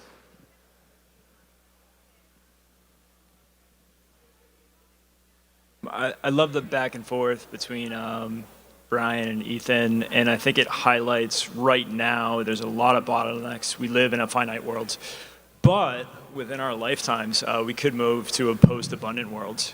And obviously there's the economics, but if you're someone that's captivated by tackling and confronting one of the most complex problems humanity will ever face, perhaps the most, now's the time to jump in and roll up your sleeves because we need all the help we can get. Certainly. I think that abundance aspect is, and I don't want to seem post-apocalyptic or anything in that aspect. Yeah. I very much agree with your point. You just hate grandmas getting their coffee. Yeah. Where I'll disagree with you is I think we already live in a world of abundance, and the abundance is actually increasing. And I think actually we need to fundamentally go back and look at one aspect of this conversation, and as we move forward with government getting involved and everything else, is what gave us that abundance? The free market gave us that abundance. A cell phone from the 1980s was a luxury item. Now we all have it, right? Who did that? The government? Organization? No, the free market, right? So that's why I guess I've got a lot more faith in terms of humanity's ability and the free market capitalism without interference to figure these questions out and to go in time. We're going to see what utilization AI brings and where people want to use it, and the capital will go into those directions, right? So, and that's kind of the beauty of the United States and the country we live in and the free market. It's an incredibly powerful filter that has given us all this abundance, and if we can harness AI properly and take those same principles into it and not try to regulate it in some sovereign AI, I think I'd be more worried about sovereign AI turning into Skynet than Microsoft, Google, AWS, and all these other companies competing for your dollar. Yeah, I think we're walking into some pretty incredible times. The ability for a human to command unparalleled levels of intelligence will inherently lead to abundance. I think the abundance narrative that is coming through is the one that should shine through. We have the capabilities that we don't have even a couple years ago. The capabilities to one-shot software. It's not going away. Software is going to be on demand in situ, and you're going to be able to modulate how you use it with a conversation. And going forward on that, I think it's an amazing time to be in a startup space, in the growth space. I think you're very right. We're incredibly early. And being so early gives so many opportunities. I think the situation is the market will adapt to the price signals. And I think we need to get serious about building our energy infrastructure and how we utilize that infrastructure. And because I think we're going to get to that very abundant state, we're going to need the power. At the end of the day, it all comes down to that Kardashev scale, and we're like point on the Kardashev scale right now. So it's all about the energy. It's all about the efficient use of the energy and the capability to push forward with an energy strategy that makes sense and gives a reasonable ROI. Thank you, gentlemen. Thank you, gentlemen. I think we can all agree that we are long humanity and humanity's desire for survival, and life finds a way, as old Jeff Goldblum said. Thank you. That was the AI miner. Up next is 5% and growing women in Bitcoin. The moral is get grandma a French press. Yeah. Come on, my goodness. Thank you. All right. Yeah. Bitcoin is tied to the laws of physics, which, as far as we know, are the only laws that humanity has yet to break. You've probably heard of Bitcoin, but you may not be entirely sure what it is or what it takes to make it. Bitcoin is a young technology, but it has a lot of potential. It changes the way you think about the world once you start to understand it and use it. The next wave of Bitcoin miners and really the next wave of Bitcoin adoption comes from the energy companies.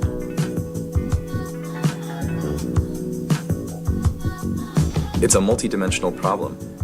It's not hyperbolic to say that Bitcoin and Bitcoin mining, it could bring 1 billion people out of energy poverty.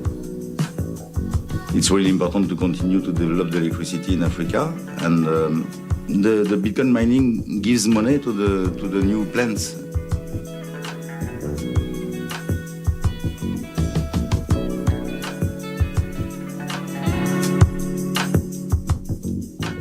Awudi agamabanga izinto zawo agamabanga kuphira izinto zimagila nchilo kunja. Ineo sina mvepo za Bitcoin. Ine sina mvepo za Bitcoin.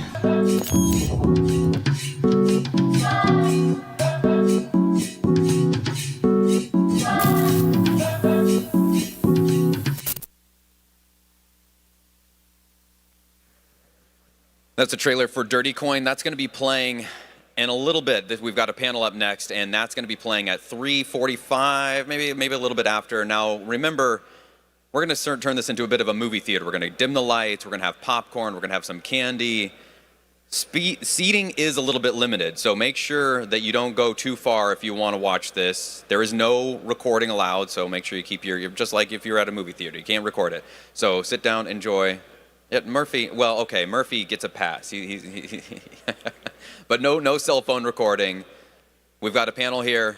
It is my pleasure to introduce Emma. She's going to be moderating this panel, 5% and Rising, Women Who Mine Their Business. Hi, everybody. Nice to see y'all. And I'm going to be introducing some fantastic ladies. We've got Dan. Dan, come on up. We've got Shirley. We've got Iris, we've got Summer, and myself. Come on up, ladies. And somebody make sure that Iris can see.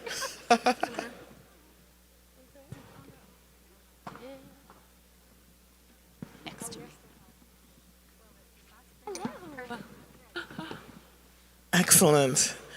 So ladies, we've got some time here.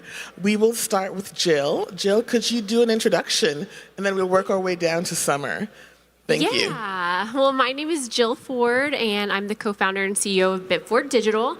And we help with all your ASIC procurement needs, anything from a Bitcoin miner to a container to cables, anything you need. We are your one-stop shop.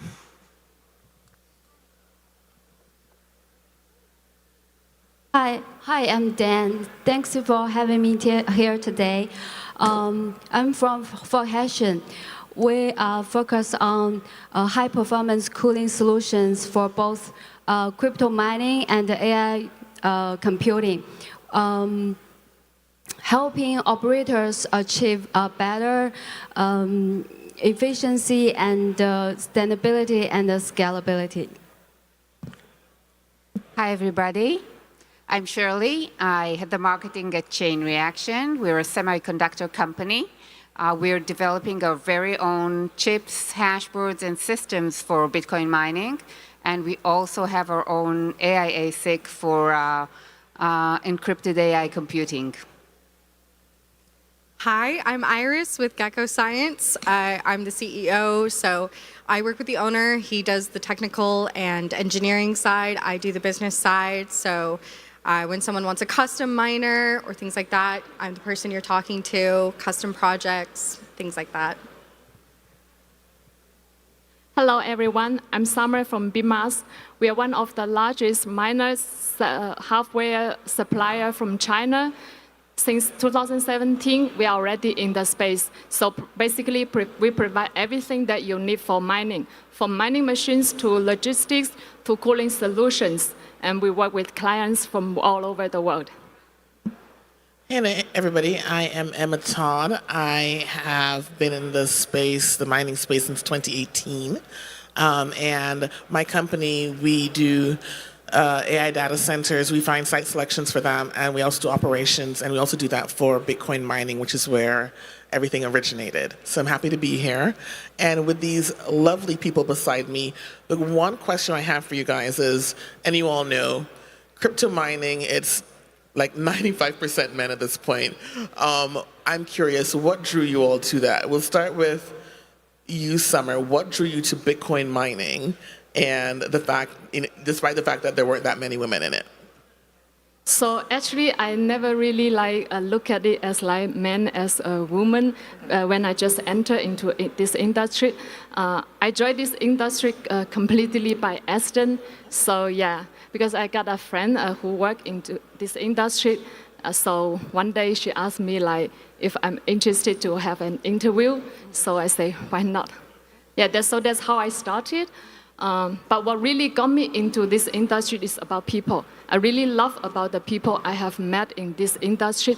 So they're creative, full of energy, and everybody is wants to do something great together. So the energy is really fascinating. So every day I love my work. It's like having good conversations with good friends. So I really enjoy it. So for me, it's really always about people and people. So I stay for people. I appreciate that. I actually found out about the Bitcoin world back in 2013 with the first ASIC boom, but I didn't get heavily into it until my friends got me into it. About 5-6 years ago when I joined Gecko Science, it's like, oh, well, it'll all be friends working together. You can help them, they can help you. Awesome. And that's what it is. Even the road trip out here was just friends hanging out, the people that we've met, being able to get in and help each other. The amount of people we've talked to where the entire goal is we just want to help people. We want to help the community. We want to, help the next, generation of engineers, things like that. It's being able to see those communities grow over time has been so enticing for me to stay in this industry and to continue help building up Gecko Science and everyone around us, because I think that's the true legacy, yeah. So I guess the common denominator here would be people, right? We're all about people. When I joined Chain Reaction, I didn't know anything about Bitcoin. The main cause of attraction for Bitcoin, for Chain Reaction was they still have an amazing team of people coming from NVIDIA, Mellanox, TSMC, an awesome team, and that was why I wanted to join them. And then I had some 2 weeks off before I joined them, and I started reading about Bitcoin. And it was like an aha moment for me. I said, wow, I didn't know that. That's super interesting. But I think that the first time I joined a Bitcoin conference, I'm not sure if it was Mining Disrupt or another one, it was then that I realized what a great community of people the Bitcoin community has. and what great challenges, amazing, unique challenges this community faces. So that was it for me. That was the point when I was orange-pilled. You girls provide very amazing perspectives. For me, I came from finance background. I actually came into this industry last year, so I'm pretty new here, and because it's not because only because the technology of the cryptocurrency mining, and also I think of as like future of the internet infrastructure. Now is so the bottom line of the mining or the energy is actually it's the energy, right? So I can see how cryptocurrency mining and shifting to the AI computing. So I think this is the actually growing industry for me. So I would like to learn more from this industry. Well, I found Bitcoin at one of the lowest times of my life. I was running a business and it went out of business, and I didn't really know what to do with my life. I knew that I was really good at growing businesses, but I just couldn't wear all hats. So I applied for a random job on LinkedIn. It ended up being a beauty product. She pivoted and ended up being like, hey, Jill, we are going to switch from selling this beauty product to Bitcoin mining machines. So I went from that to mining machines, and when I first started going to conferences, with everything that I had been through, I just resonated with the community and sound money and just everything that, I just didn't feel alone anymore. I finally felt like I was at home, so. Oh, that's really cool. Yeah, that's really nice, yeah.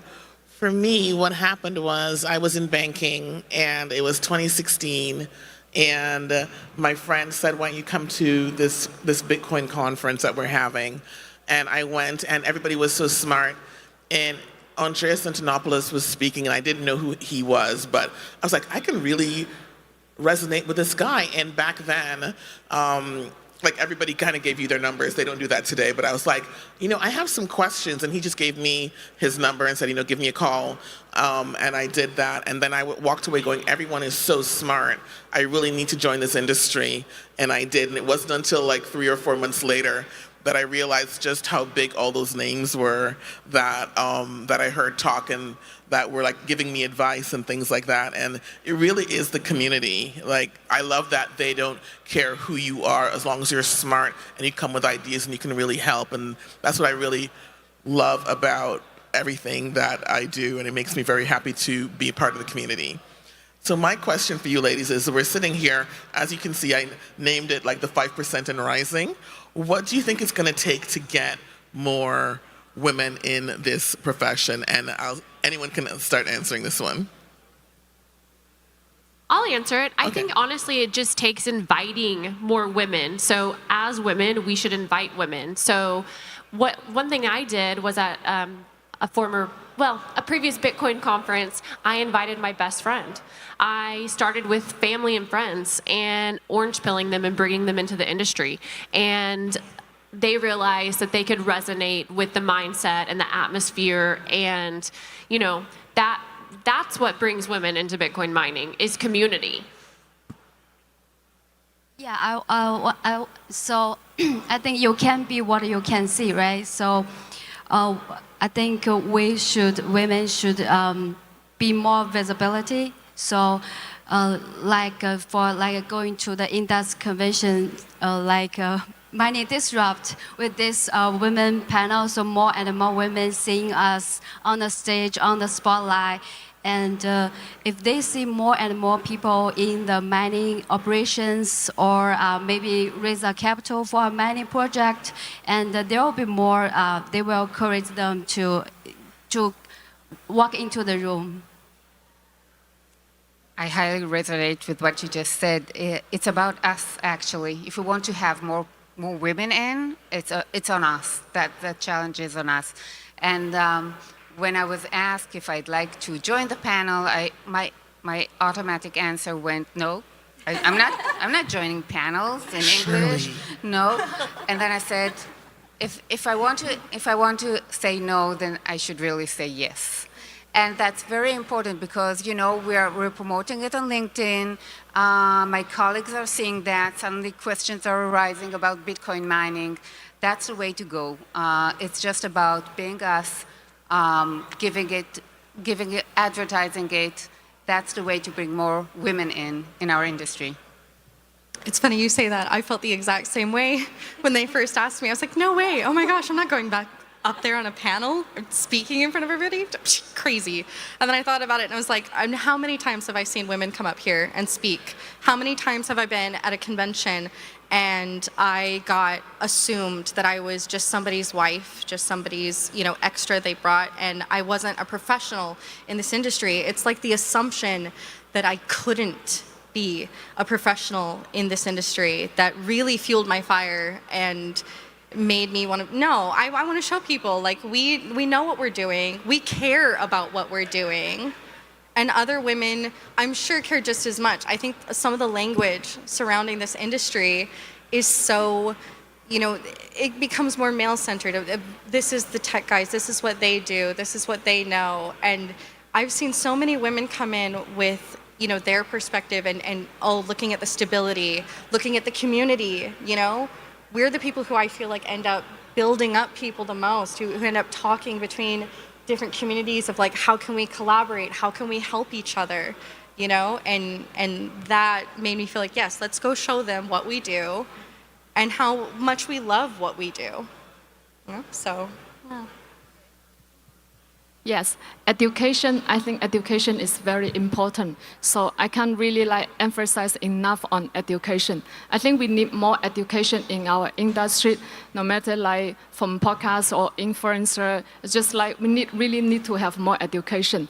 And for the people who are interested in Bitcoin mining industry, I highly recommend one book from Brains, The Ultimate Bitcoin Mining Guide. So you can go to their Brains store to download it for free. That's what I really love Brains team also. They do a lot of free contribution to education in our industry. I really think that we need more people to do it together, to share the knowledge and to express the value. So education, education, education. I agree. One of the challenges that I have is that at a previous conference, not this one, they had 1,000 women in a room, which was absolutely fantastic. But we're not seeing that at the same levels or anything even close to that in Bitcoin mining. I'd love to see that increase. The challenge is how. So one of the reasons I had this question is honestly because I've been in this industry for almost 10 years. I've told people about, mining for 8. I've told people about it, but I'm still not getting any real, yes, we want to join. And you guys all know, when crypto's up, everybody's interested, right? But the minute it goes down, they're like, what? Who are you? And so trying to show them that, yes, there is, a path here for you. If you want to have a business, if you want to be in the industry, you can. It's not all about the ups and downs. You can have constant, it can be constant too. And that's one of the reasons why I asked this question, so thank you, because really I do think about it quite a bit. And so one of the other things I wanted to ask, okay, we're going to touch on this super briefly. Iris, you just talked about misconceptions, and yes, right? That one, that's not good. I've had some misconceptions myself. Jill, my friend, I know you had one last night. Yeah, I did. Yeah, let's talk about some misconceptions that you guys have had about who people thought you were when they met you. I'll just go ahead and go. So last night I was at the Nirvana after party, and I was talking to this really amazing guy, but he asked me if I got into Bitcoin mining because I was a booth babe, and I was like, huh? No, I got into Bitcoin mining on accident. I literally was helping market a beauty product and then helped create a whole Bitcoin mining website. And no, there's more to this. But I didn't get upset. But I was just like, oh, the misconceptions. I was never a booth babe. So that's not how I got in. So we're just going to say, please don't ask that question. Ever. Ever.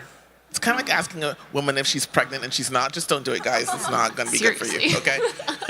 Yeah, early on, I feel like when I got in, that was kind of the assumption. I mean, I've seen more women here today than I've ever seen, in conventions. I love seeing that, this community has grown. Because when I first went to conventions and I first joined in, everybody assumed that I, was a booth babe. I got asked if I was somebody's secretary. I got asked if I was somebody's wife. All the time, I got questions like that, and I'm not as nice. I got mad. I was like, why? Why would you assume that? Why would you think that? And you watch them kind of fumble, and then here comes the engineer behind me saying, she's the boss, she's the reason we're talking to you about this custom project. And then you just see them, I'm so sorry. And it's like, just assume that who you're talking to is there because they're part of the industry. Assume that who you're talking to is competent in their own right and not somebody's extra, not somebody's side. You may be talking to the person who, like in my case, I was the head of those projects, and now you made yourself look bad. Like, just don't do it. Just don't do it. Right? Because you guys know we have all these Telegram groups and things like that, and I'm in them. I don't really talk as much, but sometimes when I'll message somebody, ask something, they think I'm a bot. And I remember I had that back in 2020. He's here. He thought I was a bot. He wasn't answering. And then literally his boss would be like, no, Emma's a real person. You should probably answer that. So, yeah, we've all had those misconceptions. I remember when I first met Michael, he's like, I heard that you're very nice. I was nice then, Michael. Now I'm just jaded. Anyway, so my other question for everybody is, actually I'm going to focus on Shirley right here, because Shirley, I love what Chain Reaction is doing. So what innovations or inefficiencies are you most excited about right now in the mining world? So the mining industry has went through such a change in the past, 6 years. People went from mining in their home, in their garage, into industrial scale data centers. So today, specifically for Bitcoin mining hardware, the challenge is not only about efficiency, it's also about bringing a lot of features that maintain scale, that maintain uptime, that maintain power efficiency. And the innovations in this field are amazing. And we really went from what people like to call shoebox into like the E31, like our Electrum E31, which is really custom made for miners based on what they told us that they need, based on their problems and their needs. We created the system. So I think we are seeing so much of it right now. And also for the AI industry, that's something that's, I always feel like they say that AI and data center found Bitcoin mining because they had the energy, but that's so much more than that. I kind of feel like Bitcoin mining is bringing the unique wins, the unique feeling that they have. These are people who embrace innovation. These are people who move fast, who actually walk the booths, walk around and find the right solution. And I love that the spirit of Bitcoin mining is going to come into the data center industry. That's also something that's amazing that's happening right now. I think so. I think that's really good. But I'm just going to ask, who here has been to a data center convention recently? Anybody here? Put up your hands. Okay, so a handful, like less than maybe 2%. I don't know about you guys, but what I'm seeing is when we get to those conventions, they're kind of like, who are you? And then they're kind of snooty. And then you kind of have to be like, I come with this money and this is my client. And then they're like, oh, but I think we have some work to do in that industry because, yeah, it's... They need a shake. They kind of do. They need a good, honest shake. Yeah, they kind of do. They kind of do. So Iris, my friend, I'm curious. I know that your company is doing some really good stuff in the industry when it comes to helping the community, and I'd love if you could sort of highlight that and tell us what's going on there. Yes, thank you. So that's actually my most passionate side of the work I do. Since I've started working with them, we've implemented a program to help the next generation of engineers every single year. So at first we did a scholarship program. We've donated equipment to science labs before. This year I'm actually working with My First Bitcoin. You can go on geyser.fund and actually look up. It's called the Satoshi Starter. Everybody on our team has donated hours. We just want this to exist. It's a passion project of all of us. And the idea of it is it's not just an open source miner, as in like, oh, you can look it up. You could always take something apart and look it up. But this is something where kids in high school will actually be a part of a program where they can build it themselves. You need very little like soldering experience, very little, just turn some screws. And we want to help people learn to understand the miners that are actually, performing these functions. We want them to know how to build it and why it matters and feel empowered so that they're coming into this industry too. Little kids, little girls, who want to be interested in this field, and maybe their parents aren't as supportive, maybe they're, but this program is supportive. And on Geyser.fund, they actually have an option where you can get one kit for you and your family, and also donate a kit to someone in need that will be, benefiting from this program. So a big part of what I do and a big part of what I bring to Gecko Science is continuing to push these programs, continuing to try to help the community. That is my #1 goal, and I want us to continue to invest in that year after year after year. Excellent. That's really, really good. So one of the things I've noticed, and anyone feel free to chime in on this one, is that, I think disruption happens when people with different perspectives collaborate. How do you see diversity as an engine for innovation in mining and chip design? And you guys can expand on that as you see fit, but really want to highlight here, how can diversity help us? How can different viewpoints help? So in chain reaction, and by the way, in chain reaction, I kind of counted before I came in, 20% women. Our US team is 50% women. So we're doing something good. One thing that we did, and that's been part of our company from the very get-go, we have people coming from, I told you, Mellanox, which was sold to NVIDIA and TSMC. So people with 20, 30 years experience, engineers, old guys, very, very smart guys. But the company has always maintained that we are hiring students right off college or university, or even sometimes when they're in college. And the idea is to educate, as you said, educate the younger generation, attract them when they're young. But there is another thing happening because we have 20, 30 years difference between employees. This is where diversity is coming in. You'd think that young people will only learn. No, they're also taking charge, taking lead. And with this program, and it's part of really our culture, we try to get as many lady students as possible. And we feel that once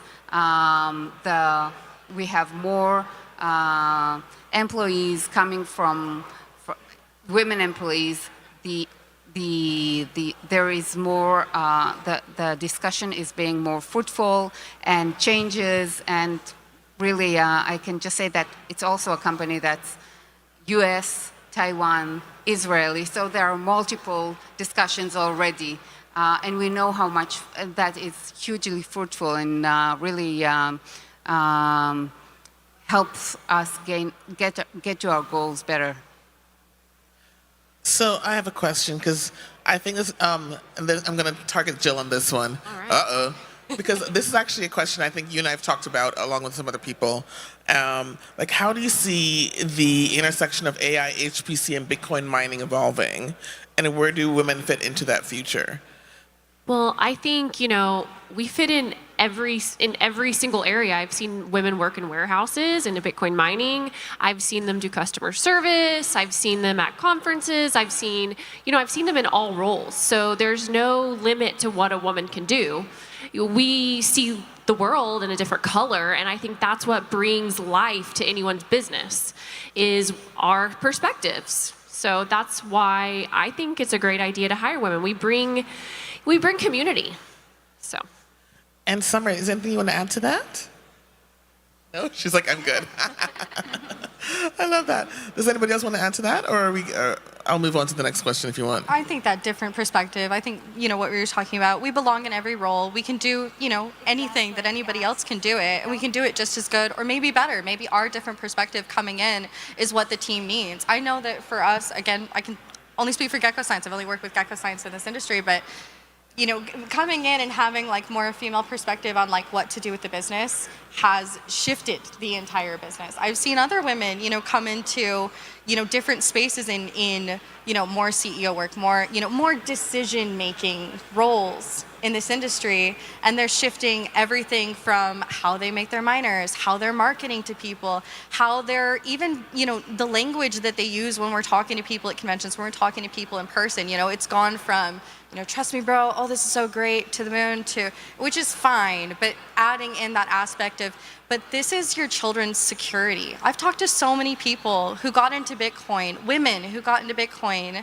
because they cared about what it could offer their children and their children's children, and the growth that they could build off of it, the security that they could feel for their families, for their neighborhoods, and it gave them their glow back. It gave them their, okay, I feel safe, I feel good, and they could move forward and be successful in their own right, even if it wasn't in this industry. But coming in and having that invitation, having those different perspectives, I've only seen it make everything better.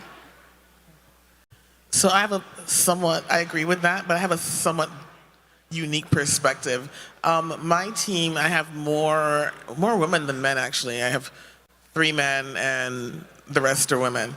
And we were negotiating. We had sent some, a client had sent some miners back because they were broken, and we were negotiating with the company to have them fixed. And we were just not getting through. And full disclosure, this was, it was a Chinese company, and we were dealing with them. And I just wasn't understanding why it wasn't getting through. Luckily, I have Angela on my team. Hi, Angela. And I'm like, Angela, she's like, I got this. And so then my chat was suddenly filled with Mandarin. And she's like, they understand what you're saying, but like they think differently. We think differently. And so this is really what they think you mean. And God bless her, because she took 3 days of, we are going to have to get on a plane and go to China. And in 1 hour, she had it resolved. So it's always good to have differing perspectives on a team, because she really saved us that day, including like funds. So thank you, Angela. One question I have, and Dan, I think I'm going to give this one to you, my friend. Are women better positioned to drive sustainability and community engagement in mining projects? Yeah, I'm not sure if you girls noticed that how many times we talk about the community, right? So so female tend to be more focused on how to contribute to the community, right? The education. How many times we talk about education, right? So once you enter into a room that mostly a male-dominated voice, sometimes we tend to realize some potential opportunities that they miss. So I won't see that women better than men or something, but we just have different perspective. So the diversity can make a team even more efficient, and each different perspective ends up like a perfect plan. I agree. And I'm curious, anyone can answer this one. How can an organization's culture shape who feels welcome to join and lead and learn? So I already told you about how we're very strong on getting students from the get-go. But I also, talking about education, what we did when we had, it's for our AI ASIC, one of the people came up to me and told me, look, we've been interviewing a lot of people, and there is a certain subject where nobody knows anything about. And it's a problem for us recruiting people, it's a problem for us bringing people on boarding, bringing them in. So we took up the challenge and we wrote a complete series. It's called the FHE series. It's on our website. It's really breaking down a super technical subject into very short digestible, let's say, blogs.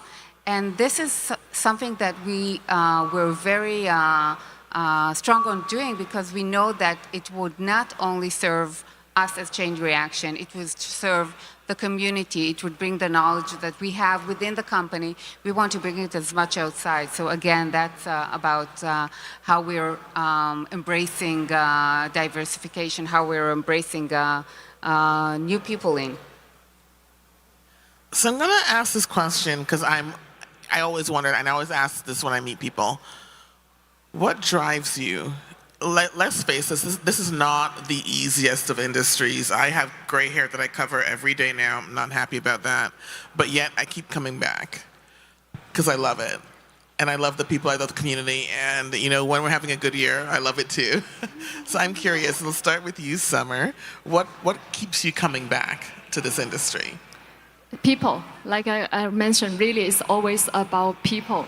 So when I just joined this industry, I mean, like in China, I think probably you can imagine, we don't really know like much about Bitcoin mining. So it's something like, it's a very, very like niche market and very, very like small portion of people who are actually working in this industry. And in public, we don't really talk about it. I mean, we don't see like from news or newspaper that people are talking about like here, Bitcoin mining or Bitcoin, yeah. Most of the time, if we talk about it like with our friends, most of people at the very beginning, they will think like it's a scam.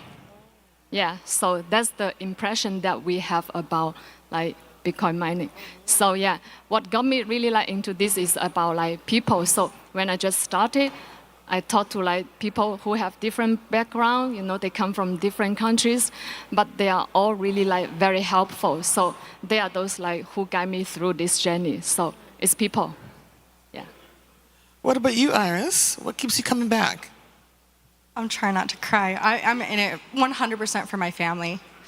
It's really for my kid. He's back there at the booth with us. I homeschool, I'm a single mom, so I run this company. I'm trying really hard here, guys. I'm sorry. Wait, hang on. I've got Kleenex. I got you. Oh, thank you. I appreciate that. No, I've done it all for him. I've had, before we got into Bitcoin, with Gecko Science, I was actually in. You got it. Are you good? I'm so sorry. I'm so sorry. Before I got into the company with Gecko Science, I was actually in a very difficult battle for my son's safety. And being able to work, I'm trying, I'm so sorry. Being able to work with Hercules, who is genuinely one of my best friends. And I'm sorry. And give my son a safe life and a stable future that I didn't know if I could give him. Has given me everything in this industry. And that's why I care about, thank you, I'm a mess. That's why I care about the education and the community, the integrity behind what we do, and helping people. Because I know what it's like to be at your lowest, not just in your lowest in work and everything. You know, I've been in the business industry for 20 years, but this is not just a job to me. It's not just profit, and it's not for them either.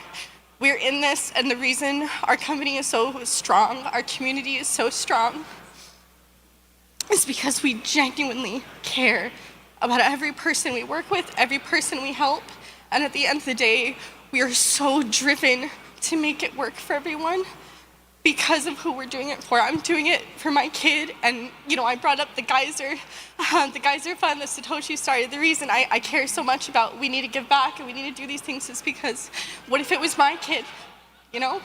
There's other children out there who don't get those opportunities, and maybe it's the mother in me, but I want to see them do just as well, because I think about that every night. If I do it for my kid, I need to do it for everybody's kids. Not everybody has those same opportunities. Not everyone has someone to fight for them. I understand. Thank you. Thank you. Shirley, my friend, do you have? So I'm just going to say exactly what you said. First, it's the smart people. I can't get enough of coming to work and talking to some of the smartest people I ever talked to. That's awesome. That's amazing. And second, it's a technological challenge that I think it's one of a kind. You keep getting the best challenges ever in Bitcoin mining, and I live for that. And I think the third thing, and I'm really gonna, being part of this industry is being part of a shift of power. And I love being within a shift of power. And we're talking about Bitcoin, but it's also about women. It's the same shift of power coming from 5%, which is, I guess, around 2 to 3% is Bitcoin out of the entire monetary system. But we all know it's a shift of power. It's going to become huge. Same thing for us. We're 5%, but trust us, we're part of the shift of power. Yeah, you girls have many good stories and good perspectives. I was really touching as well. And so, like, I'm with Fork Hessian, so the container right there is our booth. So I'm gonna jump in some different perspective. So, like, for me, join this industry, I really want to solve a real problem, the environmental issues. We don't want to see the waste of energy, such as we can reuse the heat and everything. That's why Fork Hessian is mainly focused on how we improve the data infrastructure, more sustainability, and more environmental friendly. Awesome. So for me, because I am a mom and I definitely relate, and my son has autism, so one tool that really drives me every day is to not only teach my kids about sound money, but everyone, because it's a way that we can get our time back. So whether that's Bitcoin mining or it's dollar cost averaging into Bitcoin, like, there's a fire lit in me, because time is the only thing that we cannot purchase. But with Bitcoin, we can have more time. And that's so important for me, because especially with my children, like, I'm not going to be there for the rest of their lives. Hopefully I am, but you know, one day I'm going to pass away, and I'm able to give them a beautiful gift of Bitcoin and a different way of thinking and a community that supports them. When you take politics out of the money, you really see a beautiful, beautiful gift. And so just sharing that with as many people as possible is super important to me. Okay, I'm gonna be honest. I'm sitting beside these ladies, and I literally feel after they just all spoke that I need to be a better person. I'm not gonna lie, like, I love what I do, but the main reason I come to work is because everybody is so smart. I'm learning something every day, and I'm not gonna kid you. If I'm bored, I'm falling asleep while people talk, and it's not pretty, right? That's the number one reason. The number two reason is I left banking to get into this industry, and the amount of people I had back in 2016 that said, "You're crazy." The number of big discussions, I'm sure you've all been part of it, that you've had at family dinners and, you know, Thanksgiving, where they're like, "What are you doing?" And the ability to prove them wrong time and time again. I'm also living my best life because of this. You know, I've got a great company. I've been able to speak at some amazing places that I wouldn't have been able to get into the room, like, at this age. I would have had to wait till I was, like, in my late 50s. Like, I've been to Davos. I've spoken at the United Nations. Last month I spoke at the European Parliament. And I love that. And I really do. And I sit beside these ladies and I'm like, I could do better. I'm going to focus on that, do a little bit more community. I'm still a decent person, though. But my God, guys, okay. But that being said, here's my question for you. And anybody can throw that. I'm going to ask all of you this, but what keeps you up at night? Because I know what keeps me up at night. What keeps you up at night? Regarding the industry. Well, what keeps me up at night and really stresses me out is when I purchase something like a Bitcoin miner and it's not as described. It really bothers me. I can't go to sleep. So Honesty and transparency. Buy with Gecko Science.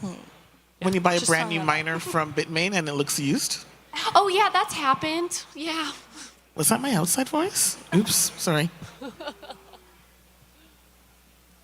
Anybody else? For What me, I keeps you think up the at night? centralization is a lot. I think it's more than people know. Like Saylor, people talk about Saylor all the time. I think he owns like 3% or something of Bitcoin. Like, can you imagine if he just dumped it all tomorrow? Like, I want to His see ego more. won't let him. His ego won't let him.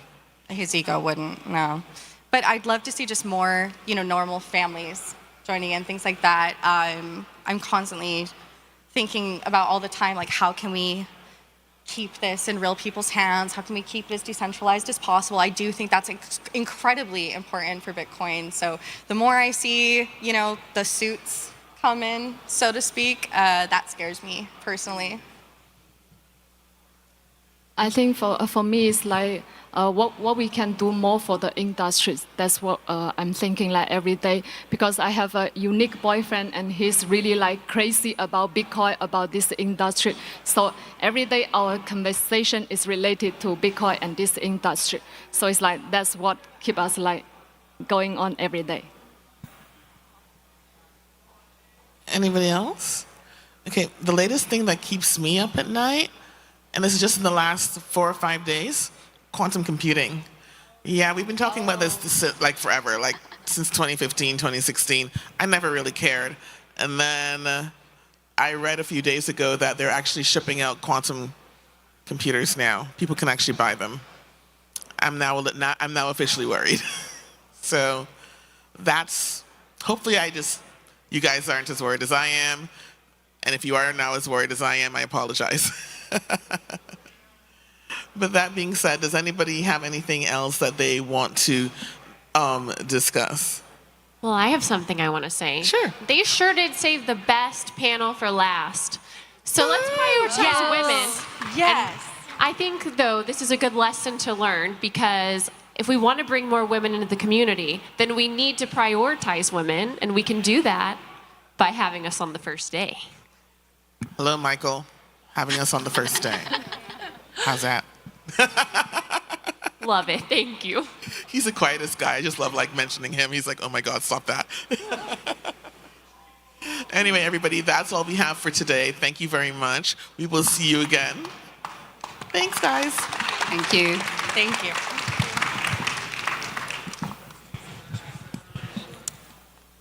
Angela, can you take a picture of us on stage, please? Thank you. Oh, we'll stand up.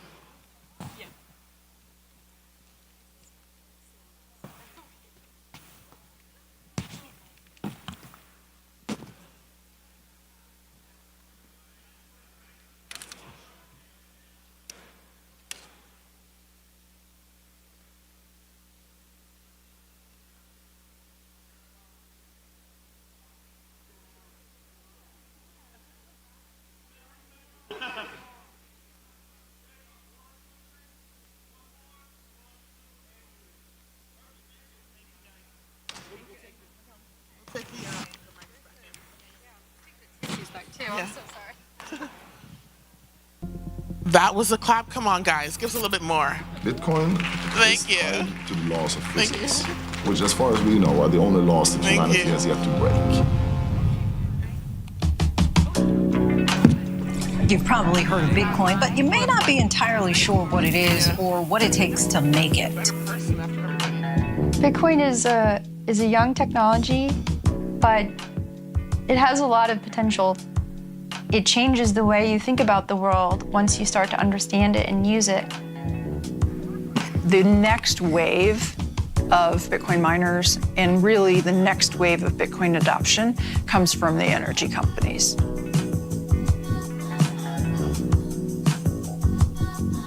It's a multidimensional problem.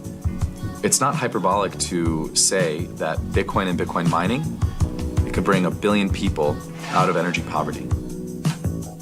It's really important to continue to develop the electricity in Africa, and the Bitcoin mining gives money to the new plants.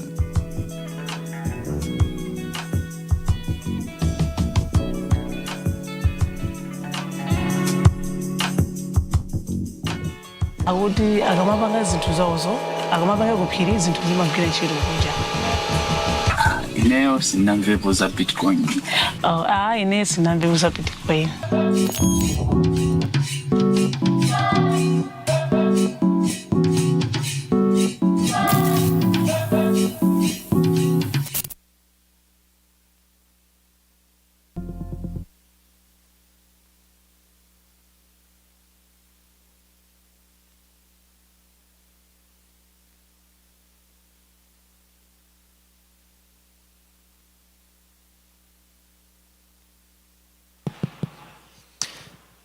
That wraps up today's main stage content, the panels, the talks, the presentations, although we do have the movie in about just under 2 hours here at 3:45.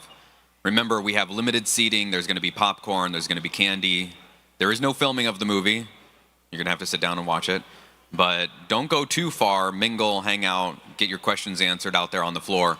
And right at 3:45, we will be showing Dirty Coin.